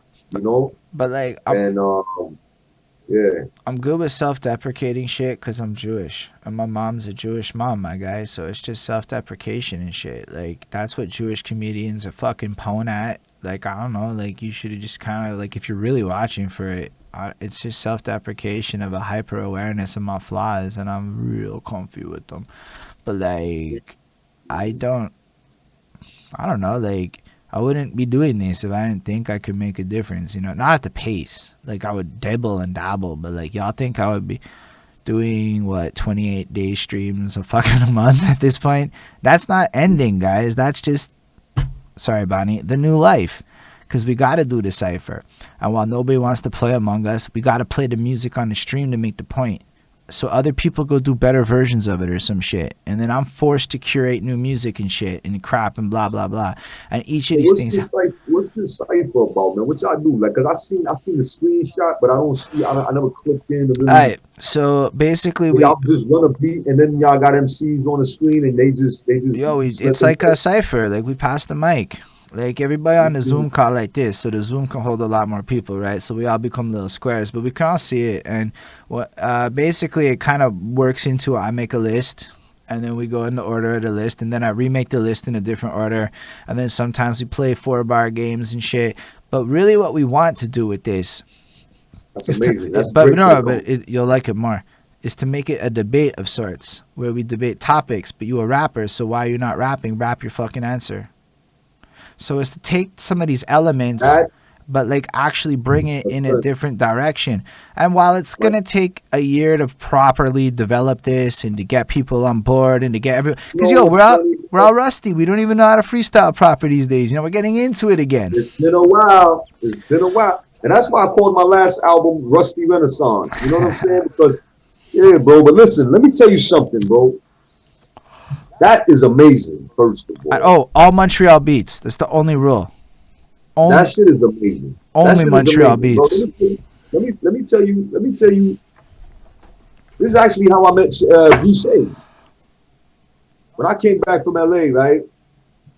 My older brother, I don't know who he was fucking with, but he had connects with Music Plus. When he got that connect with the video programmer, they offered him a slot to create a new show. So when I came back right on time, and he said, "Yo, I want you on that. What you call that? The board. I want you on that board. You know what I'm saying? That. I want you on that board, right? I think that's what they call it, on the board of creators of that show, right? Creative director. I'm a hip hop. Huh? I don't know. I don't actually know all the radio terms. I'm just gonna read. Yeah. So at the end of the day, he's like, so you know, I'm part of the. It started off with my brother, me, the video producer guy, the video video programmer at Music Plus. I forget his name, Max or some shit, and one of his boys, right? So these two guys are not hip hop whatsoever, right? Me and my brother are totally hip hop, right? So we're in the boardroom discussing the ideas for the project. We were going to do something very similar to what you were doing, my brother. It was going to be on Music Plus. That's crazy. But it was going to be live. You know what I'm saying? I don't know if you know Low Pesci. You know what I'm saying? All these guys that was there, man. Rugged Intellect, Impas, what's his Shade, they were all there. Even what's his face? Shout out to my nigga, what's his name? McFly, bro. Justice. Yeah, Justice. Yeah. That's how I know him. I know Justice from corporate America. What? I worked with him a day job. Anyway, go on. That's all good. That's what's up. So yeah, they were all there. They used to come in as auditioners, and we was really the creators of the show. But once people started getting involved, you know, my brother, he started getting insecure, and he started trying to get more, you know, people's opinions and more input. And he invited D Shade to be part of the joint. He invited another cat to be part of the joint. I forget most of these guys' names, but they were all part of that shit, right? And that shit just fell apart. But it was gonna be amazing if they would have Yo, done it right. It was gonna be amazing, man. you It would have been actually, live. It would have been something where you play games where you have to answer back in freestyle form, bro, and you can't curse because it's on yo, live TV. And actually, it was different. It was different games. Like one game I would toss a word at you every 30 seconds. You would have to rhyme with it. You know what I'm saying? Another game was like, y'all gonna have to debate a certain subject. You know what I'm saying? And freestyle. So it was yo, really I lit. really like that. But that's crazy Like because a that's game kind show. of It was a like, game show, man. we're kind of like, we're also looking at a game show idea behind the scenes that hasn't come to. It's not really me. It's the next dude, and I'm like, I'm gonna help you make this come to life. It's more my role. I'm gonna be real. It's his thing. I'm gonna help him make it come to life. But it's gonna be in the same vein. But like the discussion thing, the debate, it's like, yo, that should be done. You know, like, yo, I never wanted the rap battle. Cause look, here's the thing, man. I would find some shit that would get me shot one day. That's the truth of it. Like one day, I would go so deep in my research, I would say some dumbass shit, and it would cross That's some. not. But that's not hip hop, bro. But that's the And that's thing. what. That's why. That's where. That's where. That's That's why where I Montreal never needs to wanted to go. go into it because at least at the time I was that kind of person, and I'm like, nah, Nah, this but is not Montreal. my. But that's where Montreal needs to grow because people want to people want to hurt you based on getting their emotions hurt, getting their feelings hurt. You know what I'm saying? But in real time, in the real culture, you should keep that shit on the mic. Keep that shit on the mic. You know what I'm saying? I guess it was more of a hyperbolic statement that I would take things too far, and I don't think I have. I don't know if you ever watched that Bodied movie, but that would have But been. you supposed to take shit too far. I This is what want to this do is that to people. In my heart and soul, I don't want to do that to people. It's not me. Yeah, but it's bigger than you though. Yeah, It's but about the culture, man. Certain we shit could gotta be do. said. But that exists though. If y'all want that, there's a DMS. But what if you want something different? That's the problem. Is we have to have the difference. Break that down though for me real quick. So like, if you want a rap battle right now in Montreal, DMS is literally holding a tournament right now for English rap Yeah, battles and French ones and whatever. I grew up from the battle. I grew up from the battle era, bro. And they were actually, you know, invited me a couple times to judge the battles and be a part of the battles. But I would never be a part of the battles in that kind of platform. Never, unless you pay me, because I don't feel like. Okay, And let me like look at it differently. I don't have the knowledge set to host that properly. I can't do that personally. That is not within the realms of. That's something you might be able to pull off though, because you maybe understand that world. I couldn't moderate that shit. I don't understand even what's appropriate in that world. So I can do some different shit that is more suited to what I understand, which would attract. But then again, cross promotions, collaborations. It's all about cohesive working of the different lanes towards the bigger product, right? So in my world, I don't know that it makes sense because of who I am and my reactions to a lot of this shit.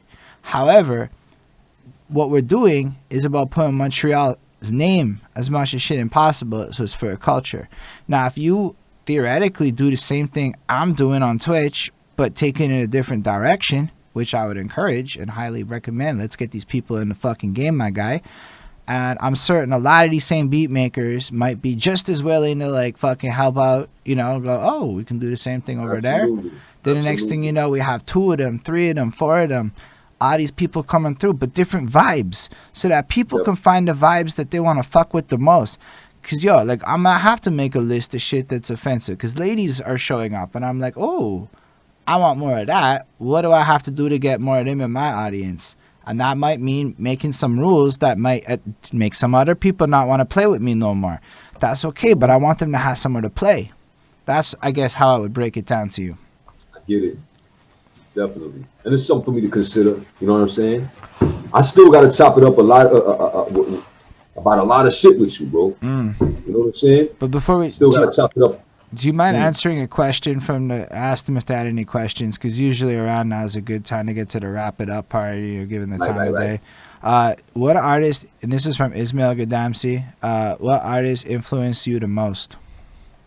I would have to say, um, I would have to say Wu-Tang Clan. But if I have to narrow it down to one, the one who had the most powerful impact on my, uh, I would have to say I can't call it, but it would have to probably be between Tupac, Old Dirty Bastard, and the RZA. Mm. I would have to say between those three, they probably had the biggest impact on me as an artist and influence on me as an artist. Yo, I, The RZA, Old Dirty Bastard, and Tupac Shakur. yo, I appreciate that.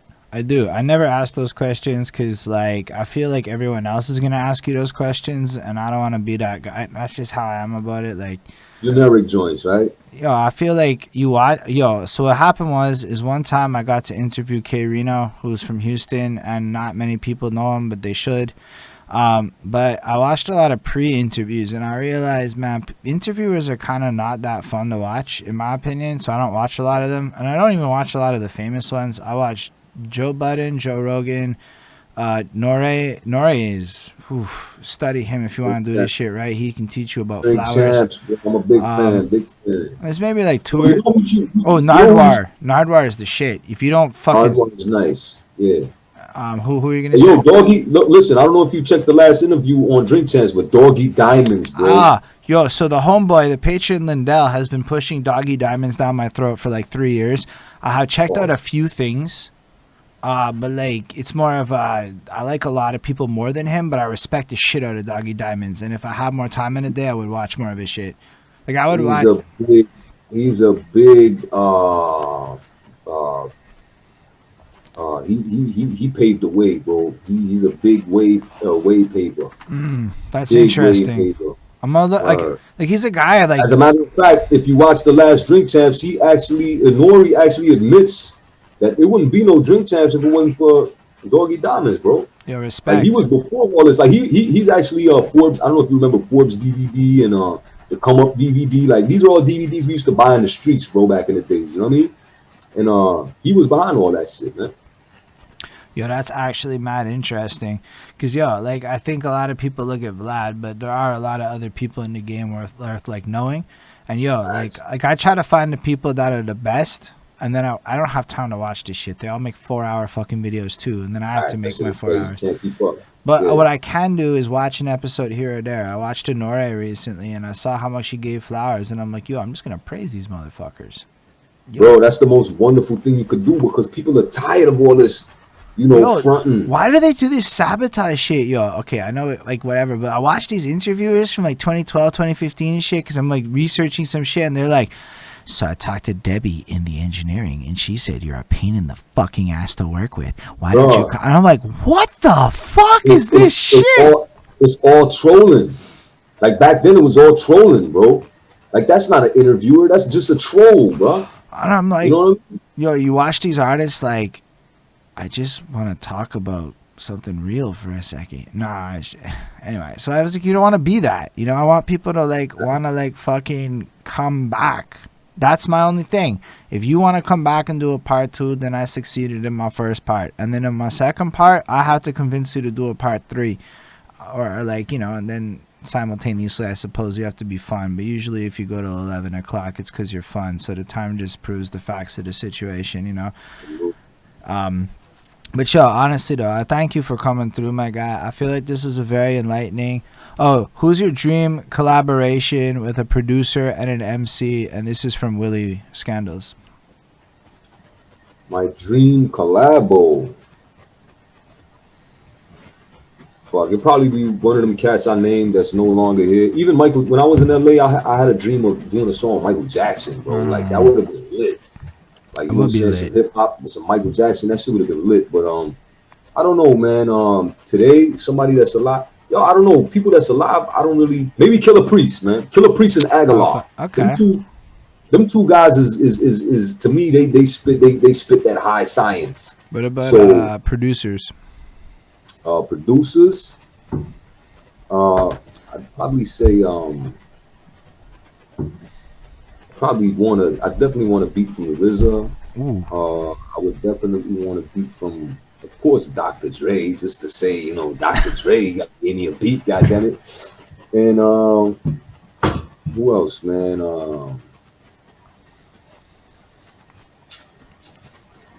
I guess that's DJ Scratch is super nice. You know, it's a couple cats I can name. Dr. Period. Uh, There's a bunch of cats, man. Large Professor. Mm. There's a bunch of producers that's just amazing in my eyes, bro. Like, Yeah, I like that though. I like the fact that you have trouble naming rappers, but it's not that hard for you to find a list of producers. That's nice to me. I respect that. Yo, like I think another misplay in my life was not giving love to producers like I should have. We did get another question. Do you produce any of your own songs? I actually did like MTO Anthem. I produced that. That's a Um, nice beat though. Thank you, my brother. Pussy. I produced Pussy as That's a well. nice beat too. Thank you, brother. I did a couple, man. Move on. Like my first videos, most of it was I'm the one that produced it. You know what I mean? Except for Ready for War. Ready for War is my first video. I didn't produce that. It was Mm. some other cat. I forgot his name, but shout out to him. I think his name is Lion. Some Lion or some shit like that.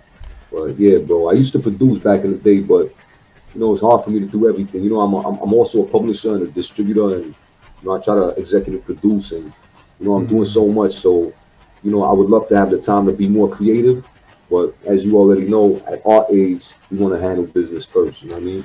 Yeah, because you want to have the time to luxuriously luxury. Perfect. Exactly. I mean, I'm just being Exactly. real with you.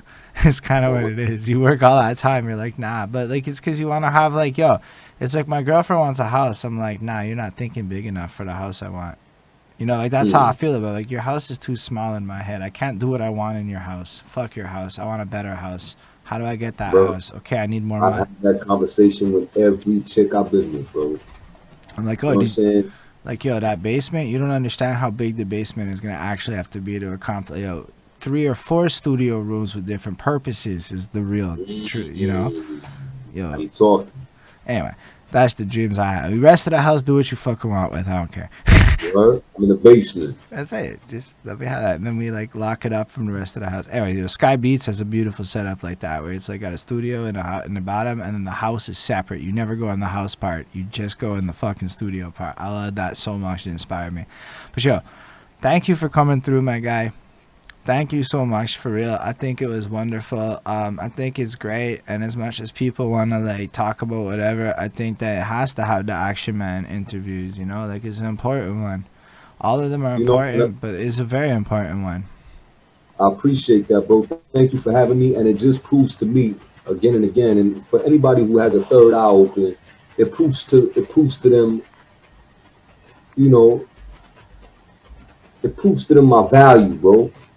Because if you think about it, why would you hate so much on somebody who not really doing anything? It's true. Why would you talk about somebody or have so much to say about somebody not really doing anything? So I want to salute my haters and all the talk shitters and all the gossip girls out there. I love y'all, you heard? I Action mean, Man, love y'all, man. Thug minded forever. nah, but it's truth. Even if you want to go one step further, just one little quick one at the end. There's no such thing as celebrity without a divisiveness. So I may have had a couple of comments here and there. And man, when people come to your back, oof, they double down a little bit subconsciously. They don't even know they're doing it. So having Mm, haters is a gift that people don't understand. It's hard to handle that gift, but it's actually a gift. Um, facts. but yo, thank y'all for watching too, especially those of you that wrote it out for the hours with us. Dude, fucking amazing. Every time that happens, it still blows my fucking mind. I don't care what anyone says. Even if it's like 0 people, it's still fucking nice Get that you used wrote to it it, out with man. me. Uh, Get used to it, bro. Yo, honestly, I don't think I will. I'm not that guy. It's so cool. I think it's so cool every single time. I think every subscriber is so cool. Like I never got used to the idea that people fuck with shit. It's cool. And I don't know if I want to get used to that. I like that. I like the fact that it's still exciting. You know, I don't want to be that guy where it's like, nah, you know? That's how I Yo, feel about it. for sure, for sure. But yo, I just want to plug up a few things before I Yo, do dip. You your know what I thing. mean? Yo, go check out all my music. You know what I'm saying? It's all on Spotify and all those major platforms. My artist's first album is also on all platforms. Junior Mauvais Citoyen. You know what I'm saying? His second album is dropping on the 14th of February. You know what I'm saying? Which is V-Day, Valentine's Day. His album, the name of his album is Jamais d'amour. You know what I'm saying? And also, I got us. Go check out the movie called Welcome to Montreal. It's on Vimeo. You can rent it for cheap. You know what I'm saying? I'm in that movie. Shout out to my homeboy Ecclesias Lemba out in France. And also, I got a single dropping called Ready for Action on some drill shit coming soon this month. I don't know the exact date, but before the end of February, y'all gonna get that Ready for Action. You heard?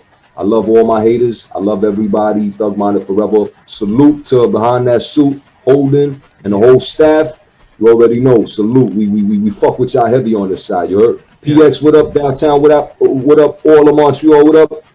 Yeah. Worldwide, what up? You heard? Salute. Yeah, appreciate that still. Listen, yo, before we go though, thank y'all for watching 100%. And don't dip yet. We're going to do the raid for the people watching. That's going to be fun. DJ Bobby Payne's dope. I like his vibe. Y'all should just follow him when you get there. But yo, thank you for watching for real. Without y'all, it's not fun. You don't understand when there literally is nobody here. The interview sucks. Not sucks, but like it sucks to do it. It feels more forced. Even like two of you watching makes me go, alright, this motherfucker, see, let's get it. So it actually is y'all that makes this lit on Twitch, because it isn't as lit when it's not in front of an audience for me. Salute to all the chatters in the chat room. You heard? We fuck with y'all heavy. Big And another facts. thing, follow me on Instagram at Thug Minded. You heard? Yeah. THUGMINDED. Bunny, can you link that Instagram? If you search for Akshun Man, it shows up real quick. So you can also search for Akshun Man and follow Thug Minded. That's what Isla did, and that worked real well. But before we go again, though, for the future people watching this, make sure you hit that subscribe and the likes and the follows wherever you're at. There's people on Spotify that might listen to this in the futures and shit. Also, like, leave comments so that in the future when he comes back, all of your stuff can be, like, asked to him directly, which would be dope.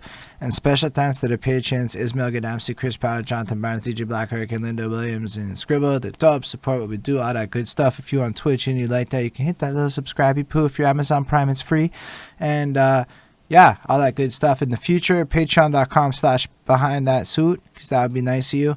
And on that note, everybody, live long and prosper, everyone.